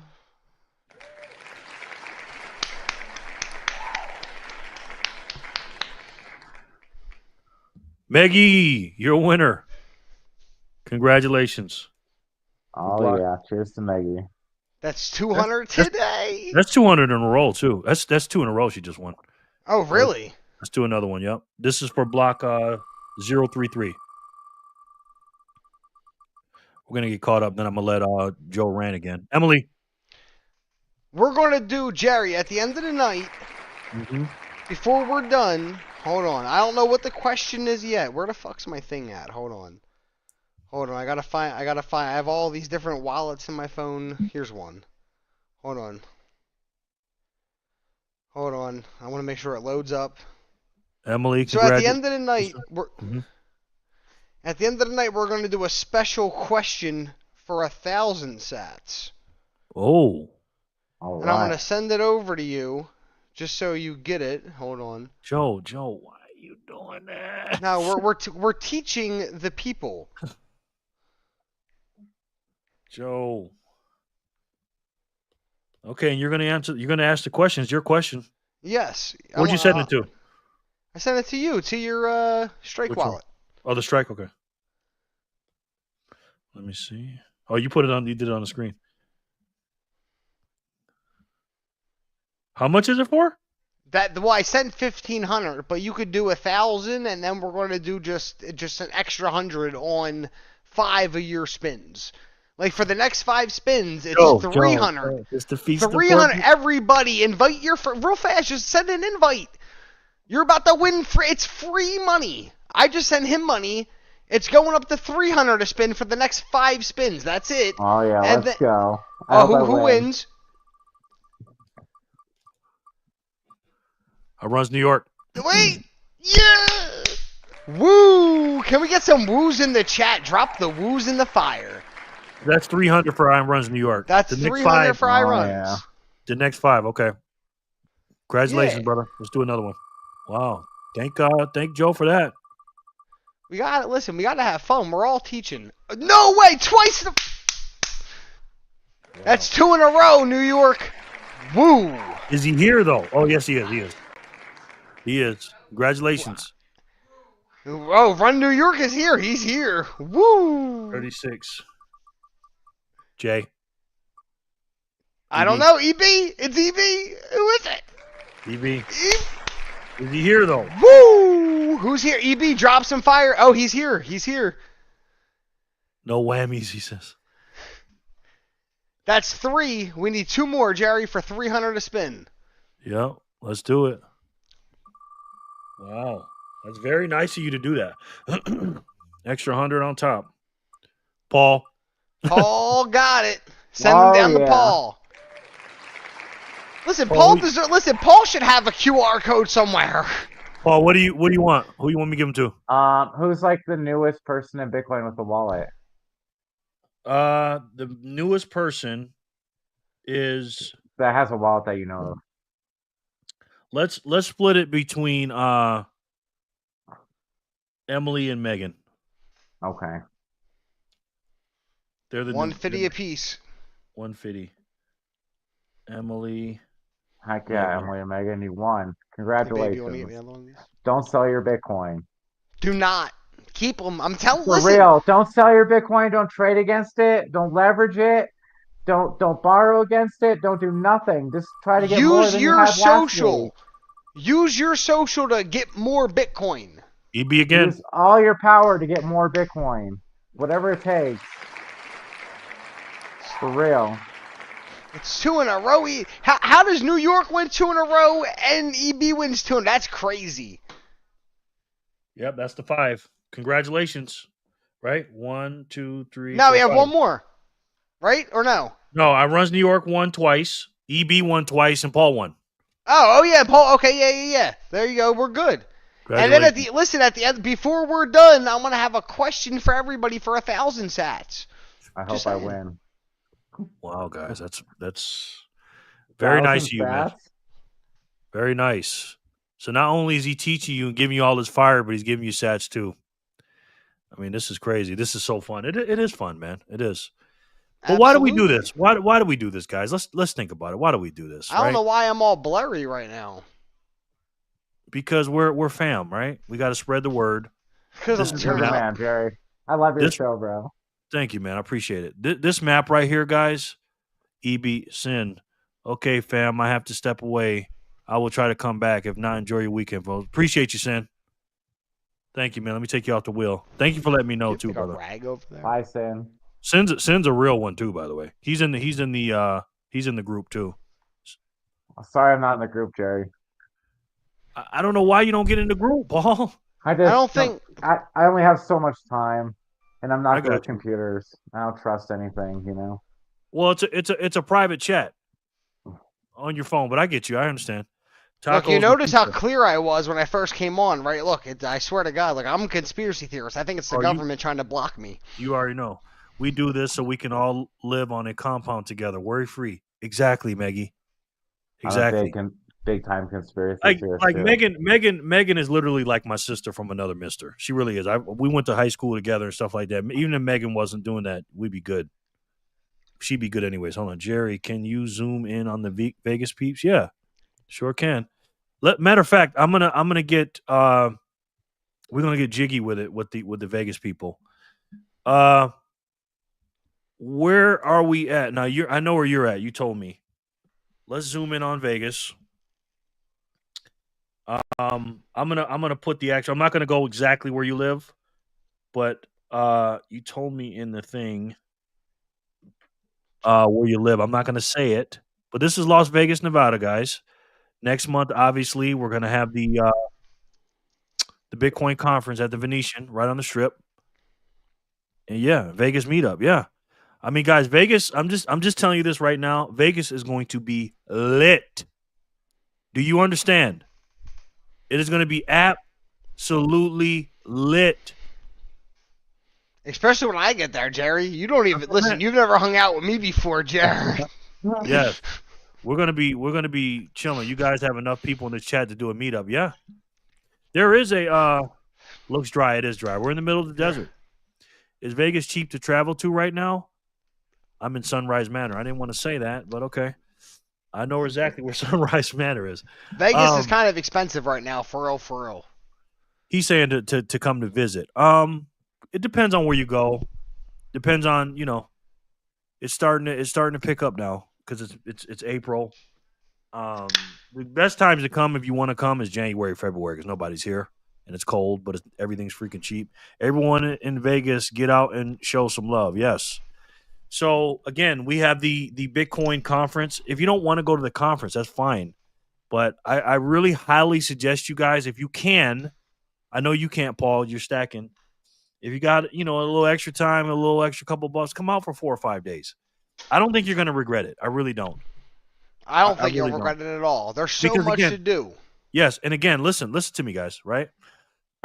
I know we're stacking. I know we're going hard and stuff like that. It's easy for me to say because this is my backyard. But I will say this as another sales pitch. You can't pay for experiences, right? You can't get that money back. Say it right? again, Jerry. Say it again. You can't put a value or time, cash or Satoshis or whatever on an experience. Like if we come out here and hang out for 4 days, 20 of us, 15 of us, 17, whatever, and we all just having a good time because that day it's going to go like this because we're going to have so much time. Then you're going to get back. You're not going to say, damn, I wish I didn't do that. You're like, damn, that was fun. It went by so quick. Next year's coming. Quick as hell. Jor's going to be here. I'm going to be here. Obviously, Corey from Got Sats. Maybe Tori and Joe. I'm trying. We have to find somebody to babysit all of our animals, and we're coming. Yeah. So if you guys can, come on, man, for a few days. And then for the next one, we'll may meet out in Tennessee or wherever the next one is. But I want us to go ahead. And I was going to say, remember, even if I can't, which I'm trying my damn hardest to get there. If I cannot get there for the conference, me and Tori will be there to see you at some point, like soon. Yeah, and even if we can't do Vegas or something happens or something like that, I want our group in particular with this huge map. I only want to go to Vegas to see Chris Angel make someone disappear. I like Chris Angel too. Is we can meet up somewhere. We can meet up somewhere, have our own little conference. Hang out, rent a house for 4 or 5 days or whatever. It'd be real cheap, and we just all hang and chill, man. For real, for real, and celebrate. Because look, I'm doing my Satoshi Saturday here, but when you're on a team and you're working real hard and you hit your goal. Right, it's like winning the championship. Everybody holds up the trophy, and the reason why they're so happy because they work so fucking hard all year, all season, right? And they work so hard for it. And then they're celebrating, they're drinking alcohol, they're partying, they're going out and stuff like that. You got to work hard, but you got to party sometimes too. There's nothing wrong with enjoying your life. It's better to enjoy your life while you're young than you're old, right? Again, I party every single day. You know how I party? After I work all day long, I'll take a few minutes, not all the time, but I'll take a few minutes, either just drive up to a casino, walk through the casino, and I'm just like, yeah, this is cool.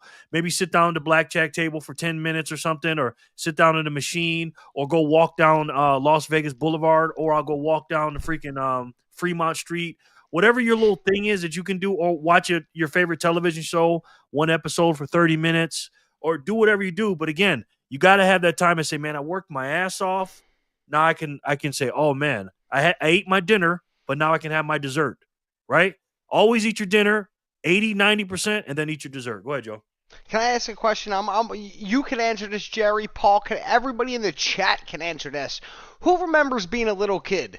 Who remembers sitting? It doesn't matter where you were at in life. You sit down and you have this feeling in your body that like everything is perfect, and you're just so happy to exist on the planet. What happened to that feeling, everyone? Seriously, what happened to it?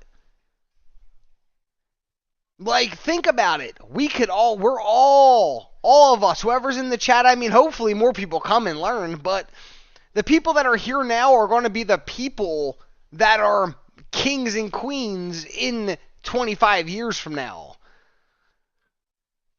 Yeah. Like, it's not going to be the like, for instance, this is just a crazy example. It won't be the Federal Reserve Bank. It'll be the Jerry and 88 Sats Bank, because they're acquiring so much now that who's going to stop them in the future?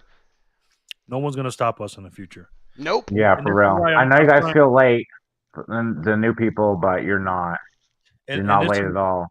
Right. And this is why I'm trying to make sure that all of us, and when we look at this United States of America or any country or whatever, but specifically not America, because we got 90% in America, we want to get as many regular people as we can. Because again, Bitcoin is of the people, is money of the people, for the people, and by the people, right? We don't want the Black Rocks and all these people. Again, if you have to sell your Bitcoin, we get it. We understand. Sell it to Joe. Joe will buy it. Paul will buy it. I will buy it. Joe will buy it. Megan, if you're selling Bitcoin, I'm here. Tell me, hit me up on Signal. Be like, yo, I'm selling my Bitcoin. Give me your. I need $1,000. I need $1,000 cash. Cool, no problem. Here's a wallet. Jerry can be escrow. George can be escrow. Joe can be escrow. Somebody else, whatever. We do it, right? Also, the troll says Jerry's conference is going to take place at Burger King, y'all. What? I love Burger King. Have it your way, mother. What? At Burger King. Has no one ever seen the Burger King commercials? Have you ever wondered why there's people like me in the world who are copywriters who make those commercials? Like that little catchy theme song. BK. What, dude? I'll fucking be jamming out here. I love that shit. VAW, we love you, man. Thanks for stopping by. VAW, yo, thank you. Brother, be safe. You, I'll see you with Signal. Yeah, we'll see y'all. And by the way, speaking of that, this is the Bitcoiners for Freedom map right here. But this is also the Bitcoiners for Freedom group right here on Signal. Now, Joe, I don't know if you got a link there with it or not. I'll grab it right now for you. Hold on. Yeah, get in it. It's free right now, but it's going to be $1 a month in May. Best dollar you ever spent. Very, very cheap. But there's a lot of good information in there, man. It's a secret Signal Bitcoiner group. Yep. And we're going to be doing our thing, man. We're going to be doing our thing. So go ahead and download Signal to your phone. Let me know if that comes up in the chat, Jerry. My bad for cutting you off. You're good, brother. I can't see it. It's in there, yep. Okay, cool. So you guys just download Signal to your phone. It's a private app. And you got people, I mean, you heard Joe today, right? Joe's on there. He's the most active person on there. You got any kind of questions, you don't have to go and pay $4.99 or $5.99 or whatever it is, whatever Orange Pill app is. I don't know, it's $10.99, whatever it is a month. It's a good service, right? It's a lot of sats. Yeah, it's a good service. I'm not saying it's a bad service. If you want to do it, you can do it. But this chat right here, man, here's the map. This is us. This is our group. Anytime something new comes out, we're going to let you know. Any Bitcoin news, if you're working, if you can't watch it, Joe is at home all day long just bringing in the news. Paul's watching news. We're all watching news. So get in the chat, man. Every morning I post some inspirational shit in there. Every night I post some inspirational stuff in there. Jor said it first. Yep. Jor, say it again, Jor. I will say this. I will say this. Living in the future, his group is a great group too. So I am not no hater. I want everybody to have a group. I want everybody to have a YouTube channel. I want everybody to make this thing go. I don't think I disagree. I disagree, and I have to say it instantly because there's people on. I'm not going to point them out. I'm not going to slander other streamers' names. But there's people who promote highly to borrow against your Bitcoin. You should not be a part of their group or their community. Do not borrow or lend your Bitcoin ever. Listen to Paul, everybody. Unless Look, you're it's like not a just me. bazillionaire with a bazillion coins. If you're new to Bitcoin, you need to stack as hard as you can. For real, like, do not lend or borrow or sell or whatever your Bitcoin. Like, I have If a you have good to take amount a of a break from stack. stacking, that's okay. I have I a do good too, but I amount. stack like a crazy person because you know why I keep stacking? Because my loved ones don't have Bitcoin yet. So I have to keep stacking for them. Proverbs. King Solomon, Proverbs, a great I'm not man stacking for stacks me for at this his... point anymore because I don't desire anything. I'm not a materialistic person. Listen to it, for people. Real. A great man Like, stacks for his generation's generation. The one I that don't comes have after kids, his. but my friends have kids. My nephews have kids. My cousins have kids. I'm not stacking for me. I'm stacking for them. For Listen to real. Paul, It's like everyone. not a joke, y'all. Like, you better stack as hard as you can. Because guess what? 5 Paul, years is you're gonna go by older. fast. I am older. Not every. I'm saying, but listen to this. Not everyone. Like, there's a lot of. Bitcoin is the best asset in the world. Like, There's a lot of without youngsters a in doubt. this chat that don't have someone like you who's going to leave them a big wallet of sats. They're just going to be in life thinking back like, oh, I remember Jerry and Joe and Paul. I remember them talking, and I really wish I listened to them. Yeah, like, that's the reason I stack is for my friends' kids, basically, because I don't have children. You're a great man, Paul. You really are.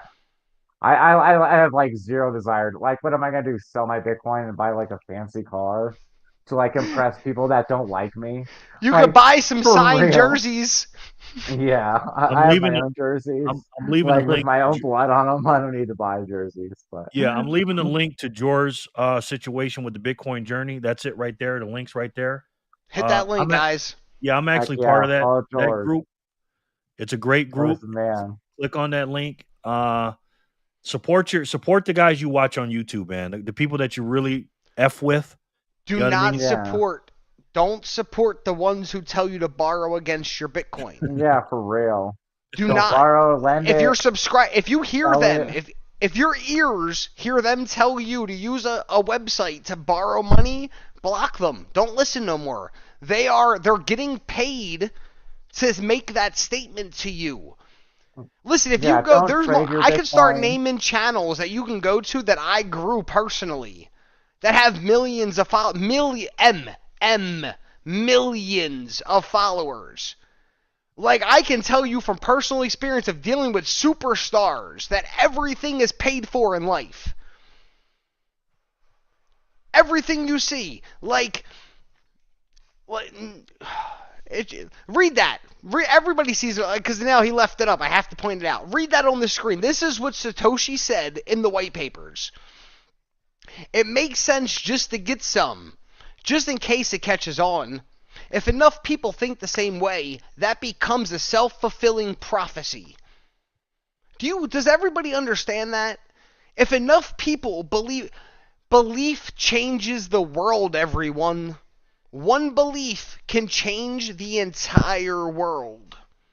As a group, we are a consensus. Like, yeah, sure, we have guys, we have girls, we have kids, we have teenagers in our group, but as a group of people, we have a voice. See what I'm saying, everybody? Like, Pleb Underground. I don't know who they are. I've never seen them. Pleb Underground. I've never heard of Pleb. I mean, I'll look them up That on show's YouTube and give good them. too. Pleb Underground, the original Simply Bitcoin show. The two hosts split. Did Nico, they? Yeah, there's Nico and Phil. Phil is Pleb Underground. Okay, I'm gonna go check out Pleb. That channel is wonderful as well. Listen, the left-wing media, I runs New York, I see your comment in the chat, good job. Can people drop 5? Listen, for everybody to understand, what I do for an understanding of life, I am an algorithm expert. I mean, I do a lot of things, but I build people's YouTube channels, their Instagram, whatever you want. I'm skilled at it. Right now, Jerry has... How many viewers we have, Jerry, live right now? Yeah, pound the like button, y'all. Like, for real. Good question. Let me look. Let me see. I'll be back in 2 seconds. Go ahead. We'll be here, Paul. Don't worry. We got 17 watching now. 17. Okay, right now we have 17 viewers. Let me explain to everybody. If you like this video, if you just hit the share button, post it on Facebook, Instagram, it doesn't matter where you put Reddit, if you use Reddit, post it somewhere. Because there's somewhere in the world that'll be like, thank you. Like, someone out there is going to, like, hit you up and be like, you know what, that video, it made me think about some stuff. And I was like, you know what, I'm going to invest in some Satoshis today or some Bitcoin today. I'm just saying, it's a good thought to have.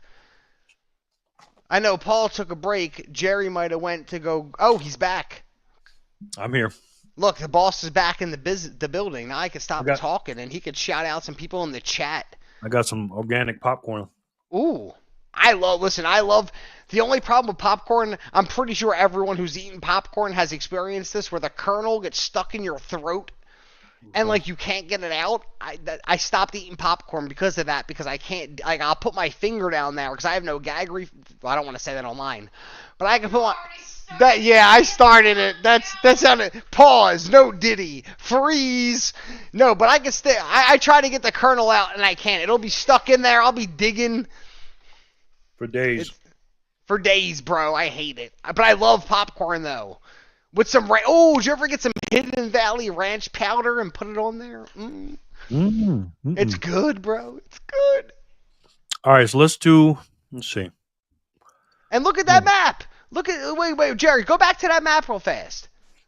Think about this. Everybody in the chat, just think about this. We have a whole bunch of blips on the East Coast. We have a whole bunch of blips on the West Coast right here. Where's the middle of our U.S. at, everyone in the chat? I know somebody's from Oklahoma, Kansas, Nebraska, South Dakota. I'm pretty close to the middle.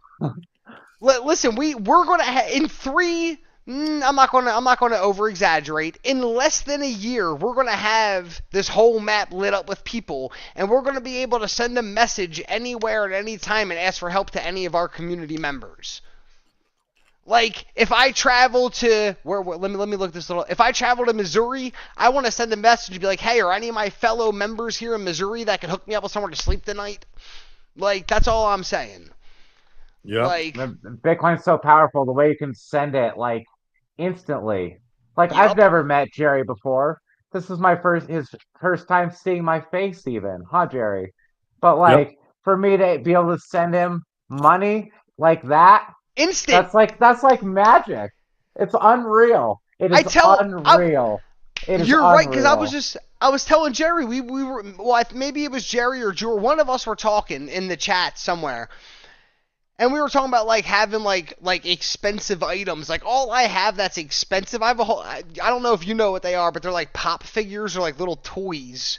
I have a whole bunch of them that are worth a whole bunch of money, and then I have this motherfucker right here, my Charizard. This guy. Nice. Yeah, but what I'm saying is you're right. Like, right now, I could sell this. Like, let's say Jerry hit me up and was like, "Hey, Joe, let's pretend I didn't have any Bitcoin." Like right now, everyone in the chat that doesn't have Bitcoin, listen to this. Let's say your family member hits you up right this second and goes, "Hey, mom, dad, brother, sister, auntie, uncle, doesn't matter.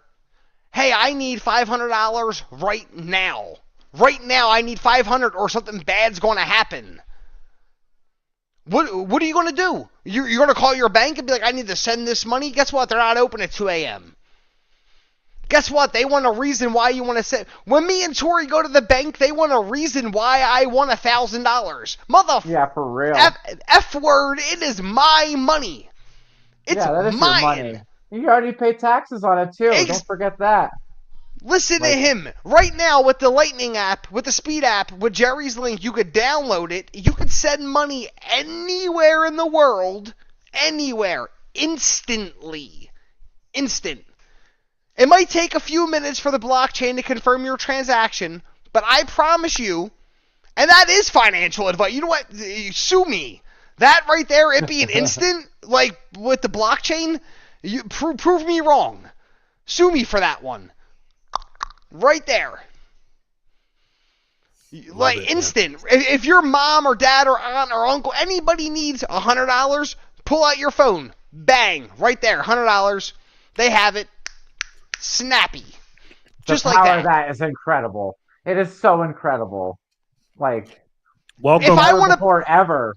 If I want to buy a $20,000 car today with cash, I need to go through a banking system. I need to get permission. I need to file IRS paperwork to move $20,000 in cash through a banking system. I need to file all these different papers. Guess what? I can go on my phone right now, right this second, and send 0.3 of a Bitcoin to Paul right this second. Guess what? That is over $15,000 in a second. For 1 free, second. too. On the Speed app, it's free. Basically. Free. Listen to Jerry. Free. Welcome, Bangarang, to the group. He just joined the group. Bangarang, welcome to the group, brother. Thank you for joining. I really appreciate it. Welcome, Listen, if you have Bangarang. any questions, hit me or Jerry up. Pound that like button.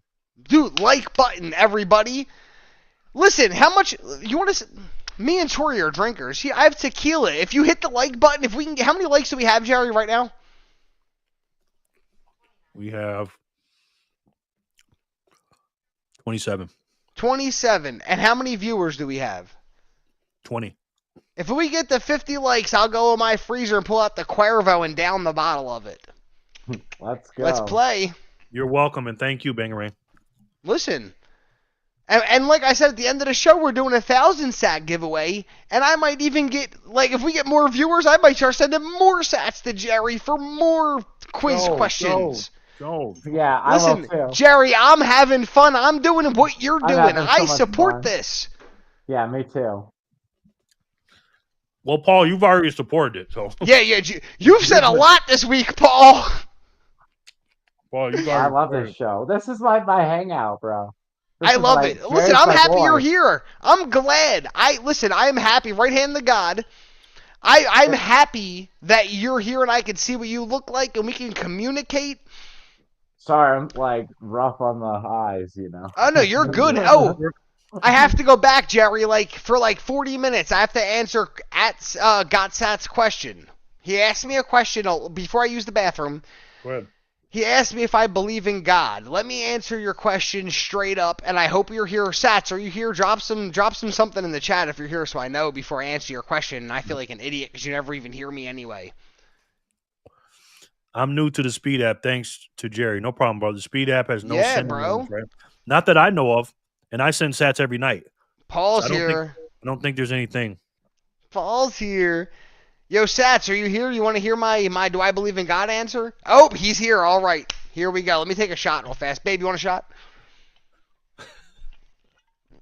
That was a big one. Talking about God. G-O-D. The big G-O-D. Here we go. Whew. Okay. I don't believe in any central religion, whether it be Catholics, Christians, Muslims. I don't care what your religion is. You believe in a God. I believe in a higher power to exist. I believe everything came from one singular point of consciousness. I call it, there's no name for it, so I just call it source. I believe we all came from a single point of consciousness that all it wanted to do was acknowledge itself. So what we are as humans is extensions of God, living out every different experience that you could experience in life. Like, I believe I'm my wife, Tori, she's over here. I believe I'm Corey, he's in the chat. I believe I'm Paul, he's here. New York, I believe we all just live each other's lives. We don't remember we're each other, obviously, because that would be redundant. But if there was a God, what would be the point of all this? Think about it for a second. I want everybody in the chat to actually contemplate this thought for 1 second. If there was a God, one singular God who created all, what would be the point of it? The only reasoning behind it would be to experience it. Like, if you sit back, ready? How would you build a house with no materials? If I put you locked in a room, could you build me a house? You could, in your mind. You could imagine, you have access to everything. Remember the saying from every religious text in the world, God cannot be added to or divided by. He is just multiplied. And sorry I sound so soft in life, my voice. I hate my voice. I hear my voice on my wife's phone. I absolutely hate it. But you know, that's the factor of God. Like, if I believe in a God, I don't know what you want to call him. I don't care what religion you are. We're still family. I don't care if you're like, I was raised as a Catholic. I don't follow their religion because Noah's Ark. Like, that's a little funny if you ask me. But like, I don't care if you're a Muslim, a Christian, a Catholic, a Hindu, a Buddhist. I don't care what you are. We could be friends. Like, we could share. If you smoke weed, we could share a joint. If you eat burgers, I'll cook you some food. I used to be a 5-star chef. Like, that was my. Like, I have a disease. It's called multiple sclerosis. And once I was diagnosed with that terminal illness, they fired me from my job because they said it was unsafe for me to work around sharp objects. But that was my dream, and like, I love to cook for people because, like, seeing somebody's reaction for what you gave them is a magical thing. But you know, like, I'll cook for my friend. Like, I don't care who you are. I don't care what religion you are, what anything you believe in. We're all family and friends, and I'm sure Paul and Jerry both feel the same way. And I think Jerry's about to do some spins because he has the blockchain up. So let's pay attention to the boss. I ain't no boss, man. So Jerry, you're the You boss. are the boss, for real, Jerry. You're the man. We don't have bosses in Bitcoin, man. Look, babe, come here. Tell him again. Tell him here. Come here. Look into the camera. That's up here. Okay, just tell him, boss. Boss. You're a boss, Jerry. Remember that. Oh, we're all bosses, but I ain't none of y'all bosses. We're the only ones that can't have bosses. Bitcoiners can't have bosses. In 10 years, none of us are gonna have a boss. Nah. Everybody's going to come want to work for us. Okay, so now we're at 39, 40, 41, 42. I like when Joe goes on his rants. We can catch up with the spins. We can make them build up. Listen, I talk a lot. You have to tell me your rants are better than mine. You have to tell me to shut up because I good. don't stop. My friends hate me. Because you tell My the truth. friends hate me because I go on about Bitcoin. Bitcoiners forever. are truth tellers, man. That's it. My friend hits me up. He's like, "Oh yeah, I'm investing in my Roth IRA." I'm like, "You're a fucking idiot." I'm like, "Hang up. I don't want to talk to you no more." For real. For real. That's what he tells me. Dude, we are literally, Bitcoiners are literally, we're mini economists and we're mini like political analysts. We're gonna run the world, Jerry. Yeah, Bitcoiners are the smartest people. Like Jerome Powell won't be here in 15 years. One of us will. A Bitcoiner will be in power. Like JD Vance is a Bitcoiner. Well, like you guys got more Bitcoin than he does. He's got like 6. Nah, you think? You think he has? That's what he said. Last year. He's. What's the first rule, Jerry? What's the first rule of Fight Club, Jerry? You don't talk about Fight Club. Of course JD Vance says he has 6 Bitcoin. Of course he says that. I don't believe that for a second. Yeah, no, he sees the value. He's every dollar he makes, he's buying more and more.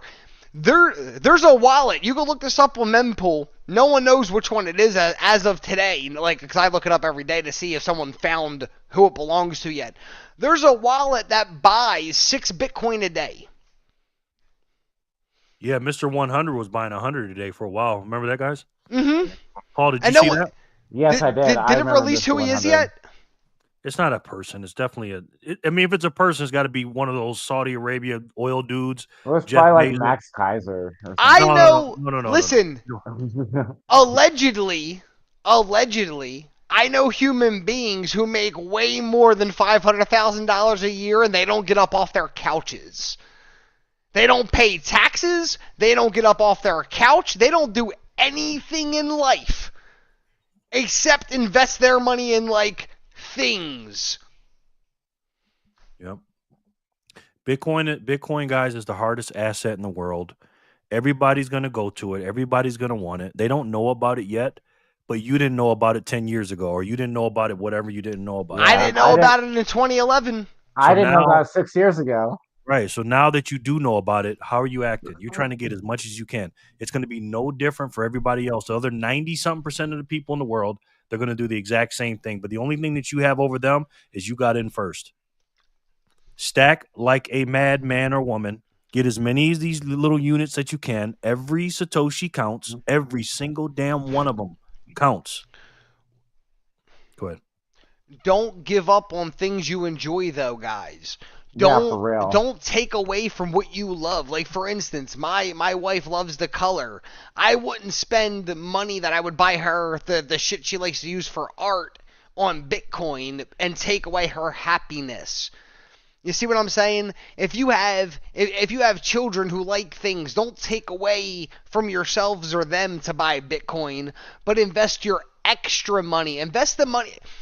Take the money that you were going to go on Robinhood and spend, okay? Because we all know you use Robinhood or fucking Acorns or Webull, okay? We all know.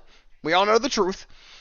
Take the money that you were going to put into one of those stupid applications and just buy Bitcoin every single time with it. And I promise you, not financial advice, but I promise you in 4 years you're going to smile. Yeah, and 10 years from now, you're going to wish you had bought more Bitcoin. Like, for real. You're not stacking hard enough. I've been in since 2012 and I wish that, Paul. So when I got in 2016, when I got in 2019, I thought I was so late. And that's why I went in so hard. And that's why I worked overtime for like 4 years straight. And didn't buy nothing. Nothing. Like, I just bought more Bitcoin because I knew that this was like my only hope, my only chance that I would be able to have a little bit more wealth in the future. And then, like, it's, to my surprise, it's working. But like, the Bitcoin's amazing. You don't have enough though, and I know the new people are like, oh, like I wish I would have bought then. Yeah, I wish I would have bought earlier too soon. But like you can't worry about what you didn't do. All you can worry about is what you're gonna do now. What are you gonna do now? What are you doing now to buy more Bitcoin? Like, what are you doing? You're probably not doing enough. Like, why are you watching us right now? You should be out there hustling.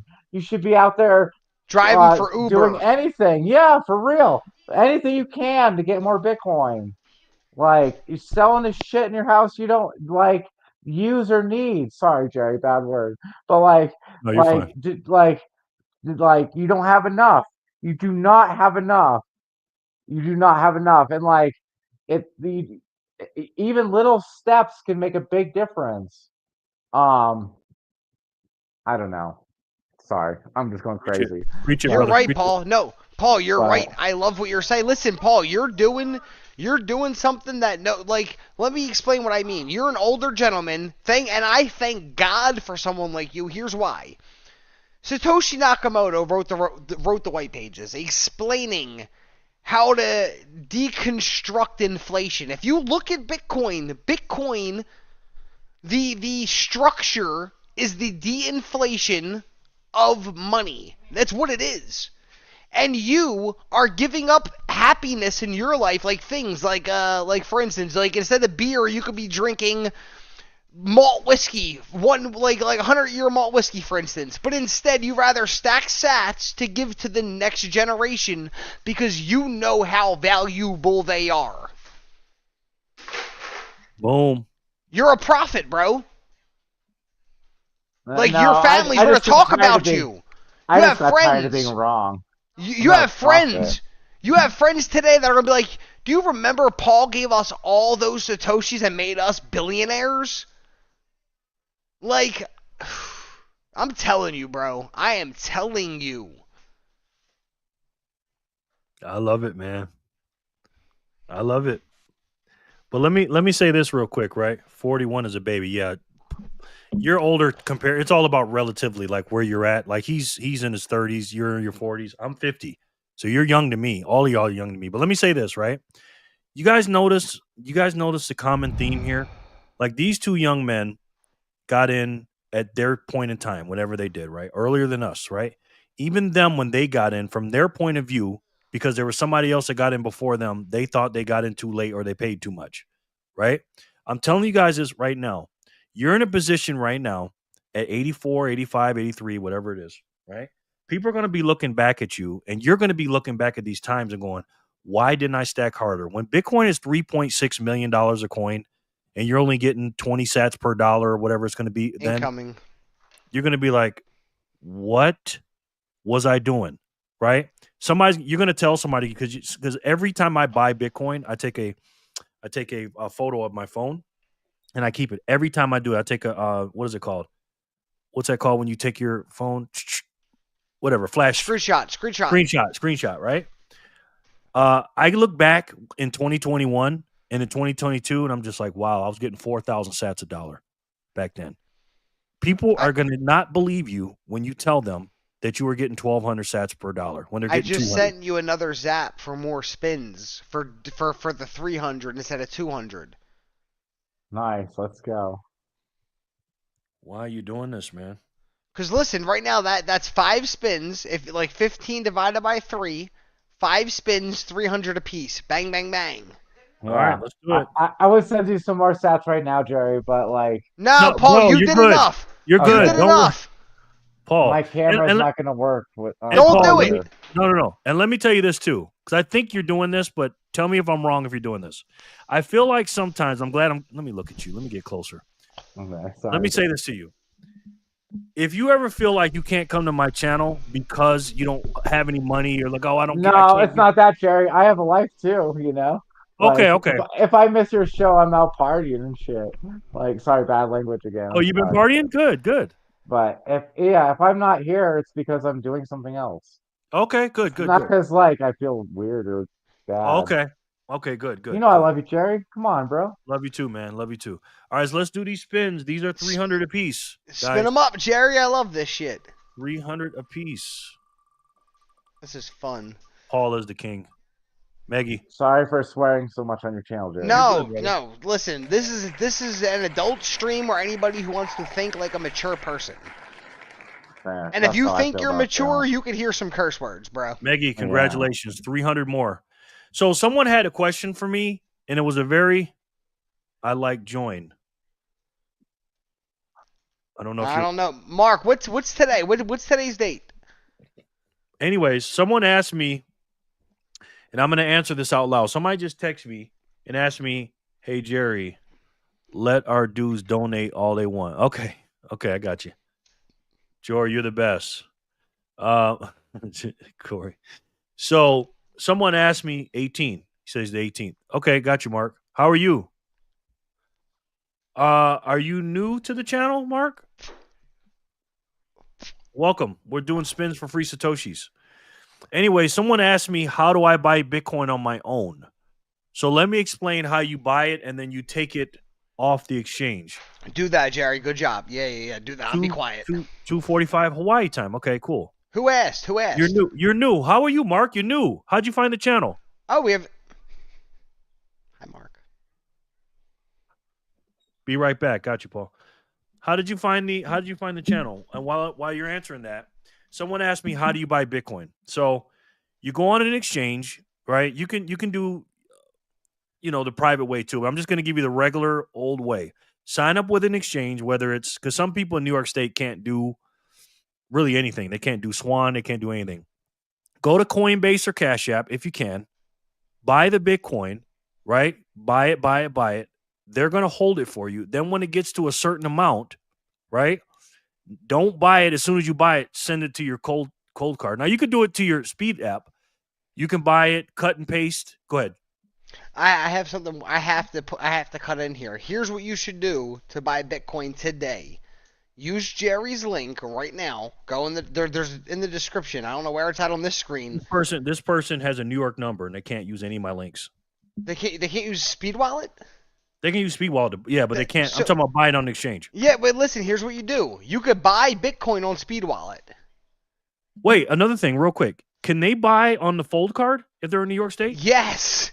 Listen, if you're in a different...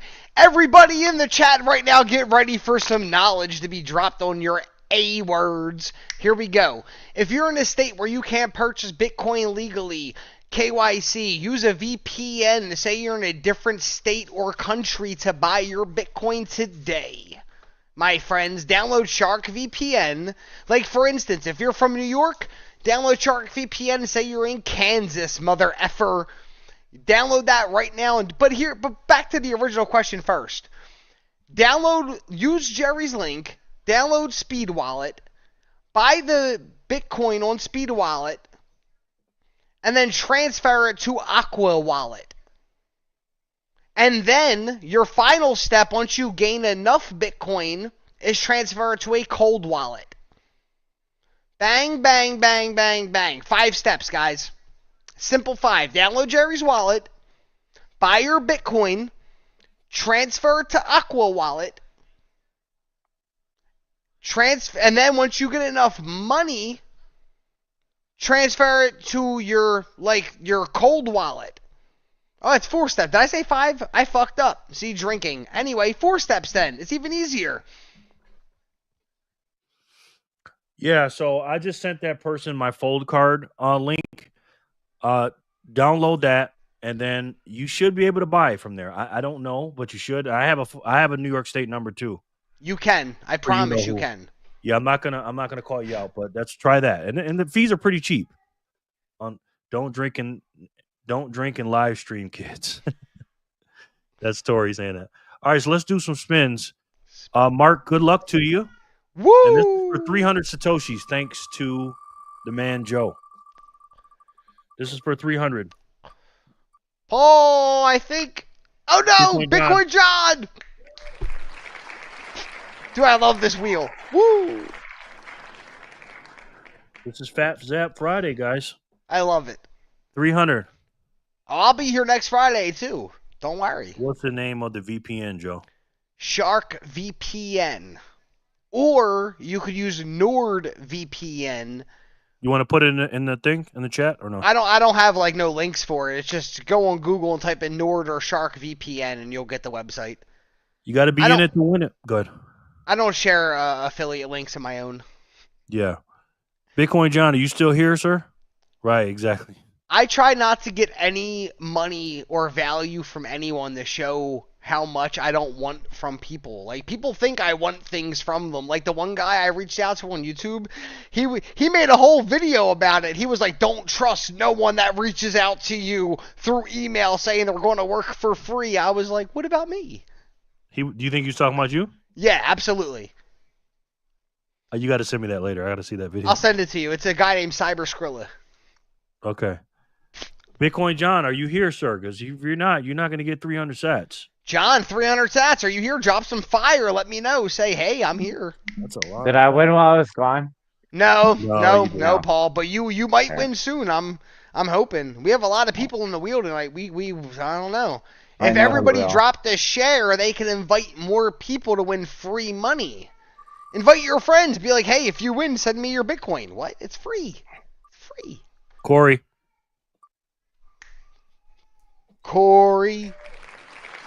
There you go. Congratulations, Corey. We already know you. Congratulations. You already know he's happy. That's 2 out of 5. 3 left for 300 sats apiece. Yep.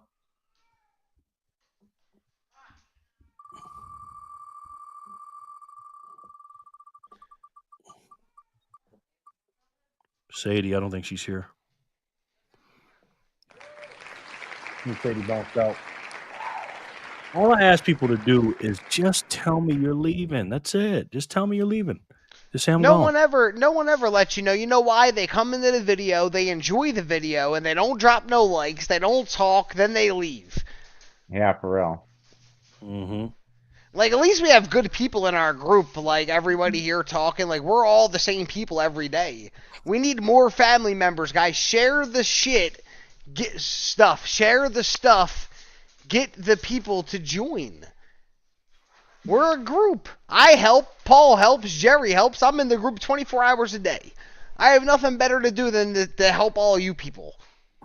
George says, I'm just happy to be on the wheel, to be honest. Bitcoin John won. Okay, you're here. I didn't take you off. You're good. Got you, brother. All right, 2 more spins. We got Meggie, Bitcoin John, and Corey. We got 2 more. Thank Joe for this, guys. He is hooking y'all up. Here we go. Who's going to win? Okay, yeah. Paul. Gary, I told you, Paul. I won. Oh, yeah. I wish I had bingo wings so I could swing them. So, Jerry, who's the newest Bitcoiner with a wallet right now, do you think? in the chat. The newest. Well, if we're gonna give it to, we got to give it to the ladies, man. That's fine. You know what I mean? But I just want like a newer person to get it. Well, a lot of new like- people don't talk. I wish they did. I wish they would introduce themselves. In I their defense, though, when I was new, I didn't talk on anything. I understand that because Like I my didn't first either. 5 years in Bitcoin, or first 3 years in Bitcoin, I never interacted ever in anything. We're gonna do I was Emily just and silently watch. we're gonna do Emily and Maggie again. Okay. Okay, that's fine. Okay. Sorry, guys. We got to give it to the ladies. And if any ladies out there that are mad at me about if I'm missing anybody, Emily's the newest. Yeah, Emily and Maggie are the newest. Yeah, that's who I wanted to go to. We always give them to the ladies, man. For sure. Mm-hmm. Good question by Jor, Paul. What made you speak up, Paul? Paul, what made you finally talk? Jor's asking. Well, I don't know. I just felt like there was a moment to talk. I won. I'm happy, bro. I'm happy I finally get to meet. I think this is amazing. You're from a whole different part of the world, and we're now friends in person. Like, I know you now. Yeah, I can see you. Yeah, you guys come to my house anytime. It's not That's much, what I'm saying. but Like, if I'm driving on the street one day, I might see you and be like, Paul, it's you. if you did come to my house, I could take on epic hikes, though. Like, for real, that no one's ever been on. And I could show you, like, ancient artifacts from Native Americans that I found. I am Native American. I like that. I'm American Indian. I'm like, Sioux and Apache. Yeah, I could take you on epic places. Like, I live in squander, but the adventures I could take you on would be worth billions. Like, for real. I love this, Paul. This is Jerry. This was the greatest idea you had, was to have people come on. This is I think one of the highest levels of like clicking that happens. Yeah, thanks for having me on your show, Jerry. I'm not trying to take over your show or nothing. Dude, already listen. But like, me and you FaceTime, Jerry. fun. Me and Paul just met. I love this. I like if I could reach down, I'd give him a hug. Like, No, listen. The reason I'm doing it like this is because sometimes I'm not saying nobody, but it's like when you see somebody on the screen You're all welcome, the time. John. Sorry for cutting you off. No problem, bro. The when you see somebody on the screen all the time and you're just watching and you're just it's like, oh my God, he's this and that. We're all the same, man. Right? Nobody's bigger than anybody else. We're all the same. And this is why I put the names on the map. My name's on the map. Your name's on the map. We're all right here sharing the same land. We're all together, man. And we're going to fill this whole thing up. And I'm telling you, the best people in the world are Bitcoiners. We just truth. are. Like, any of you guys come to Vegas, we're going to be chilling, man. Like, now you can go to the hood in Philadelphia, Pennsylvania, Philadelphia. I got now you. You can go to Durango, Colorado, California, Texas, Atlanta, New York. We're going to have the whole U.S. and world filled up, Jerry, of all of our people. Yes. Our people. And we can go like we all can connect to each other. Like, hey, you got a room tonight? You got some burger? I'm a burger fan. I love burgers. You got a burger I can have? How many spins we got left, Jerry, for the 300? The last one. Churchill. Last We go one. to Churchill, too. Air dry. All the way. Look, let me pull that up. Sorry, guys. I'm not giving my Canadian boys no love. Sorry, guys. Sorry. Air dry right here. Jor, go down to his house. Go over to clean your machine. Go visit his beautiful family with his grandkids, his kids, his wife. I mean, listen, man. This is. I was obsessing about this last night. I go, man, I am going to make sure, in all humanly possible, that I'm going to try to get everyone that I can into this thing. We all need to be on this, man. Wheel of Fortune over here. Yes.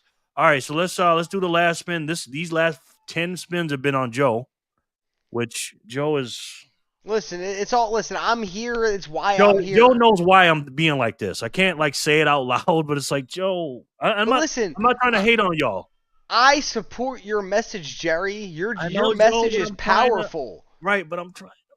You know what I'm saying? It's like and listen, everybody who donates to that link up there, you're helping Jerry spread his word. Just I don't need to give him my sats. I do though to spread it. I want more people. Our word. It's our word. It ain't Jerry's word. It ain't Joe's word. It's Satoshi's word, guy. This is why I love this community, because again, guys, This is the greatest invention of our lifetime. We're here today. We are the pioneers. 100 years from now, they're going to be looking back at this video and go, wow, Joe can rant. Wow, I remember when Paul first got on here. Dang, Jor came on here. Wow. These guys are the freaking, they laid the groundwork down for us, for a better world. They're going to be, and I say this all the time, my Satoshi Saturdays, they are going to, your family are going to build statues of you. Can I say something? He's not even Sure. here, and I want to say this. And this is how you know I respect Bitcoiners. Rajat isn't here. He's going to be one of the most respected people in the world soon. Yep. Like, I watch his, like, I don't care, like, he doesn't admit, like, he doesn't say, like, publicly how much Bitcoin, I could, mathematically, he's on my level, he knows, he's there. He's past green lit, he's orange lit, he's out there, he's in the universe. Yeah, he's something else. And that's why I want all of our viewers to be here, and that's why I'm helping you, and that's why I reached out to you and Jor and everybody, because this message needs to be out there. Not the message of lending your Bitcoin. Do not give no one your keys. They are yours. That's right. And speaking of Rajat and Jor, speak of the devils, they have a show called Maple Bitcoin. Great They're show. from Canada. You talking about, and Forrest too, man. Those three dudes together, that's the links right there. Go to Maple Bitcoin. Make sure you subscribe to them. They did a live today too. Those three dudes together, oh man, that's some high level conversations. That's all I gotta say. I agree. I believe you that Forrest is really good too. I don't watch a lot of Forrest. I was watching Rajat when I first got into when I was trying to find my YouTubers. That's why I talk about Rajat so much. Is because I found he was the first person who mathematically got me. And I was like, shit, he's close to, I see this. I see this. And then from watching him led me to Jor, and then led me to you, and then led me down the rabbit hole of these people that I wanted to help. Yeah. That's what happened. You're doing a great job. And again, man, we're hitting this together, man. I mean, we got three people in here from Canada. Yep. Over here, Matt's in, where's he at? We have Germany too, right? Yeah, Patrick, but we're going to fill this whole map up, man. We got the great Jor from 88 SAS Radio. We got Clean Your Machine. I mean, we're rolling, guys. We're rolling. But anyway, speaking of rolling, let me roll this last 300 spin. Oh, no problem, Jor. No problem. The last spin for 300. Thank Joe for this, guys. Not only is he ranting and teaching and giving his time up, but he's giving his Satoshis up, man. And I'm not asking him to do this, by the way. This is my small little venture myself. So people coming on and giving out sats with me, it makes me feel bad, like I said, but he wants to join him. 300, 300, 300. Look at Megan. She's speaking it. Look at Joe. She's speaking it into existence. Yeah, let's go. Spin the wheel. She's speaking to existence. Let's go. I'm talking too much. This is Megan's definitely getting this. Jor, Neo. I don't think Neo's here. Neo's here. Sucks to suck, Jor. There's some people. There's 23 people on the thing, and there's only 20 people in here. So somebody is not on here. I think Neo's one of them. So I'm not even going to write them down. I'm going to wait. Unless Neo was chilling. Let's see. Again, these are Joe giving out sats. Neo, you hear? Listen, that meme, Jerry. That meme. Can you put it up for the people real fast? What's that, sir? The Neo meme from the Matrix. That's my favorite meme. Oh, our favorite meme? I want to read it. Thank you. Listen to this. This is Neo. If no one's ever watched The Matrix, me and Tori are rewatching it now because we never finished it. I finished it. She didn't finish it with me. We're redoing it now. Wait till you watch it after being a Bitcoiner. Exactly. Just listen. Dude, they harness people's energy. What are they doing? The only thing that mines Bitcoin is energy, but I don't want to get into that rant right now. But anyway, you have Neo from the Matrix here asking, what are you trying to tell me, that I could trade my Bitcoin for millions someday? And then you have him telling Neo that, no, Neo, I'm telling you that one day when you're ready, you ain't got to. You don't have to. That's what I'm trying to explain to the people, once you, acquire enough of this asset, you're not going to need to do anything with it, besides prove you have it with your XPub. That's it. You're going to have to be like, I have this amount, and now I need this much, whatever they have at that point, stable coin, whatever they want to call it at that point in time. But your Bitcoin today, we call it Satoshis because that's the smallest denomination of the Bitcoin. I call it Bitcoin because I've been in this shit for a long time. But Satoshi's Bitcoin don't matter. Same thing. Buy it today. Use Jerry's links in the description. We have a whole bunch of them. There's Fold, Speed Wallet. Did we pin it? Did we pin the comments or no? They're in the description. They're all there. I formatted the whole thing for you. Thank you. You're welcome. They're all there. Go the ZBD wallet for if you play phone games. There's phone. If you go to Sunflower Farm or something, there's links everywhere. Go to the description. Click a link. You earn free Satoshis. Like, yeah, you might think, like, oh, like, 10 sats. Like, it's not that much today. You're right. It's not today. In fiat terms, you're broke AF.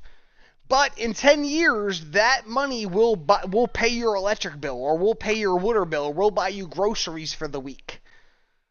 That's all I'm saying, people. And I want you to listen to Jerry because he's smart and he's teaching you. Thank you. And there's a new grocery store out, too, I heard. I saw it on X. That they're accepting Bitcoin now. Yep. Over in I think it's Switzerland or something. Yep. And there's a lot of them too. And it's like, what is going on, man? And again, it's gonna keep happening.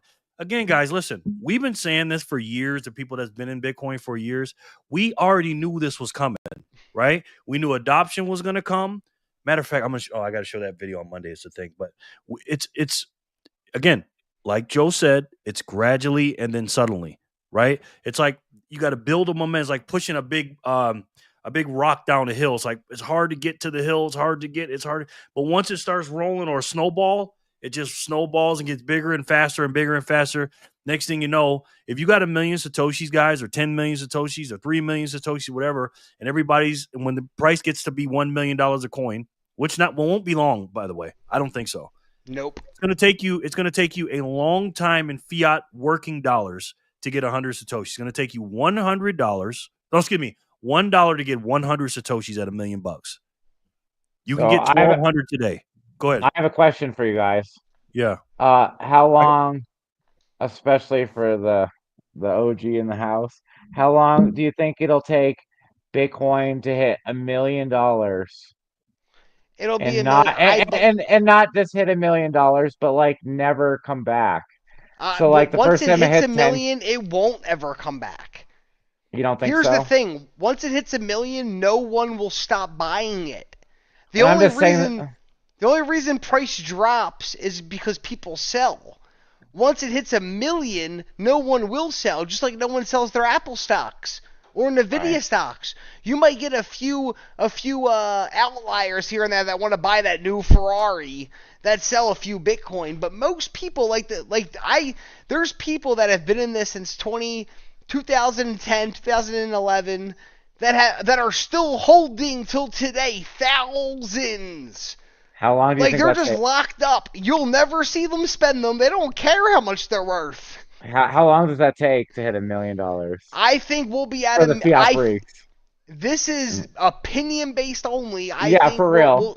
I think we'll hit $1 million by 2029. It's going to be above $1 million, I think, by 2029. But I think by then we will be in the $1 million stagnation range. You don't think we'll hit like $1 million in like 2 years from now and then crash back down? Once we hit $1 million, it will never drop below $1 million again. Just like I've said, once it goes above 200,000, it won't go below 100,000 again. Fair. It's all price action. Once you understand how smart money moves the market, like if you understand forex markets, now that like BlackRock's in here, you could understand how Bitcoin's going to move. Fair. And I only ask this so Jerry can clip this. And then put it on a show or whatever. You mean Joe can clip this? Yeah, Joe. Sorry. Yeah, Joe's gonna have a lot of clips. Yeah, you're the man, Joe. Thanks for helping Jerry so much. Yeah, like I want to start clipping stuff up on Sundays or something. But anyways, my answer to that question, what I think is, again, nobody knows, but it's two answers. Let's just say us as America. Let's just say we do what we're supposed to do. and let's say the Bitcoin Act bill gets passed from the senator from Alaska and Cynthia Lummis, and they pass it through to Congress and they vote it in, right? What we're going to do is we're going to buy slowly but surely, and the plan is to get 200,000 Satoshis. 200,000 Bitcoin, which is 50,000 a quarter, which is not that much. That's slow. 50,000 every 3 months for 5 years. Okay, that's a million plus whatever we got now. Okay, if that happens, which I think it will, I think Bitcoin can hit 1 million towards 27, late 27, early 28. Okay, but if Trump, let's just say, let's talk about Jerome Powell for a minute. Because Jerome Powell's his term is up in 2026. Okay, if Trump keeps doing what he's doing and putting the pressure, and let's just say there's some loophole that he can get Jerome Powell out, because if he gets Jerome Powell out, that's not going to end the Fed. But again, Jerome Powell is, I'm not going to go down a rabbit hole, but let me just say this: Don't do that. Don't.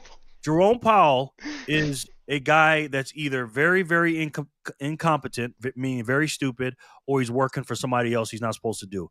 And I said this in 2022 or 2023. What he did was, in the environment that he needed to lower the rates, right? When he needed to lower the rates, he raised them. He raised the rates. And now that when we need to lower the rates, he's just not doing it. He needs to lower the rates right now. He's doing whatever the environment is, he's doing the opposite. And why is he doing it? Again, I don't want to get political, but the last quarter, in I think it was late September or early October, he lowered the rates. And I'm like, by 50 bips.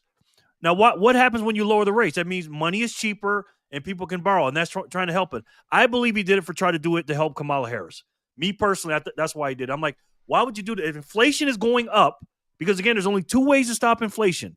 Number one is stop printing money, which they're never going to do, or raise interest rates. Go Bird! So if the inflation is up and it's terrible in the fourth quarter of 2024, why in the hell are you lowering interest rates? That's just telling. And I told everybody this on my videos. I go, guys, when they're telling you they're trying to lower inflation, they're not.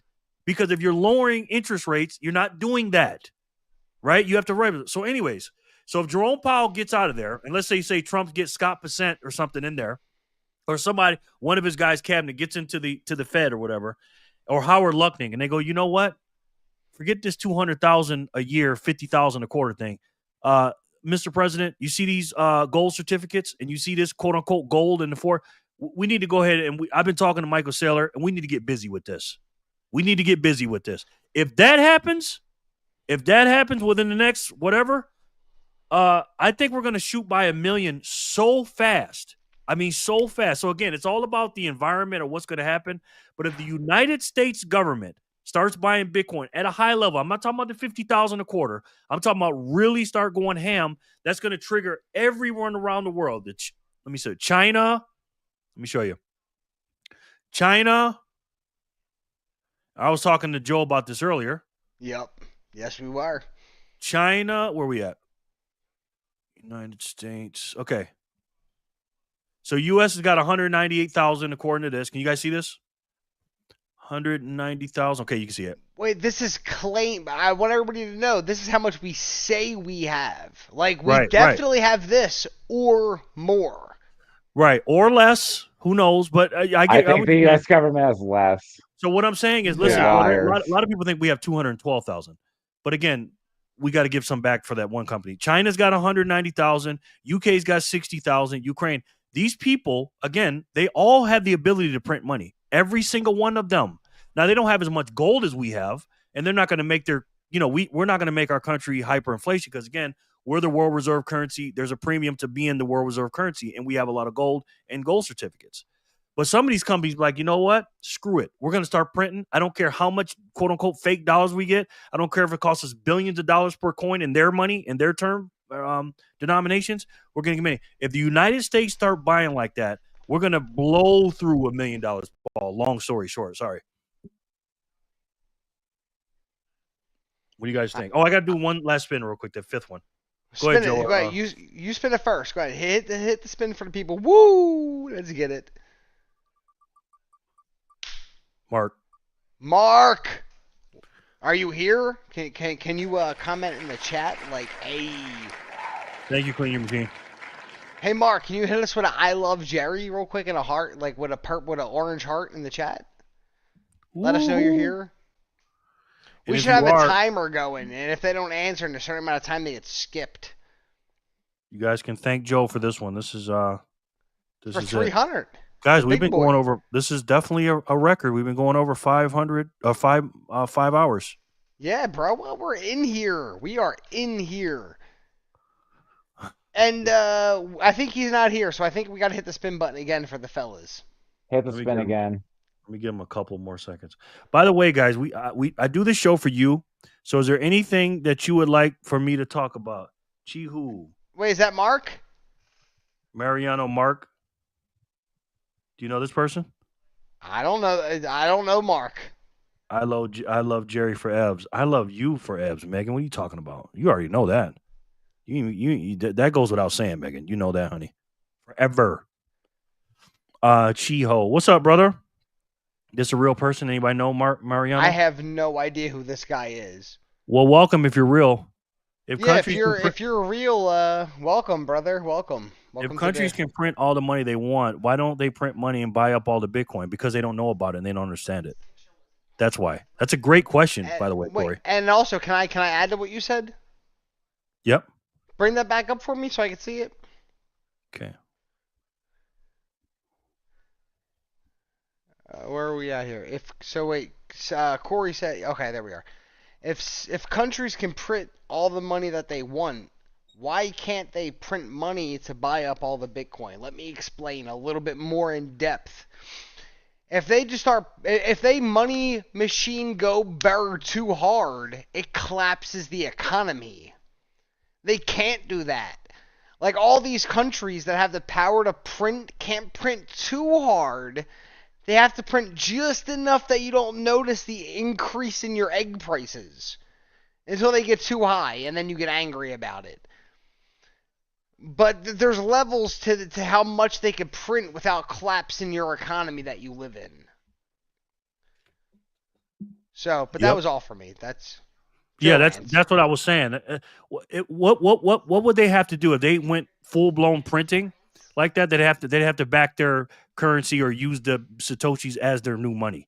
If they went completely crazy and completely hard, and let's say they can only get to 200,000 coins or something like that, or whatever these countries. Okay, I got you. Thanks, man. Yes.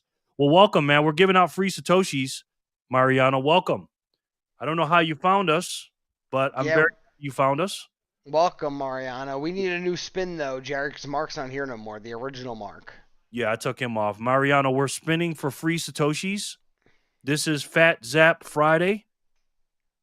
Could be a robo-taxi because he's driving. Joe is funny. And we give out sats. I do a live every day, Monday through Thursday from 7 p.m.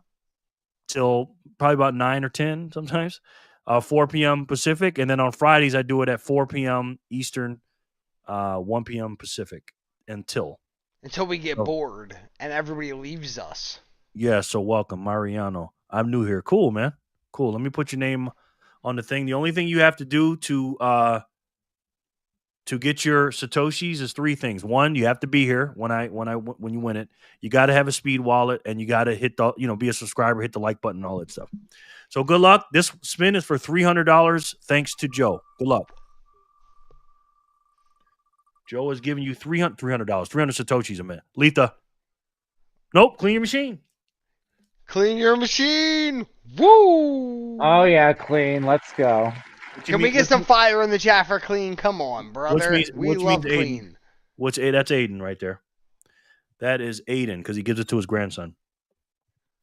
So yeah. So again, I do this show for you guys. So is there any topic or anything that you guys saw today that you would like me or Joe or Paul to discuss? Because I got a couple of OG Bitcoiners on here. You guys have any questions for me? Yeah. Is there any Paul, news? listen, Paul could help a lot too, everybody. Paul's been through the struggle. You heard his story. I was listening on the edge of my seat oh, I know what's about to happen. I was like, this is not going to end well. But he has a story. He could definitely help a lot of people out here. It actually ended pretty good. It could have been way worse.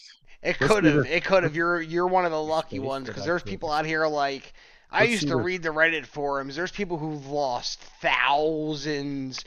There's a guy who digs in the city landfill every day to try to find his Ledger wallet with 7,700 Bitcoin on it. Every day he goes there and digs and looks for this wallet. Let's see this video real quick. This is about what is it? Bitcoin Adoption Project of the Week. The No Good Art Book, self-published, crowdfunded, and packed with the more than an art book, a celebration of open source creativity and support their mission. Okay. Let's see what they're talking about. This looks interesting. I started No Good back in 2021. It provided a space that I could experiment within while also focusing on work that's deeply meaningful to me. My illustrations tell an overarching story of open source software, independent technology, and digital privacy. And I'd like the work I've created to... Tori, are you watching this video? This looks like something you'd like. Jerry, you still in gold and silver, or did you dive head first into crypto? No, I buy Bitcoin, my brother. I buy Bitcoin. I don't have any. So that's a good question. I'm like an OG like believer in hard assets, and like what I stacked before I got into Bitcoin, I'm not selling. Just like Bitcoin now, I'm not selling. Like, and like some people, Bitcoiners say I'm not like a real Bitcoiner, and that's fine. I don't care. Like, I don't let people tell me what to do. But for most people though, I feel like in this chat are new to Bitcoin, and you should just try to get more Bitcoin. If you've been in the hard money game for a long time, maybe you don't want to put all your hard money into Bitcoin, and I get that, but you want to have at least 10%, I would say. Independent technology and digital privacy. And I'd like the work I've created to speak to those who have no innate understanding of these subjects. Inspired by zines and other art books, I started working on the No Good Art Book last year. It's my effort to highlight open source projects, and I aim for it to open doors to worlds mostly unknown to the average internet user. The No Good Art Book is a self-published and crowdfunded book, and you can already pick up a copy, as it's now available to pre-order. For the new people in Bitcoin, you really have to like decide what you're going to do. You really need to come up with an action plan to get more sats. Like, don't mess around. 5 years is going to go by fast. And if you're a new person in Bitcoin, you really need to figure out, like, what am I going to do to get more Bitcoin? Don't waste your time watching YouTube videos. Like, get out there. Be active. What are you going to do? What are you going to do to buy more Bitcoin? What? Are you going to sit here and be a drunk loser? Like, drinking like I am? But I worked today. I already worked 9 hours today, you guys. I got up at 3:30 this morning. I got up at 3:30 this morning for work. Like, I don't sleep in. Like, are you kidding me? Are you kidding me? Get up early. Get your life in order. Sell the things you don't use. This is your chance. This is your one chance. You have one chance, because 5-10 years is going to go by so fast. Well, I'm trying not to swear, sorry, but like this is your chance. This is your one chance. You have one chance, and this is it. Like, what did you do today? Like, I worked 9 hours today to buy more Bitcoin. Like, I've been up since 3:30 this morning. It's like 7:20. Like, I didn't eat for the first 6 hours I was at work. I worked so hard today. I walked like literally 9 miles before I ate anything. What kind of work you do? What kind of work you do, Paul? I don't want to talk about my work that much. Sorry, Jerry. Okay. Respected, Paul. Respect. I respect privacy. You have to get after it. Like, this is like, it's easy to say, like, oh, like, I'm late. It's not fair. Like, I should have got in then. No, this is your chance. This is your one chance. Can For I real, add to this that, is your Paul? one chance. Yeah, sure, go for it. That's like me turning around going, I don't want to buy any more Bitcoin today because I remember when it was $10 and I was buying it. That's what it's like. And I am 33 years old, spending all the extra money I have on Bitcoin, all of it, all of it. Yeah, for real. Like if I need extra, I transfer it over from the Fold app. Like, I'm just a simple guy. I don't have a fancy job. I didn't go to college, you know. I'm just a regular person. Like, for real. Like, but people are like, "Oh, Paul, it's not fair. You have six-pack abs. How did you do that? You drink beer every day." Well, you know worked what? for it. I eat clean. I don't eat junk food. You know what I'm saying? Like, I fast every day. I only eat or drink for 8 hours a day. That's it. Yes. That is it. That is it. Well, and I go hard too. I literally go hard. Like, I get up early, I take a cold shower to wake up, you know, because I'm probably drunk or hungover from the night before, you know, but I go hard. That's what I'm going to do mess tomorrow morning. There's like no excuses, like zero. And people don't understand. And that's one thing these Bitcoiners don't understand is this is like a race. This is a literal race. Like, this is your chance. Your chance to get more Bitcoin. Your chance to stack more sats. Your chance to live below your means. You know? I don't care. If you don't have a job, donate some blood. You know, for real. Like, do whatever it takes. Plasma gets you $80 a donation, I think. Yeah, almost. for real. There's zero excuses. Like, I save like 25% of my income. And if I told my income, you'd be like, "Really, Paul? You only make that much money a year?" Yes, I do.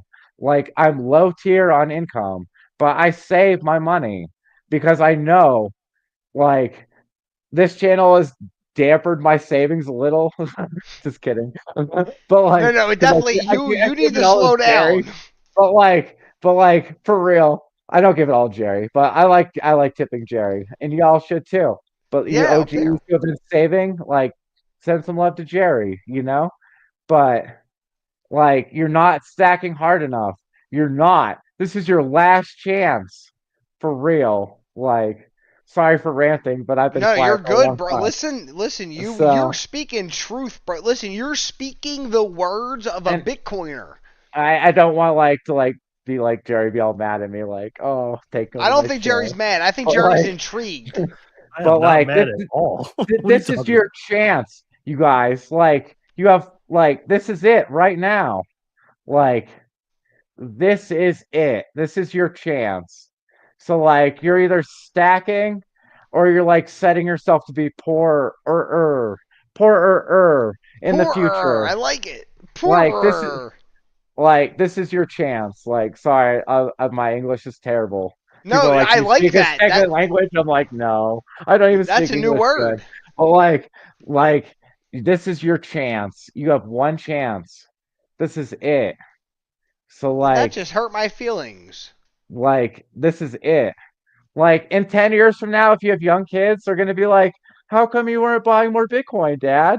Like, how come you were doing this? How come you were doing that?" I don't have kids, so I don't care about that. But listen to that though. How is everybody? They're gonna be like, "Thank God for Uncle Paulie for fucking paying me some Bitcoins right now." Right? How is everybody in the chat going to feel when they go, "Hey, Mom or Dad, why didn't you buy Bitcoin?" Like, when you listen to Jerry's stream. 15 years is going to go by fast. My dad told me about Max Kaiser in 2009, and that feels like yesterday. And my dad, God rest his soul, he's been gone for 13 years. The time goes by so fast.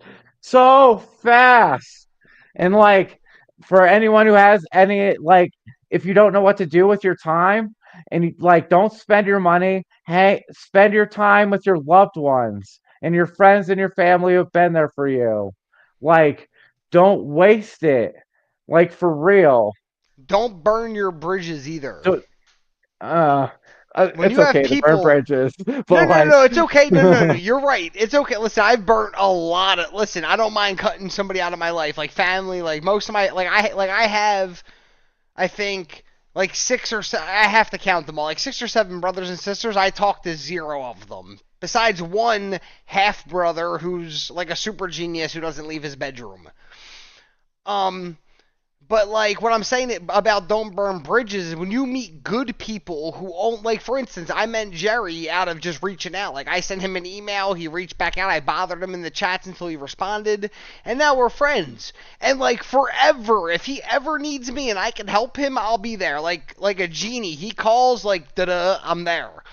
What I'm saying about bridges is when you meet a good person who cares about your well-being, don't burn that bridge with that person, because that person will be there for you forever. Like people look at family, like what is a family member? Like they say blood's thicker than water, but guess what? You can see through water though. You can't see through blood. That's all I'm saying. Your family members are the one who trick you the hardest. Trust me, I've been through it. all right, you guys. I love you guys so much, but I gotta go. Be safe, Paul. My neighbor just showed up and he like saved my life, like a lot. So I gotta run. Be safe, brother. Have a good I night. love you guys, and this is your last chance, like for real, to stack more. Like 5 years is gonna go by so fast, and you're gonna be wishing you had bought more Bitcoin. Like for real. I love you guys, but my friend's here and I gotta run. Be safe, Love you, brother. Paul. Thanks for coming on. Thanks for everything, Paul. Thank you, Jerry. Thank you, Jerry. Thank you for serving, Jerry. No problem. Have a blessed night, y'all. See you later, brother. Love it. Love it. Dude, can we get someone else in here? Like, this is great. We're all, like, meeting each other. Can we get another, like, the truth? Can we get the troll in here, bro? Emily, you want to come on? She's brand new. You want to come on to the chat? Letha's got to go. Letha got to run, guys. Have a great weekend. We love you, Letha. I want you in the chat with me. You should come over here and hang out next to me. We love you, Letha. Jor was Thank you. already here. We had Paul. We had Jor. We had Joe. Let's get up. Everybody put your hand up. Get in the chat. Jerry wants to hear your story of how you started your journey. Yes.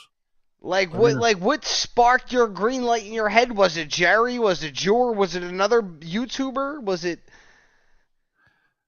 The troll said, geez, Jerry, these guys make Fractal Chris appear sane. Listen, the troll. I don't want to bad talk any YouTuber on stream. I don't want anybody to be offended or disrespected by Jerry's channel. So I love all YouTubers equally while I'm on stream.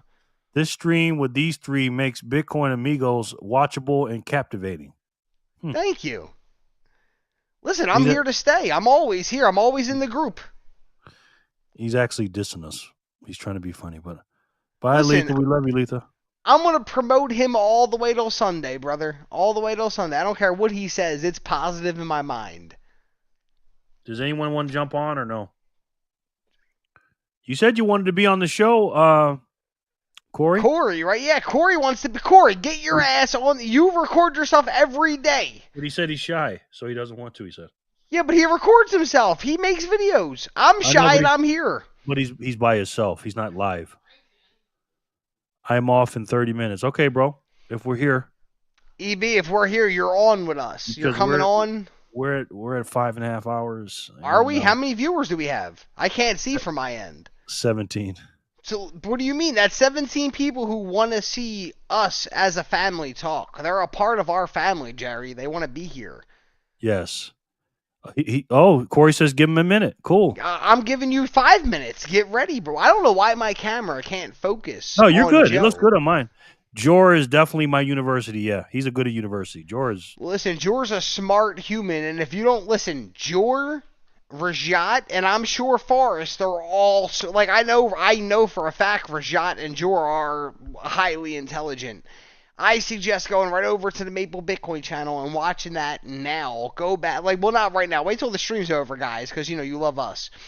But after it's over, go look at the Bitcoin channel. Oh my, I know who it is. Do I even have to say this? You don't.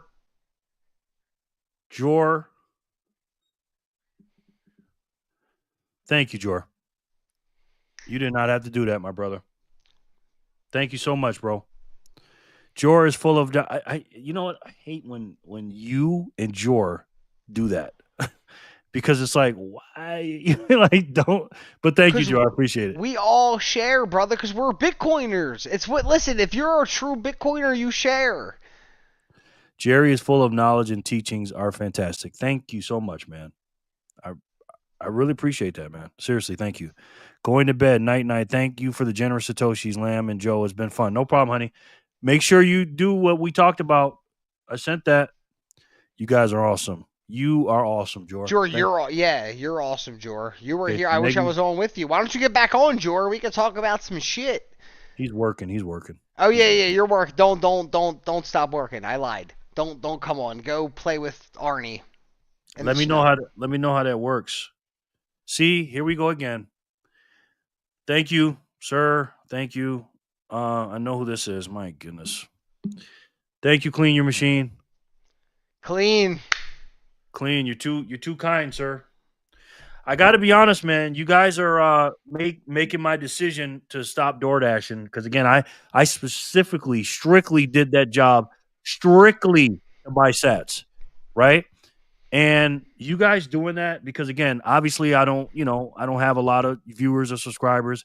Obviously, I don't have any sponsorships. Obviously, YouTube is not paying, whatever. But with the peer-to-peer aspect and this right here, for us to be connected like this and just to press a button and zap and it'd be there within half a second, you guys feel like you're getting value from Joe and Paul and me and whatever, and then you're saying, boom, sending it back. We're just extras, Jerry. You know it's all you because they've been here since before me or Paul. They're here for you. I'm here just as an extra, bro. Look who's here? Corey, what's up, brother? What's going on? What's going on? Look. He's in the studio. That's right. Welcome to the show, bro. Thanks for having me. That's funny. Oh, shoot. I got a fly in here. Hold on. Oh, it's okay. A big-ass spider tried to kill me and Tori the other day in the car. It was big and white. It was scary. Corey. You mean to tell me, hold on, actually taking Arnie for a late night might be back if you're still going. Okay, cool. Let's go. We might be going. I got a bone to pick with you, Corey. You mean to tell me this whole time we've been talking, you're in my city? Yeah, but I thought you'd asked me that, and I said something in like one of the chats or something. I think I said Vegas. Are you sure? I'm positive. Now when me and Tori come to Vegas, we're all hanging out. See? That's right. Yeah, exactly. Well, I can't tell you where I live on here, but yeah, don't put out your actual address on stream. Don't do that, guys. People see me walking down my street all the time. Yeah, but that's okay. But like, you don't know the crazy people you meet online. Trust me. Hey, Jerry. Yes, at sir. least you can walk your streets. I don't know about my area. I know that area. It's okay, man. Like that. Okay. See, Jerry, you know look, what? that's why I can't be a feel safe. Bitcoiner. I mean a YouTuber because of where I live. Look, I'll get shot. These people are savages out here. Well, you could do it. So I got a couple questions for Corey. Is that okay, Joe? Corey, you okay with that? Okay, I'm not gonna ask you nothing personal or anything like that. Oh, So, whatever. you were on my list to interview, so this is not going to be an official interview, just a couple of, So what made you do what you're doing, dude? What you're doing is hold on. For the people in the back that don't know who this guy is, hold on one second. Let me show you him real quick. And he is just doing something that, again, he'll be on 60 Minutes doing this. Like, he's going to be on 60 Minutes, and they're going to do a special on this man. I don't know that. Here he is right here. This is his channel. He's made a video every single day since January 1st, 2025. And I'm going to put the link in the description. Make sure you guys subscribe to him. I know I say it all the time. I know probably all you guys are already done it. There's a link. He makes it the same time, same bat channel, same everything, just very on point. What made you do this, man? Tell me. Well, really, it was just going to be me documenting, a daily purchase of $1 a day. That was really going to be it.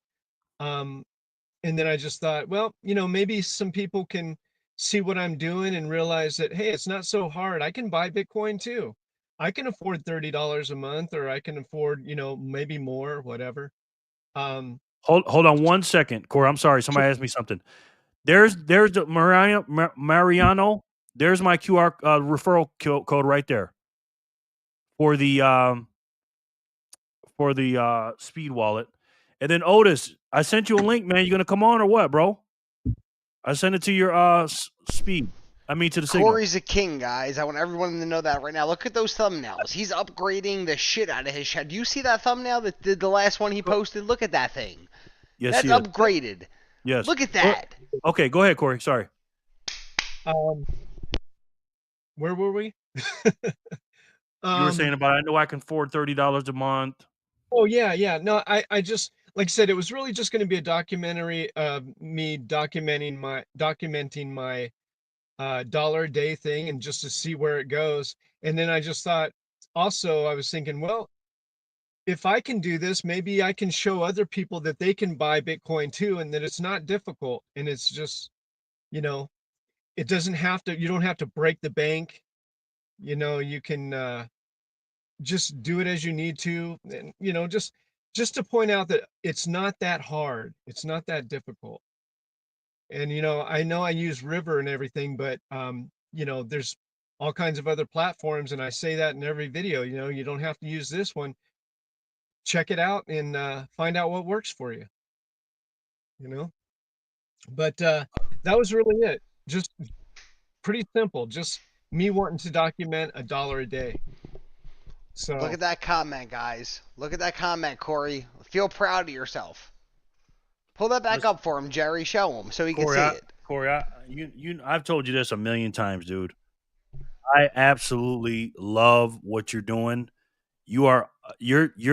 That is unbelievable commitment, what you're doing, number one. When I saw your channel, I tell the story all the time. When I saw your channel, I was like, I never forget where I was at, what I was doing. I was driving, I was chilling, and I seen this dude. He's like, yeah, $1 a day. And I'm like, what is he talking about? And then he went through his whole spiel, and I go, once I got like 45 seconds in, I'm like, wait a minute. So I went all the way back to the beginning because I didn't want to know nothing. I was like, I went all the way back to the beginning, and I binge watched your show. Took me about a day and a half, maybe something like that. And I'm like, I have to talk about this dude. And I did a Satoshi Saturday on you, I think it was. And I was like, I wanted everybody to see your channel, man, because what you're doing, nobody else is doing. Because again, Satoshi Saturday I do, the commitment to $1 a day, 1,000 something Satoshis a day, dude, they're going to be writing books about you, Corey. And I love it, man. And I know you think, I'm doing the same thing over and over again, blah, blah. No, bro.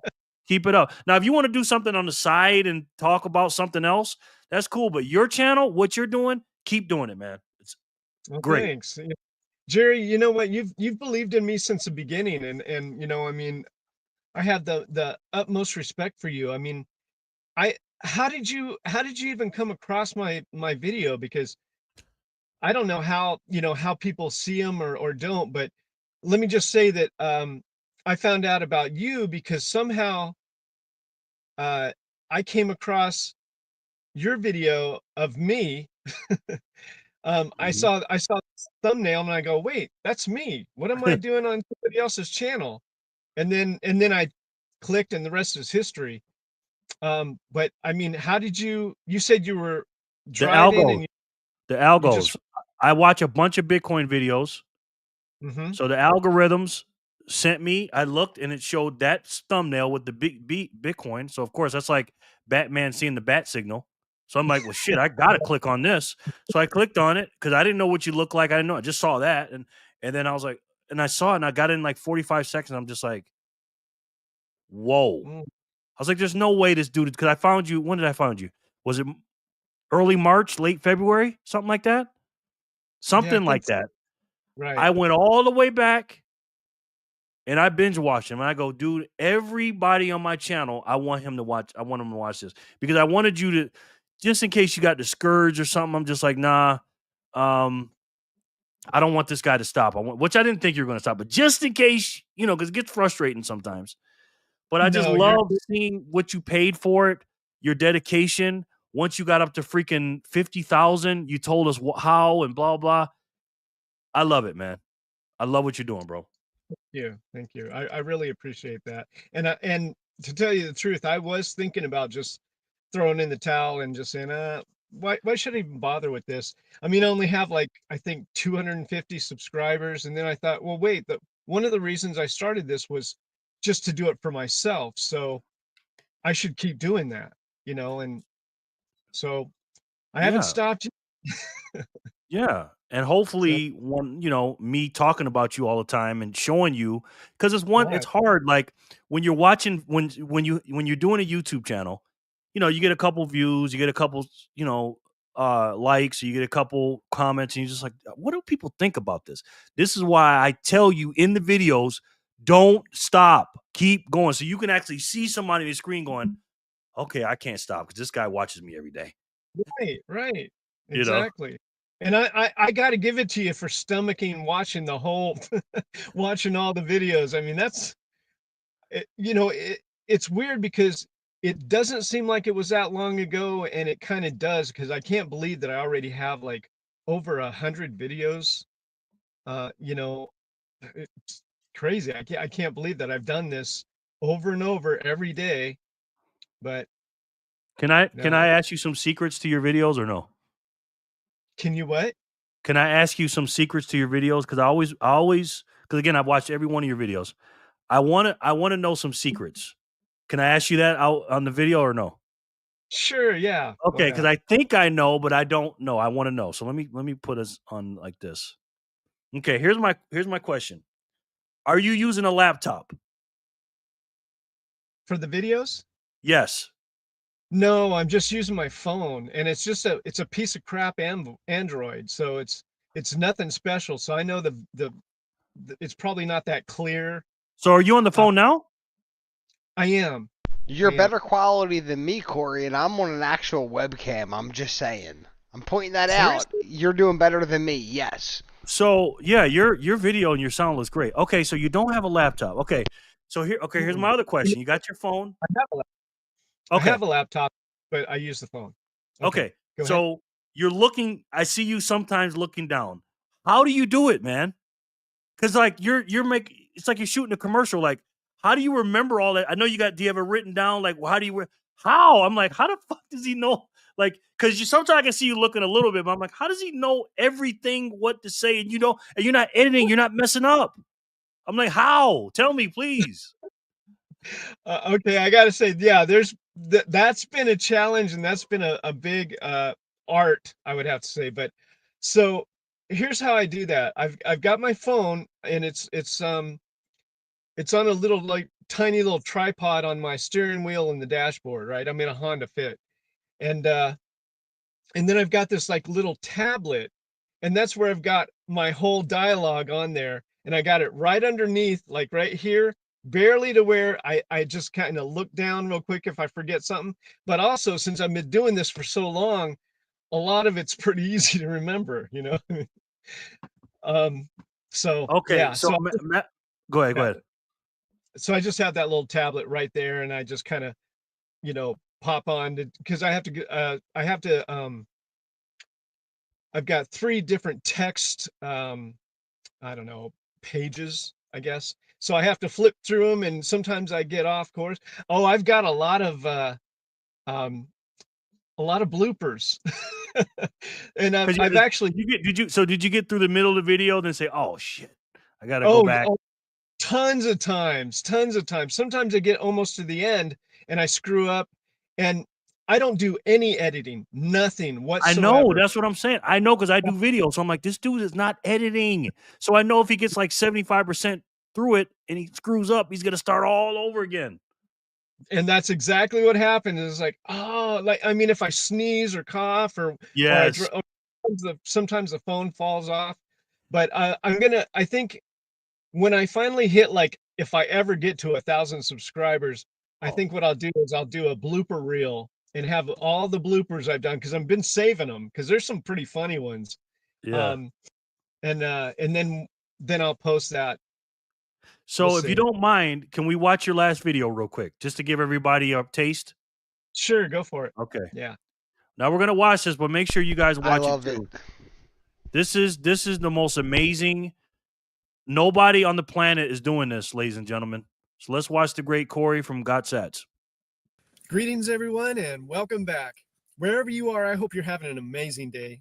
I know your time is valuable, so I go out of my way to keep these videos short and straight to the point. So without further ado, Bitcoiners, prepare for liftoff. Boys and girls, strap in and buckle up. Here we go again. Today is Friday, April 18th, 2025. Today is day 108 of my crazy, incredible daily Bitcoin purchase of $1 per day. That's right. Before he goes, this is my favorite part right here, ladies and gentlemen. When he goes, you know I love this part right here, Corey. Just another day, another dollar, which might not seem like much, but it's something. Now, at the time of today's purchase, Bitcoin's price was sitting at $84,817, which is down only $72 from yesterday's purchase price of $84,889. So you're looking at the tablet right there when you're looking at the. Yes, yeah, because yes, exactly. You got it. Yeah, because you got it. Because so the prep for it, right? So basically, you take the same template and just plug in the numbers. You got it. You got it. That's it. Okay. You know my secrets. So good. But today, as usual, on schedule at 6:30 a.m. sharp, my automatic buy order of $1 went through on the River app and bought me another 1,179 sats. So now I have a grand total of 118,390 sats. Now, if you're new here, my ultimate goal. Let's stop it right there, ladies and gentlemen. This is what you call. I know it's hard because I don't like watching myself either. Right. So this is what you call dedication, ladies and gentlemen. Monique, welcome. How are you, ma'am? Thank you for coming. He's got over 100,000 satoshis, buying $1 every day for 108 days. I mean, come on, guys. If he can do it, you can do it. Yep, drop a like. And DCA, dollar cost average, this is the way to go. He is the ultimate DCAer. And again, man, I just the dedication to that, man. The dedication. Now, Corey, here's my question. Do you do any smash buying at all? No. None. Okay, so remember that time you got the change, you found the 35 cents and stuff? Remember that one time you got the quarter and the dime?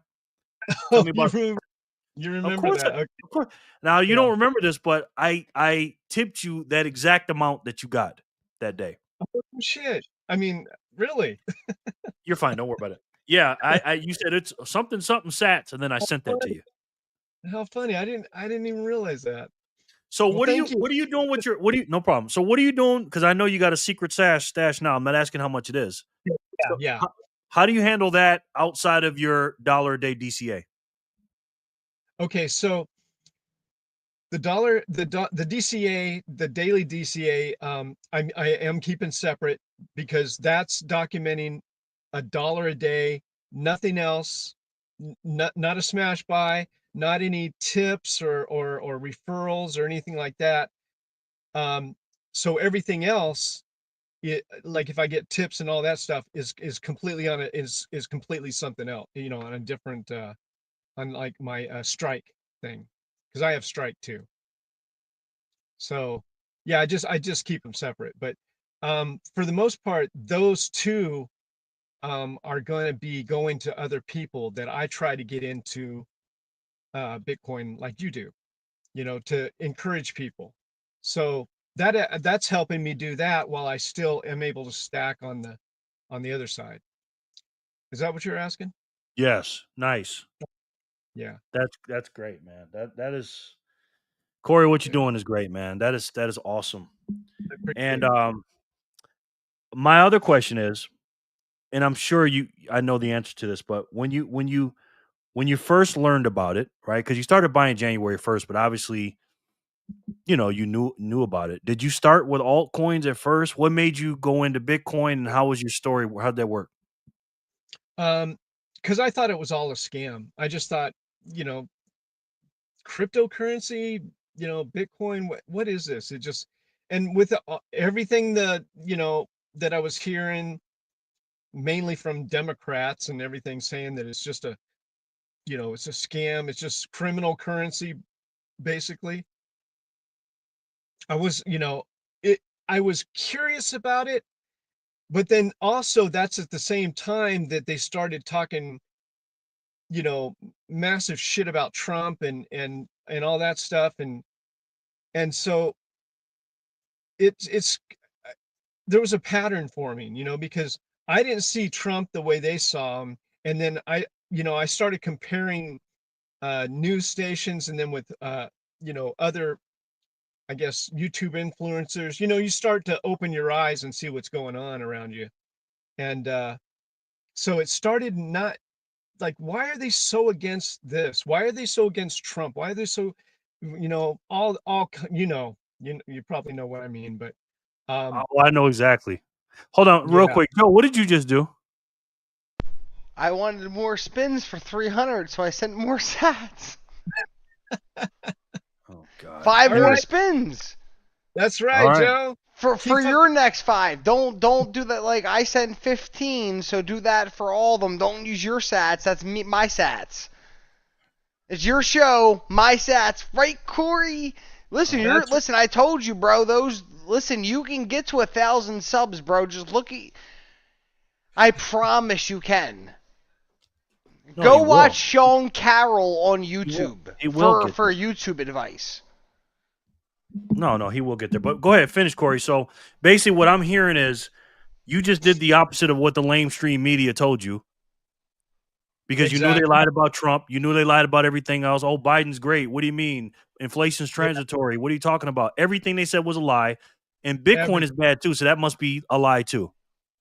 Exactly. And that's what I came to. But now, and then I started, I was looking into just cryptocurrency in general and seeing that a lot of people were getting, scammed, losing their money and everything. And so, I gravitated more toward Bitcoin because I wasn't hearing anything like that with Bitcoin. So I just thought, you know what? I got to get into this. I have to, even if it's just just a little amount that I can afford, and that's what really took off with this. So And what made you say I want to get 1 million sats? Where'd you get that number from? Do you remember? I think because Bitcoin, one whole Bitcoin was just completely out of reach. And I just thought, I want to at least get to 1 million. It wasn't really just to 1 million. I want to at least get to 1 million and keep going. But I have to at least get 1 million. Okay.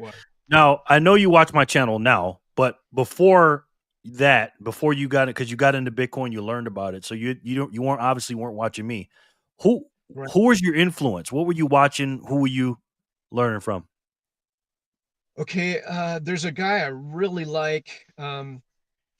He's called like the Modern Investor, or That's my boy. Rule. That's my friend. Huh? That's my friend. He has 2 channels, right? Yeah, we play poker together. No shit. Yeah. So what's his name? You're talking about the channel, the Modern Investor? Right. He ain't gonna want me to put his actual name on the web, so I'm not going to. But he goes by Assassinato.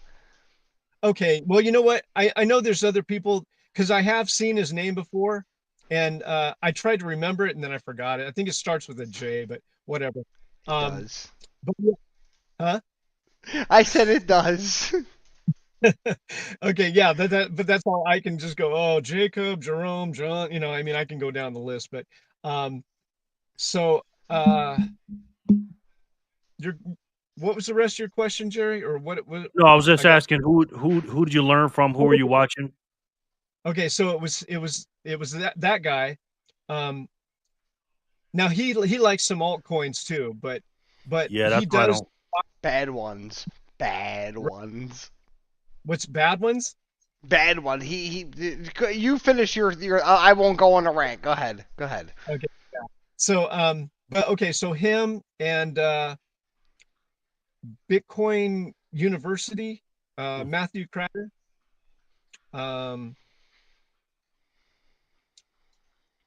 There's a couple others in there, but I think mainly the modern investor. Pretty Okay. much. Yeah, he's a good one. Were you watching Jor? I How'd you run started across watching. him? I did start watching Jor too, but it was near when I already figured out that I was gonna, take the plunge. You Or were already take the making orange. your, okay, Yeah. so you already making your videos by then. Yeah. So I discovered. British Hodl. British Hodl was another one. So Yeah. his three rules. But yeah. So British Hodl. That's right. He was a big one. Now, how were you feeling? Because he talks to people that have a lot more money than me and you. He's talking to Right. like rich people. Get to one Bitcoin. How was that affecting you when he was saying all that?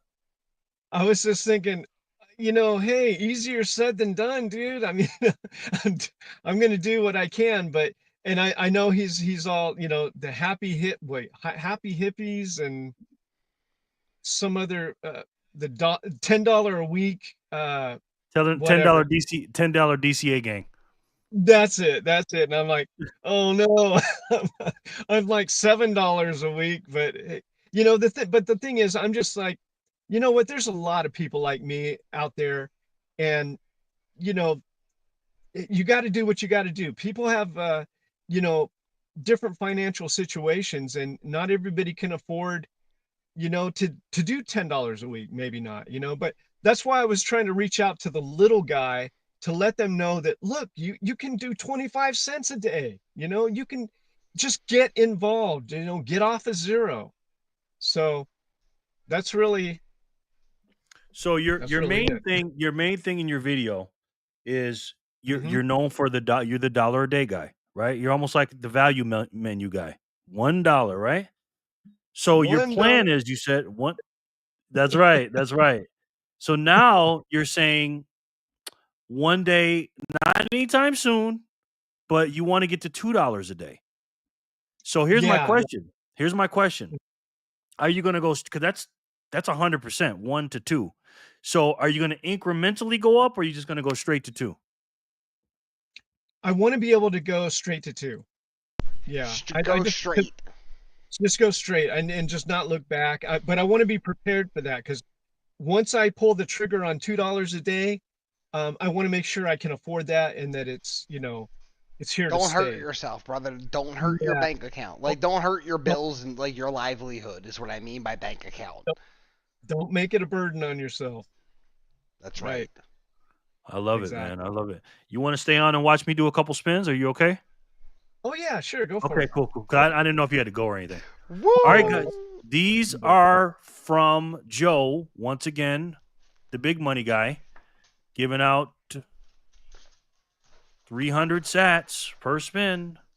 Now we only have 14 people in here now, so again, we've been going 6 hours, so Listen, that's okay. 6 hours, 14 people. They want to hear what you have to say, Jerry. Yes. Well, they want to hear what you guys got to say. So Monique's here now. So we're gonna do process of elimination. Obviously, there's some people that are not here. Yeah. So we're gonna do these 5 blocks, and then we're gonna see what happens. So I runs New York. My altcoin is Caspa. POW 10 blocks per second, decentralized. Clean your machine, man. I give 3 times that away every day. All altcoins are a gamble. Clean your machine. Understand that now. Anything you invest in, anything you put your fiat currency in. No, that was I Runs New York. That was I Runs New York. Oh, I'm sorry. I Runs New York. Anything you put your fiat money into is a gamble. That if it's not Bitcoin, if you're going to invest in Caspa, that's cool. But understand you might lose most of your money. Just understand that, and that's okay. Also, too, Corey, Clean Your Machine. He subscribed to you. Oh, okay. And he hit the like and commented. Awesome. Yes. Thanks. Thank you. Do we know what his name is? No, I Is think he giving it? stays. Yeah, he's up there in Canada. We can call him Phil. I like the name Phil. But let's do this spin. This is for 300 Satoshis, ladies and gentlemen, and you have Joe to thank for that. Spin it. Have you looked into Casper? He asks. I Runs New York. Speak of the devil. Look at that. He's got a question for you too. Oh, have I looked into Casper? Yes, I have. You can multi-mine Casper with Litecoin and Belcoin, and Litecoin's a split off from Bitcoin, and Casper's going to fail to Sui. I'm sorry. Sui and Gradient. When Gradient hasn't dropped yet, it's a new AI coin. It's going to be coming out in the beginning of 2026, and it's going to shit all over like 60% of all coins. You'll see. Just remember, David. you heard it here first. David, Joe. how are you? Go ahead. Joe, what how were do you you know about all these altcoins? I stare at charts when I'm not talking to Jerry or like hanging out with my wife. I stare at charts. It's weird. I have so I explained all this to Jerry. I won't explain it on stream, but I have a lot of like brain issues where like I can't stop thinking of things, and I don't sleep much. So when I'm thinking, like I just like dive into what I'm into like a lot, and that's like Forex and cryptocurrencies, but Bitcoin's my main like love. And everything else around it, I just watch like fall and rise, and I like to watch the markets go with like price action. I do a lot of like video dives on how to read like analytics. I've done mentorships with people like Herman Dulce, a guy named Durain, a few people. I've done I like analytics of charts a lot. Nice. Gotcha. So you don't buy any altcoins? I won't get into that on stream, but I gamble a lot. Gotcha. Okay. Bitcoin though isn't 85%, and like 85% of everything I own is in Bitcoin. And then me, because I like to gamble and I have enough to do whatever I want really, I like to play around with 15%. I do not suggest that to everybody to do.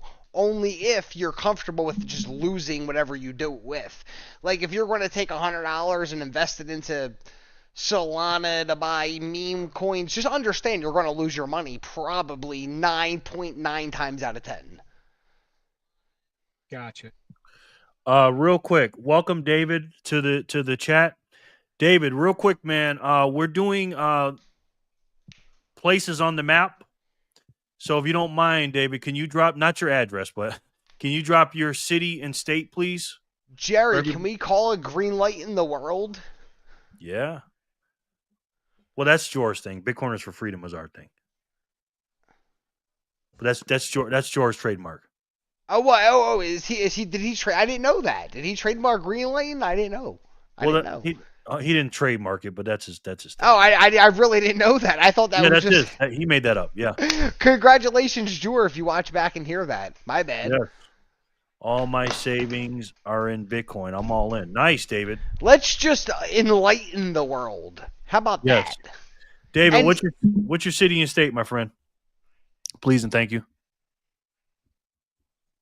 Richmond, Kentucky. We got Kentucky, add it in. Kentucky. Nice. Richmond, All right. Kentucky. Richmond. Is that it? Wait, hold David, on. you're now a part of the family. Yep, David, you're on the map now, brother. Tell him, Richmond. Jerry, every night you're live giving away the sats. Yep, every night, my friend. I can't believe freaking Corey's in Las Vegas. Dude, if Corey's the guy, he's like a ghost. He's been here the whole time. You just didn't know. It's so funny. I thought the whole time you knew, but No. I hope I can get down there next month, bro. If I can, we're all hanging. And I swear there's drinks on. Well, Jerry doesn't drink, but whatever he does is on me. We're all having a good fucking time. Yes. there we Jor I'm loves the down. green light. You see it in his comments. Yes. By the way, Clean Your Machine name is Ian. Ian. Ian, I like that name. I used to have a friend in school named Ian Woolbert, but he moved away in 4th grade, and I never talked to him again. Oh, man. All I right. hope to reconnect one day. We were friends. All right, Ian was the first winner. And let's do the next spin, and let's see Let's if go. see if Woo! see if Corey gets all of his luck. Because Corey always wins on this thing. Again! No, Corey, look. Speak of the devil. Oh! What? Turn the block, Corey! How funny. Take them. They're yours. They're yours, Yeah. brother. Hey, you know Isn't that what? funny? I'm feeling so good. Give them to Emily. Emily. Wow. Donations in the chat. Look, You're- this is everybody here, man. Invite your friends to this. You're getting free Satoshis. It's free money. Why not invite one of your family members? Orange pill them. Get them to learn about Bitcoin and become friends. Have somebody to talk to because this shit's lonely being a Bitcoiner. Emily, are you still here? First of all, the irony of that, right? Think about it. We got us three right here in the row. You got Jerry spinning. You got Joe giving away the sats, and then Corey winning. We're all like boom, boom, boom. Yep, for real. And then Corey donating. And then Corey giving it. Emily, are you still here, ma'am? Now you got to be here to get it. Call him one a day, Corey. Yes. Corey. Well, I can't tell Corey what to do. Listen, the one a day shows anybody can do this. Yes. Anyone can do this. That's dedication, my friends. What if she's not here? Do you still want to give them to her? Because it's your sats. If she's not, yeah, if she's not there, give them to her anyways. Give it Okay. be a little surprise. That's very nice of you, man. Wake up the sats in the wallet. It's always a good feeling. Yeah, right. She's like, wow, he sent me too much. All right, let's do it for the third time out of 5. Let's go. Good luck, everyone. Who's gonna win? This is exciting. Dan. Dan, I don't think he's here. I don't think he's here. No Dan. No. But we've been going for 6 hours, so Fuck yeah, and everybody's here. Drop some fire in the chat. It's 6. You guys have been hanging out with us for 6 hours. Drop fire in the chat. Drop some high fives. Hello, everyone. Look at Jerry. He's above me right now. He's been here for hours entertaining you people. Let's see if Dan's here. If not, I'm going to take Dan and Emily off, which is fine, Oh yeah, of course. People come, they go.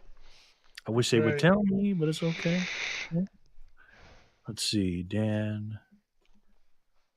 Yep. Bang. Oh, Emily's here. Okay, hey Emily, dang it. Every time I take somebody's name off, they pop up. Emily, your friend Corey won 300 sats, and he just gave them to you, ma'am. He just gave you 300 Satoshis. We're back. Okay, you're back. Cool, man. Yeah, clean your machine 6 hours, bro. I see that in the chat. 6 hours. Wow. Yes. Feeding the cats. Cool. Well, Corey gave you 300 Satoshis, young lady. So let's do that spin again. Dan is not here. Jor, hell yeah. Okay, thank you so much, Corey. And what's funny is that's how I found, that's how Corey, no. Jerry is a bad man. Thank you. The marathon, yes. That's how Emily found this channel through your channel, I think, Corey. Right. I actually told her about you. Yeah. Okay. Thank you. Thank you very much. See how the world goes around? Like everybody spreads the word to everyone. I was reading his comments, and he said something. He said, "Oh, you got to listen to Jerry. He's a good guy and stuff." And then he said, and then a few videos later, he was talking about Jor, like, "Hey, Jor, this is for you, number 88 video." And then I seen Emily go, "Is this the same guy, Jerry?" Like, no, these are two different guys. I saw that in the chat. Do you remember that? Yeah, right. Yeah. Otis, I'm not on the wheel. I'm sitting. I'm getting the chore treatment. You're not on the wheel because you ain't doing nothing, man. He's doing surveys. Look at him. Surveys for sats. Otis Hare Jr. I keep trying to get you on the thing, man. My bad, bro. 1,260 sats stacked on S-Miles survey. Boom. Wow. S-Miles got surveys? I didn't even do them. Corey, what do you think about the free apps? Do you use them? What was that, Jerry? Sorry, Corey. Do you use the free apps to get free sats? I haven't yet. No, I haven't. I still need to get. I still need to get the with the fold card. I still need to get that. Well, I have the link. If you can use mine, Mm-hmm. Yeah, that would be very nice. Please and thank you. Let me. Yeah, take Otis, get on here, bro. 4 people on the chat. Yeah, Get come on, Otis. Come on, bro. Yeah. While you're at work, hop on that break, get yourself a chocolate milk if you like those, and come hop on the chat with us. Who's gonna win?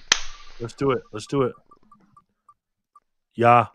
Kev. Yeah, he's gone. Kev's not here. Oh, Kev's out. We gotta spin again. I don't think he is. I always guess that. Oh, did you guess? Kev, are you here?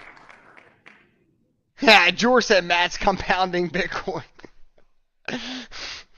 Thanks to Jor, I stack free sats every day. Yeah, Jor. Yes, Jor absolutely. He absolutely preaches that every day.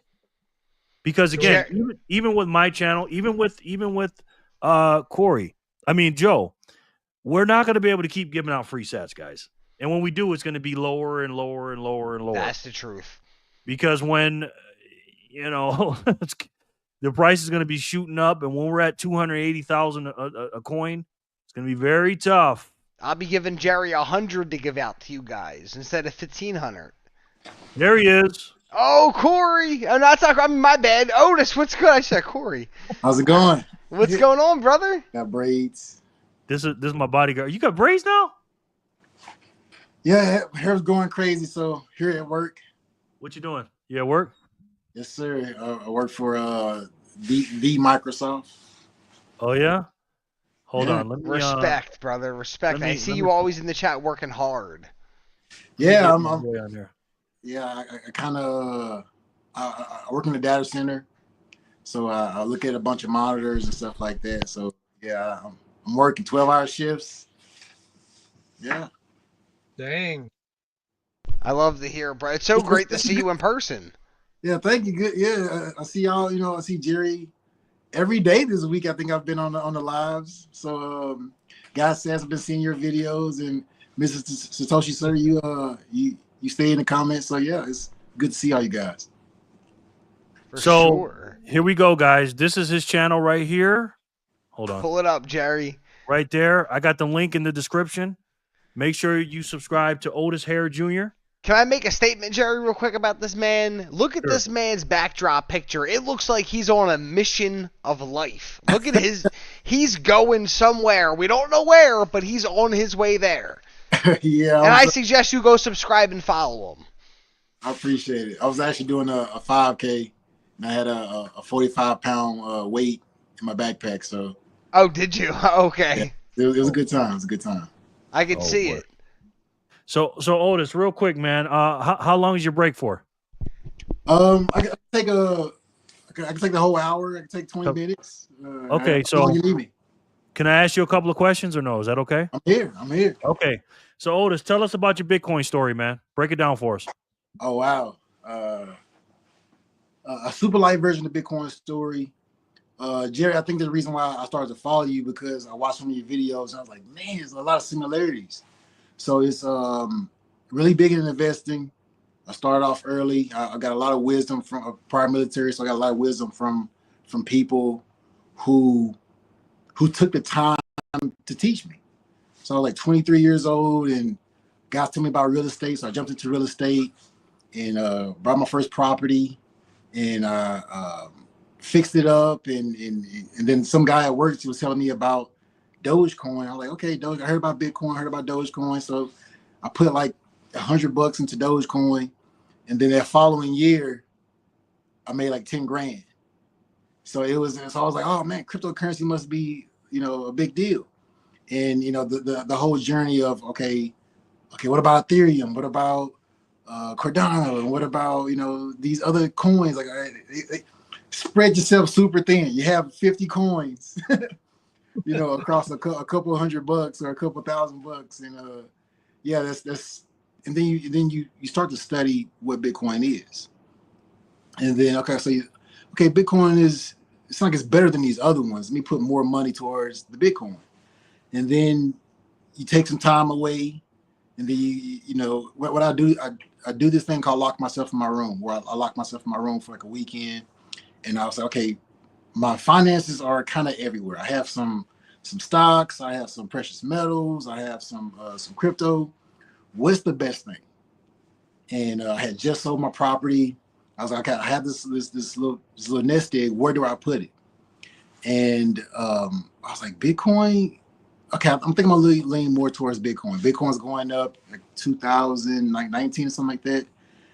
It was in the 60s, and where this story goes, it drops, right? So a good portion of my income drops, and I'm like, okay, well, that money's gone, and I sell, and then I buy back in, and then I sell, and I buy back in. So I'm day trading. I'm day trading Bitcoin and other cryptocurrencies, and then I think where it all came like full circle to me is like the back end of 2023. I locked myself in my room again. I did it this, I called it the last time, because it was my last time. I don't think I'm gonna ever have to do it again. So I locked myself in my room. I studied Bitcoin. I was like, there is no way Bitcoin, this can't be what Bitcoin actually is. Like this is the money? Like this is the finite? No, it can't be. It can't be. If Bitcoin is what I think it is, everyone should be in Bitcoin. And it was the most enlightened moment I had. And it was almost over the course of the next month, and this is back in November 2023, I sold everything. And then I heard about the whole BlackRock was gonna, and I was on Facebook, and I was having all these major posts like, listen, hear ye, everybody, you need to get into Bitcoin. And I got like 10, like a couple likes, and then it started to get to one like. I'm talking to myself now. I am talking to myself. How do I get out? How do I get my voice out? Because I'm still talking about it. I'm talking to my fiance, talking to all my friends, and they'll say, okay, man, gosh, can we just eat without you bugging me, please? So it's like, yeah, but Bitcoin, but Bitcoin.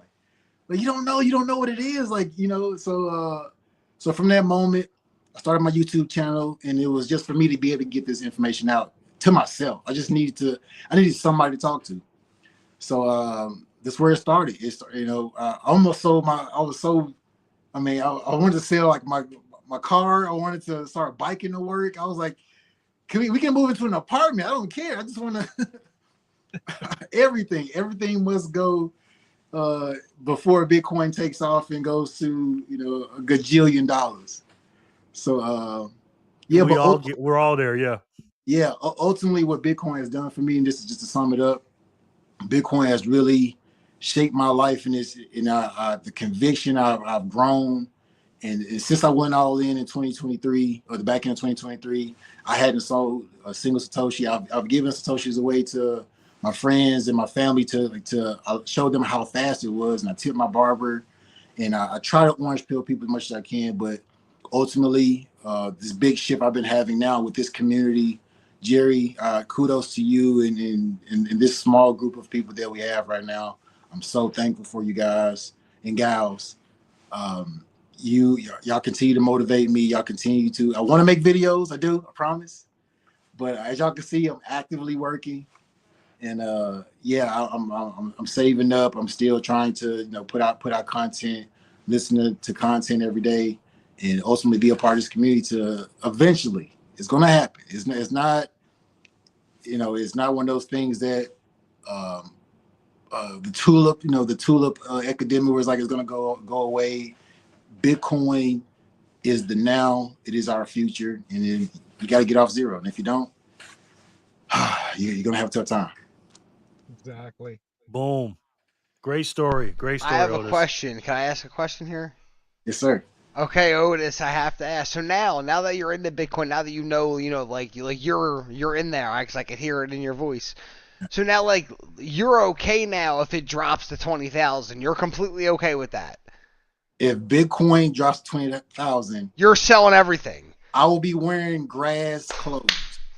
That's You'll what I'm see me in saying. a grass skirt, probably some tree bark shoes.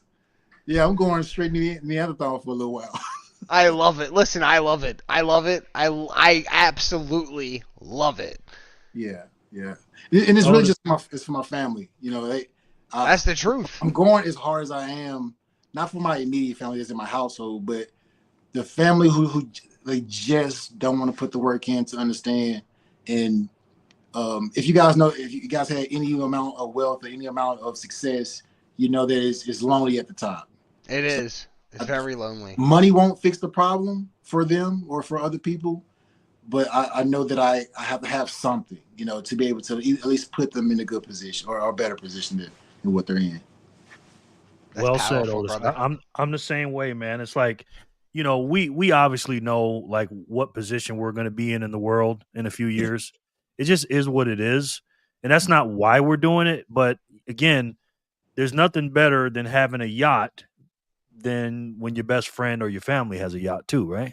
Exactly. So you don't want anybody, to be left behind and them getting mad at you and stuff like that. But here's my question to you, Otis, because I binge watched your videos too. I saw your channel. Because see, the thing is, people think like I see you guys before you see me, right? I went to your channel, then I went to. So when I make a comment, I'm not like this. Oh man, I'm this. You guy. manifested us, Jerry. Yeah, I'm just like, yo, I see a channel. If I like a dude, I'm gonna be on him. I comment on all of Otis's videos. Do I not, Otis? You do, every last one of them. So I'm like, boom, boom, right? Now lately I've been real busy, so I haven't, Nah, you doing your thing. I've just been real busy. But Otis, now that you're like you are with Bitcoin, I used to hear you always saying cryptocurrency. When I went back to your old videos, I kept hearing that word. Yeah. So where you at with that word right now, man? What the percentages is, what you at? So I am fully 100% Bitcoin. I probably have 0.00001 of something on Coinbase. They make you keep some. They make you keep something. I don't know why you try to go all zero, but they make you keep every coin. They're trying to reel you back in. They're trying to reel you back in. Like, hey, you can get this APR interest rate, whatever. If you just stake this whatever coin. So I'm 100% Bitcoin, and that's the thing. We as you continue to live in the Bitcoin space, the digital currency space, you learn these terminologies, and you're like, oh, I've been saying it wrong. Like cryptocurrency isn't Bitcoin. Bitcoin is Bitcoin, and that's why you have to separate those two. And that's why I feel as in the U.S., our government has to go through that same process. Like, okay, let's get all the cryptocurrency we can get in Bitcoin and crypto. Like, I see some of the politicians continue to use the same verbiage I did. That's why I have a little bit more grace for them. Like, whenever you find out, you're gonna panic and you're gonna be like, what are we doing? We've been doing this wrong the whole time. I love that, man. I love it. And it's the reason why we're all getting along like this is because it's lonely being us, right? like that Spider-Man meme, where the Spider-Man, even though they're coming from different universes, they're pointing at each other like, "Hey, you're just like me." Like, this is the main reason, and I'm gonna pull it up. This is the main reason I like to have this right here, right? Even though we're all from different parts of the country, right? Different universes, if you will, right? Mm-hmm. But we're all the same. Our neighborhoods are different. Our areas are different or whatever, but we're all the same, man. Right? So it's like, man, we're just doing our thing. So I'm going to ask you what I asked Corey, Otis. Mm-hmm. Obviously, I found your channel first. So I'm not asking you to talk about me or anything like that. But who do you watch? Like, who are the people that say, man, these are my people that I learned Bitcoin from the most? I think it was Dante he was from Swan initially. He was on Swan, and then he moved to Bitcoin Simply. He renamed it Simply Bitcoin. Russ, I watch you, Jerry, a lot. I watched Jor. I think I watched Jor before I watched you. And y'all did the Bitcoin Amigos, and I was like, oh man, it was crazy. I didn't even know y'all knew each other. So it's like I watched you guys separately, and y'all did that. Like, y'all know each other. It's like it was pretty cool. Who else? I went back and watched a lot of the documentaries, like the OG Bitcoiners, like the people who sound crazy talking about Bitcoin. Like, we sound crazy, but they sound insane. talking about Bitcoin in 2012. Oh shit, dude, what are you doing? Like, digital currency, Bitcoin. What's a Bitcoin? You know? Yeah. So it's That's kind of really where a lot of my content watching, and then recently got sass watching your videos, and yeah, it's really simple. Yeah, and I commend you older gentlemen. I'm 30.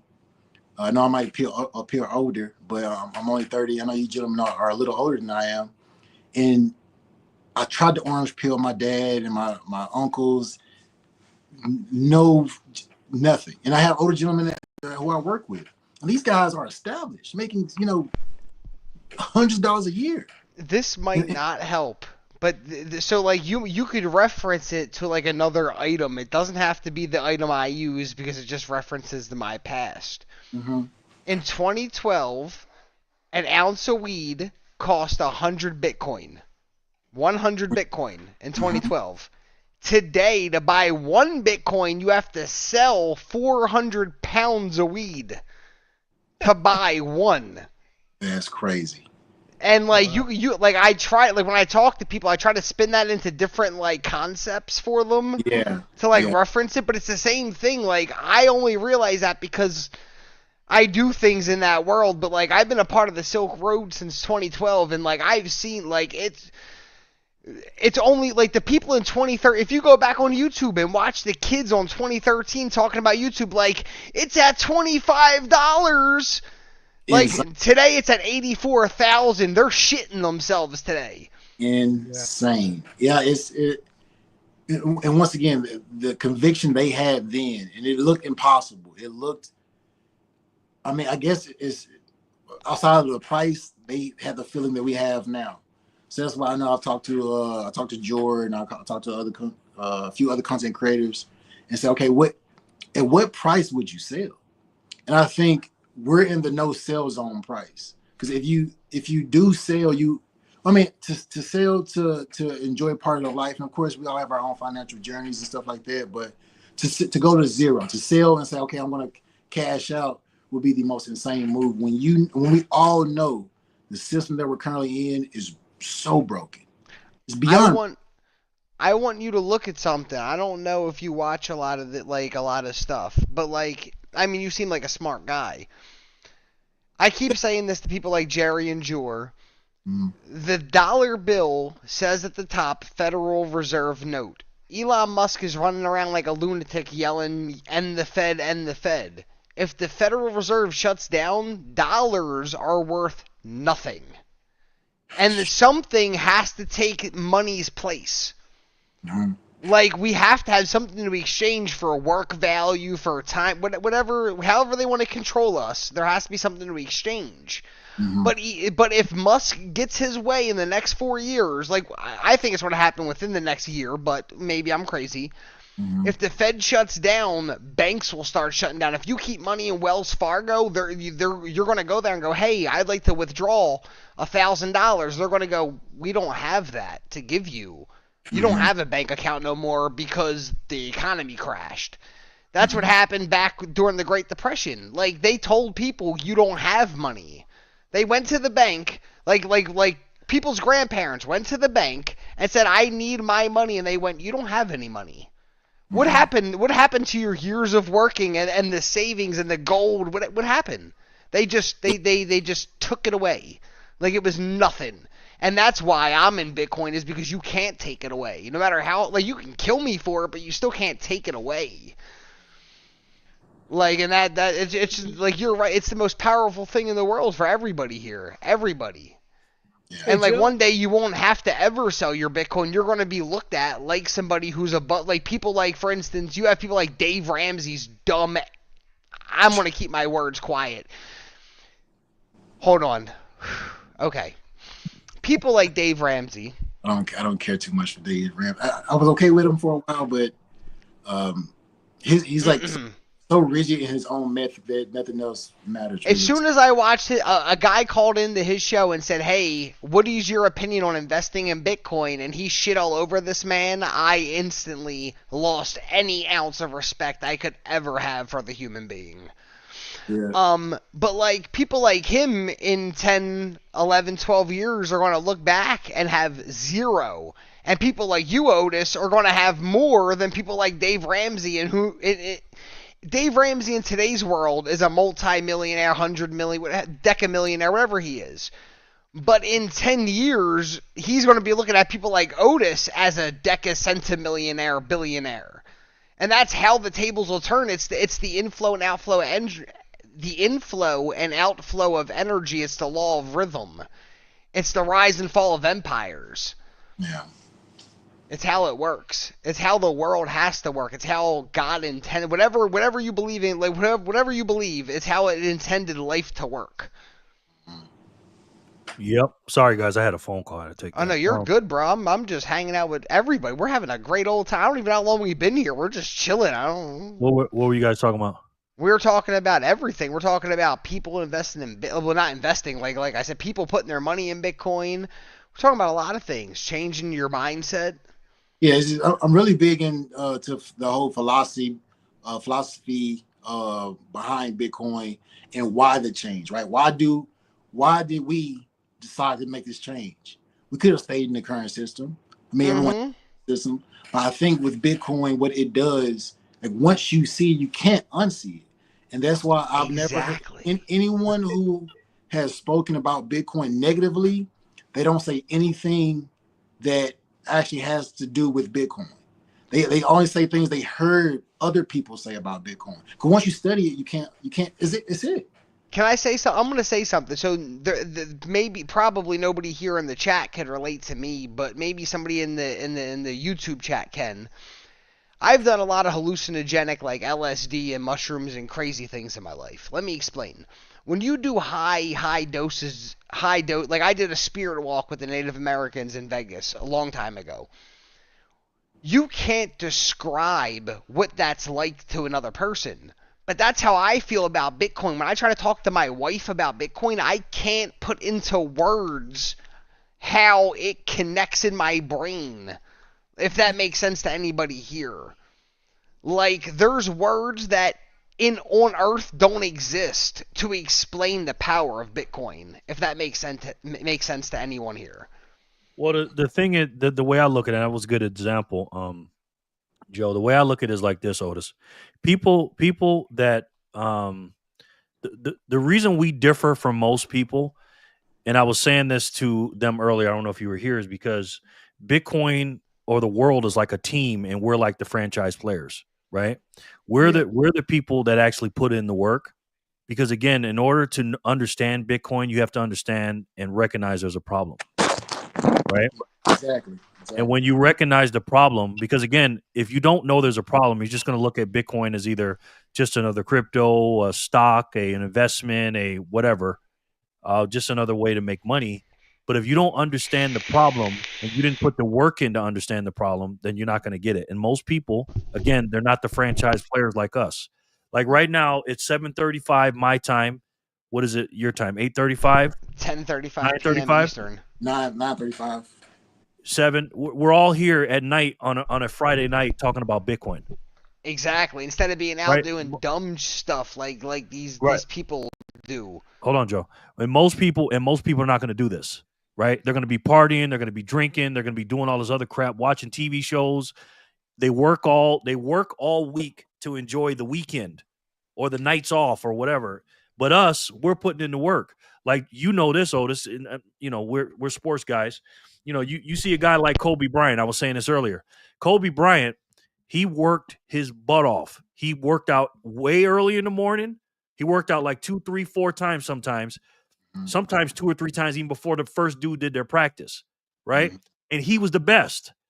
We're the best, right? Meaning we know that we're mini economists. We're mini political analysts. We're mini world economics economists, right? So we know all these things, but these people don't know nothing. But we're still working harder than them. And that's why they don't know, Otis. Yeah. You know, has anything? And it's tough to at least for me, it's tough sometimes for me. Like, man, am I really this good? You know, am I really doing what I'm supposed to do? And I had a friend. It was crazy you say that. He referenced himself to Kobe. I have a small little friend group that I've been with for the last several years, military or whatever. He called himself the Kobe Bryant of our group. I said, "How dare you?" I said, "How dare you still live in the fiat system and call yourself Kobe Bryant?" So yeah, I get that. It's like we are putting the work in. We here on this Friday, as you just said. Kobe has Bitcoin. Just pointing that out. You said, wait, what? Kobe has Bitcoin. Kobe has like 115 Bitcoin. Look it up. Kobe's passed away. Yeah. I'm not saying he's alive. I'm saying he had the Bitcoin before he passed. Okay. Didn't know that. Yeah, no, Kobe was the guy. Yeah, we're all putting in the work, and we're still stacking stats. We're far beyond off zero, and our job now is to continue to orange pill people. Not by force. If they don't want to do it, they're gonna miss out. You know, so giving away free stats as you're doing, Jerry. No one on YouTube. I mean, I'm looking at tons of content creators from people with 0 subs all the way to altcoin daily. And a lot of those. I don't care for the other altcoins, but I do still listen to them for the small tidbit of Bitcoin they talk about, because what's shocking to me, there's tons of content creators who make crypto/Bitcoin videos, and how can you call yourself, like, how can you be in the space and have Bitcoin and still don't know about Bitcoin? It's confusing to me. It's like they do know about Bitcoin, but you know about know. Bitcoin. How would you hold even altcoins? Because a lot of these people get paid by sponsorships. They're just, to me, it's like this, man. Bitcoiners are cut from a different cloth. Like a true Bitcoiner like us. Like literally, I don't know y'all in person, but I trust y'all more than I trust people that I know, because you're a Bitcoiner. You trusted me. Look at us, me and you, Jerry. You have to point that out. You have, like, if you're going to talk about trust, you have to use that as a reference. You trust me with your YouTube channel. Yeah. And like, look at me. Like, you don't, like, I mean, and I haven't done you wrong, and you haven't done me wrong, and we work together like a fucking like Kobe and Dwayne Wade. What? Kobe and LeBron up in this bitch. I'm just saying. All right, real quick, guys. Let's do some spins, because I'm behind right now. Oh yeah, sats. 46. I got Otis on there. Otis don't take him anyways. I don't. I just like to give them out to other people. Yeah. Congratulations, brother. We got 17 people in here. Yeah, listen. It's been, you have a family, Jerry. You have a following, and once they start sharing, you will grow. We will grow. Watch.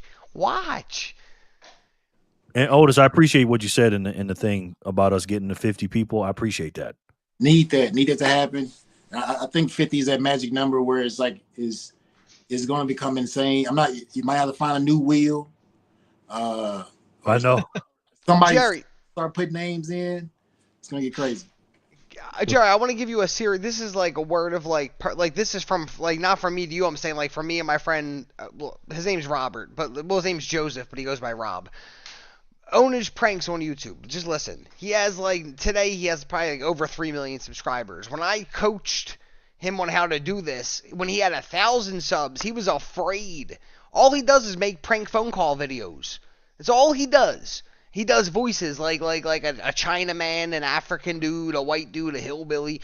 But, like, he had 1,000 subs, and I turned this man's mindset into growing to multi-millions of followers. You're going to be the same way, Jerry. Thank you. I promise you. Thank you. And I appreciate you saying that, but it ain't about me. It's about the message. And But that's why you need the followers, is to spread that message. yeah. But the thing is, when I do this here, this is what it's all about for me, right? We just need to get bigger on the map. Sharper, what's up, my brother? Thanks for watching, man. I got you. I'm gonna put you on the wheel, man. Is that we need to spread the word to as many people as we can. Like I said, I love people that make YouTube videos. Now, again, everybody's not made for the camera. Everybody's not made to do what we're doing right here. But you got to take your God-given gifts and your skills that God gave you and do whatever it is. You're right? a camera guy, Jerry. Well, whatever. Maybe, I don't know. I know I can talk a little bit, right? But the point is, whatever people's God-given gifts is, we have to tap into that and say, listen, I can't fish for you, but here's the problem. You ever know, what I always start off with is inflation. I go, you ever heard of inflation? Yeah. 99 people out of 100 don't know what real inflation is, Otis or Corey or Joe, right? They don't know what it is. They just think prices are going up. They have no idea about the debasement. They have no idea about the printing. They have no idea about the borrowing. They don't know any of this stuff. They blame the population for the egg prices, Jerry. Do you hear the people talk on YouTube? They go, there's too many people, egg prices are going up. That has nothing to do with egg prices. Right. People are lost in the sauce, brother, and that's why I love you so much, because you, like, it's, I don't even want to get into it. Like I said, it's a rant. It's a rant, bro. Joe is crazy. But yeah, we gotta make sure, again, we look at this map right here. This is our, I'm you guys know that I love me some Bitcoin, but I'm God, family, country, Bitcoin. In that order. That's what I am. God, my family, the United States of America. If you understand the history of this country, you understand how this experiment this country is. There's no other country like this country. I don't care if you're black, you're white, this is the greatest country in the world. This is the greatest nation in the world. That's why so many people are trying to bear down here to be here. Right, our Declaration of Independence, our Constitution, the way our government's set up, the way it's 3 branches of government, no king, no monarch, right? It's a balanced system, right? Government works for us. It's of the people, for the people, by the people. That's Bitcoin. When you look at the Bitcoin white paper, it's exactly the same thing. You take the Declaration of Independence, you take the Constitution, merge them together for money, and that's what it is. And people don't even know that. Mm-hmm. They don't understand that. But me as a man that reads the Declaration of Independence and reads the Constitution every day, and I look at that, when I look at the Bitcoin white paper, I'm going, wait a minute, where have I seen this from? Satoshi Nakamoto declared his independence from this bullshit, this fiat nonsense. He said, we're not doing this anymore. And by the way, while I'm declaring our independence, I'm going to show you, and I'm going to put it in a constitutional white paper and say, here's how it's going to work. Here's the rules. And I'm like, does anybody see this? And listen, am I the only one that's seeing this? Absolutely. And listen, everybody sees it. He has if you really, people always get confused and they go, "Oh, he has 1 million coins." Satoshi has like 3.6 million if you look across all wallets.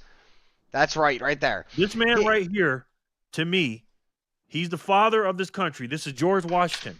I'm not saying Satoshi Nakamoto is George Washington, but I'm just saying, yes, I'm just saying there will be one day. Now, again, this is early. Now, 16 years, while he was in, because we're only 16 years into Bitcoin. 16 years, because remember, 1789, we got the Constitution. In 16 years, nobody looked at this man as an icon back then. He was just a guy that, he was the father of the country, first president, very, very famous. People know him. I believe Satoshi Nakamoto is going to go down up there with him. Okay? Because he is, again, I love the country. I love everything about it. But when 1913 happened and the Fed got launched, it completely screwed our independence of money up. It really did. It wasn't 1971 where Richard Nixon took it off the gold standard. It wasn't 1944 during the Bretton Woods Agreement. It wasn't 1933 when we, sold the gold, Executive Order 6102. Those are just all things after the Fed came in. When we lost the Fed from 1789, when this country really started, when the country really started, 1789, when the Constitution was done and written, to 1913 or 1912, we were good. Everything was straight until 1913.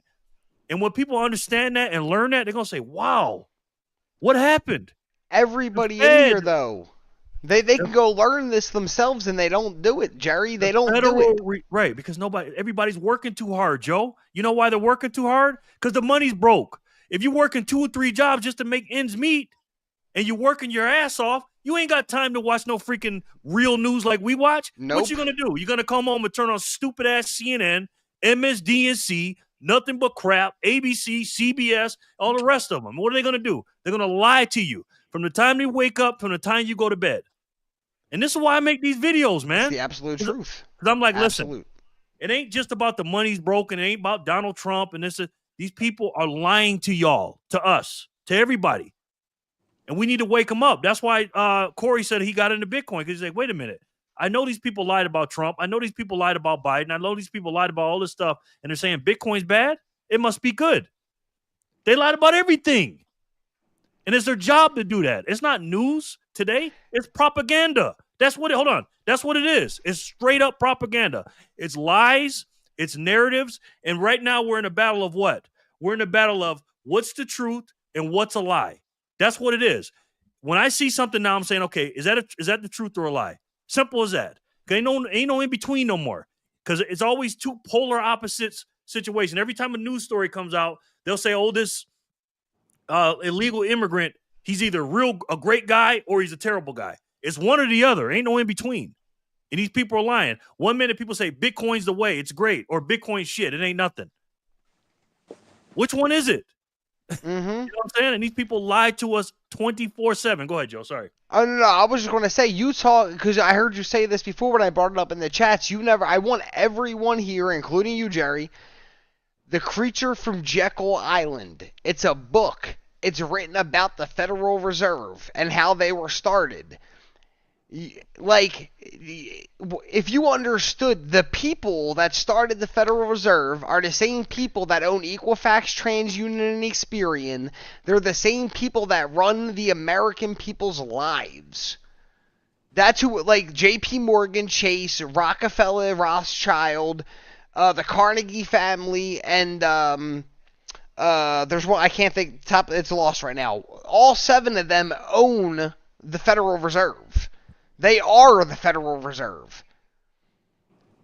And it's sickening when people don't see that shit. Because you could read the book, and like when the Titanic sunk, the only people who didn't want the Federal Reserve were on the Titanic the night it sunk. And the day after the Titanic sunk, the Federal Reserve, it was all good. It was all good. Let's all sign this paper for the Federal Reserve because, they're all dead now. It doesn't matter. And that's how it happened. That book will change your life.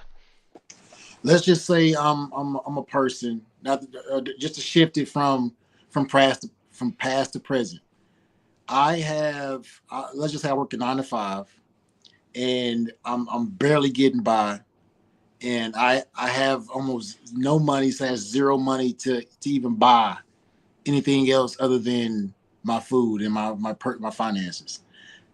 The thing that I've said to people is like, okay, here's the question I have.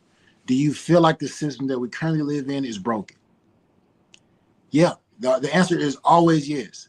If the answer is yes, why haven't you tried to find out how to get out of this system? Exactly. Listen, using your Titanic reference, okay, if this is Titanic and it's sinking, how do we get off? Iceberg's been hit. We've hit the iceberg. Exactly. How do we get off? You know how I'm going to tell you, you beat the system that's enslaving you by you enslaving the system. That's all I take advantage of the system every chance that I get. It's the truth. Welcome, Zach. How are you, sir? Absolute truth. Because, you have to understand, I teach people about credit and this and that. First of all the credit in the world's great, but if you have exaggerated numbers, if you have $100,000 in credit, you can liquidate right now and buy Bitcoin. How are they going to get it from you? They cannot take it from you physically. They can't put you in prison for it because as United States citizens under 15 U.S.C. 1681N, the United States Constitution, that's a law. They have to follow it. It says that you are not liable for any debt you incur being a United States citizen. You can fight. I'm a credit wizard. I can wipe somebody's credit report clean in 60 days. Yeah, a dibble and dabble with credit as well of helping people find better credit. Exactly, brother. Real quick, y'all. Sharper says, Jerry, check this out, brother. Reverse Kager calculator and saying when you see the numbers. Huh? You know anything about that? I haven't looked at it. I've heard of people talk about it on YouTube. I've never looked at it personally. I do have to run, fellas, but I do have this one last thing to say for everybody who's out there. If you are a Bitcoiner, you probably are a Bitcoiner. Look at the people around you, the closest people. I know we have this big deal with trying to orange pill the world, and just look at the people around you and just empathize with them. Why aren't they? You know, she's okay. Why aren't you? Why? I know I've Bitcoined you to death, but what's your resilience? And once again, without being pushy, just say why don't you care about this? And you know, for the content creators, as Jerry said, keep making content, and ultimately, we have to continue to stack harder. And it's not just about this big; it's just getting so much money, and we're gonna be in yachts and boats, which will be cool. I'm gonna be on the Freedom Express, you know, Jerry. If you're hosting, I'll be there. But it's truly about, once again, us leaving this system that we're in. I'll also be on the 88 Express. Jordan, I know he's gonna have a big yacht. I love to be on that yacht with the helicopter pad, whatever. Anyways, all the material stuff will be cool, but it's to know that we have fought for our actual freedom and leaving a system that's controlled by people who do not care about us. And we will be protecting our families. We will be protecting our friends, and ultimately in a better position for the future, whether you have it for your grandkids, their grandkids, whatever happens. But thank you all for subscribing to my channel. Jerry, thank you. All the praise to you for doing what you do. I'm giving you your flowers, sir. You are connecting people who probably didn't have a voice. And Jory, you too. You make great content. I'm thankful for all you guys. Keep making content. I'll be around, and yes, I'll make more content too whenever I get a chance. I know you're gonna say it. And one last thing before I go. Bitcoin. It is the only way to save. It's the best way to save. That's Bitcoin. I know I kind of butchered it a little bit, but I keep practicing. Where have you heard that at? Otis, it's a pleasure, man. Hopefully we can do this more often. We shall. I know I know it's hard to make a lot of videos. You're a young man. You're doing what you're supposed to be doing. You're out there working and getting some money for your family. So I can't get mad about that at all. But I watch your videos every time they come out. I respect the hell out of you, man. I respect the hell out of you. And I appreciate what you're doing, man. And thank you for coming on. I appreciate you. Of course. I'll still be listening. I keep y'all in my ear. Okay, bro. I thank you. Get in the chat. Get in the chat. I will. All right, bro. Hey, Jerry? Yes, sir. Yeah, I think I'm going to take off too because my YouTube studio is kind of going dim here. No problem, brother. So I'll be in the chat. Okay, man. Take care. I hope you win, Corey. Have a good night, brother. Thank you. Thanks for having me, Barry. Okay, brother. Thank you. Bye-bye. So, Sharper, reminder, you run your own node, protect the system and yourself. Yes. And real quick, Sharper, the link you sent didn't work. It didn't.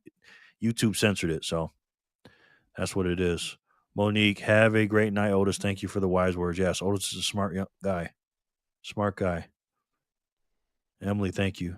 Anybody else want to come on? Emily, you want to come on? Monique, you want to come on? Any ladies want to come on here? I'm trying to get Tori on here. She don't want to come on. She ain't gonna come on. She never wants to come You on. are Tori. As long as you're on, you're Tori. It doesn't matter. I'm Tori. I'm a trans, babe. Yeah. Well, I can't say that. I can't say that on YouTube. I take that back. Transformer. You're Transformer. Transformer. Optimus Prime. Yeah. Emily, Monique, you guys want to come on? EB, you want to come on, bro? I got to go here soon. We've been on for 7 hours. As soon as you gotta go, you gotta go. Let everybody know. Make sure we get the spins. I can ask my final question. We can see if anybody knows the answer. Yeah, I got to go here in a few minutes. Do you want to do the final question here? Just type in reverse Kager calculator and search engine. Okay. Let's do these final spins. Let's get up out of here. Yes. Oh goodness, I don't know if I'd have anything to contribute. I'm just loving the conversation. Okay, no problem, Monique. Let's do these spins. These are the last 2 for 300. Thanks to my boy Joe. And let's do it. I can't see the chat. I was talking to Tori. My bad. Kev.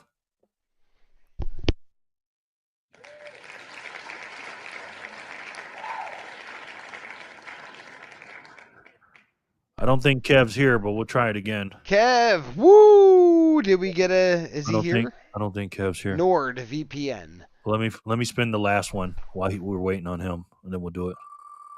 Thank you guys so much for joining. I've been asking for hours.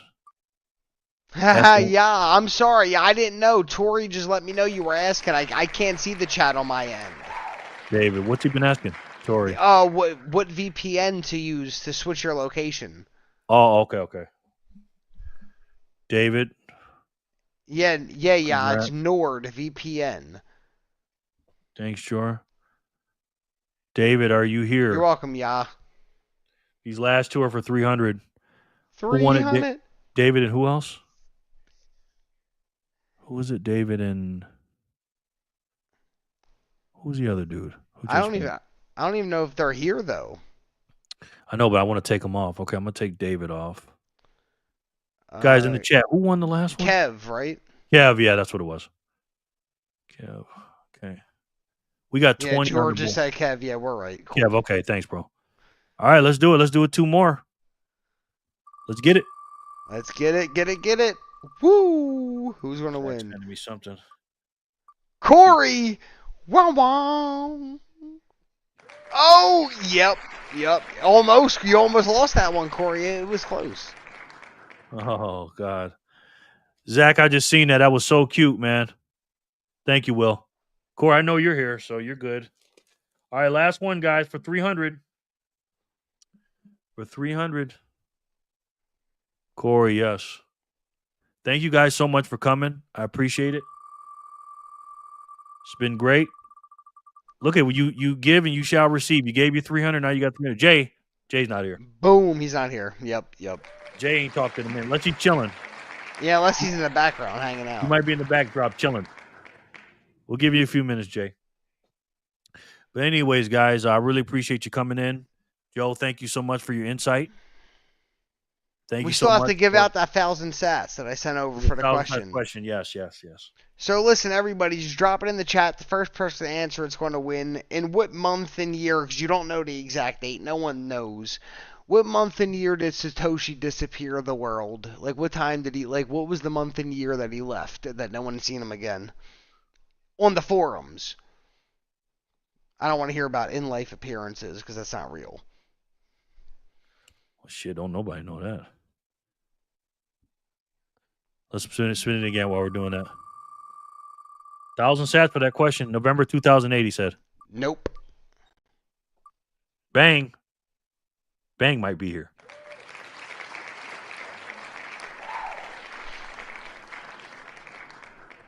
That's right. Right there. You got it. Monique? Yep, April 2011 was the last post Satoshi made to the Reddit forums for Bitcoin. Wow, Monique. Letting everybody know that it was safe and it was in safe hands and it was okay for him to leave now. And that was right after the CIA looked into Bitcoin. Nice. Look into it. That's right, Jor. Yeah. All right, guys. There you have it. I got you, David. I got you written down. You're good. All right, there you have it, Monique. Thanks to Joe for that. He gave you 1,000 sats. That was out of his pocket, not mine. That was from Joe. So don't try it, guys. It's Joe and Tori. It's Joe and Tori. Yeah, it's our wallet. Yeah. So, your congratulations, Monique, and thank you guys so much for coming.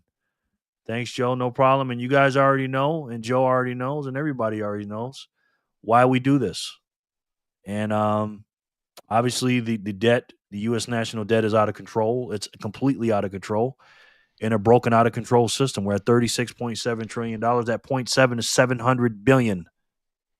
0.7 is 700 billion, ladies and gentlemen. You owe $107,000. What did you do to deserve that? You went to work like they told you. You did 40 hours a week for 40 years for a $40 watch. And now you owe $107,000 for doing what you were told. You went to school. You knew that was a scam. You got lied to in elementary. You got lied to in middle school. You got lied to in high school and in college. That's a complete and utter scam. They told you inflation is good because you get a pay raise. That's a lie. Inflation is theft, ladies and gentlemen. Taxation, income tax is theft. It's all theft. And although I love Elon Musk and I love the Doge clock and what he's doing and everything else, he's trying to fix a broken system within a broken system. And you cannot do that. There is only one way, ladies and gentlemen, that you not only can fix this system, stop inflation, pay off the debt, and get your family and friends and your loved ones out of this crazy mess. And if I had to take a guess, and I'm sure my boy Joe knows, I'm pretty sure you guys already know what that is. It's the best way to save. And for me, it's the only way to save. It's the only way to save. And that's Bitcoin. Thank you guys so much for coming in. I love each and every one of you. I'll see you tomorrow for Satoshi Saturday. The video will be out earlier, I promise. And thank you guys so much for coming. 7 hours today, guys. Thank you so much. I love each and every one of you, and I'll talk to you soon. Adios. Peace and love, guys.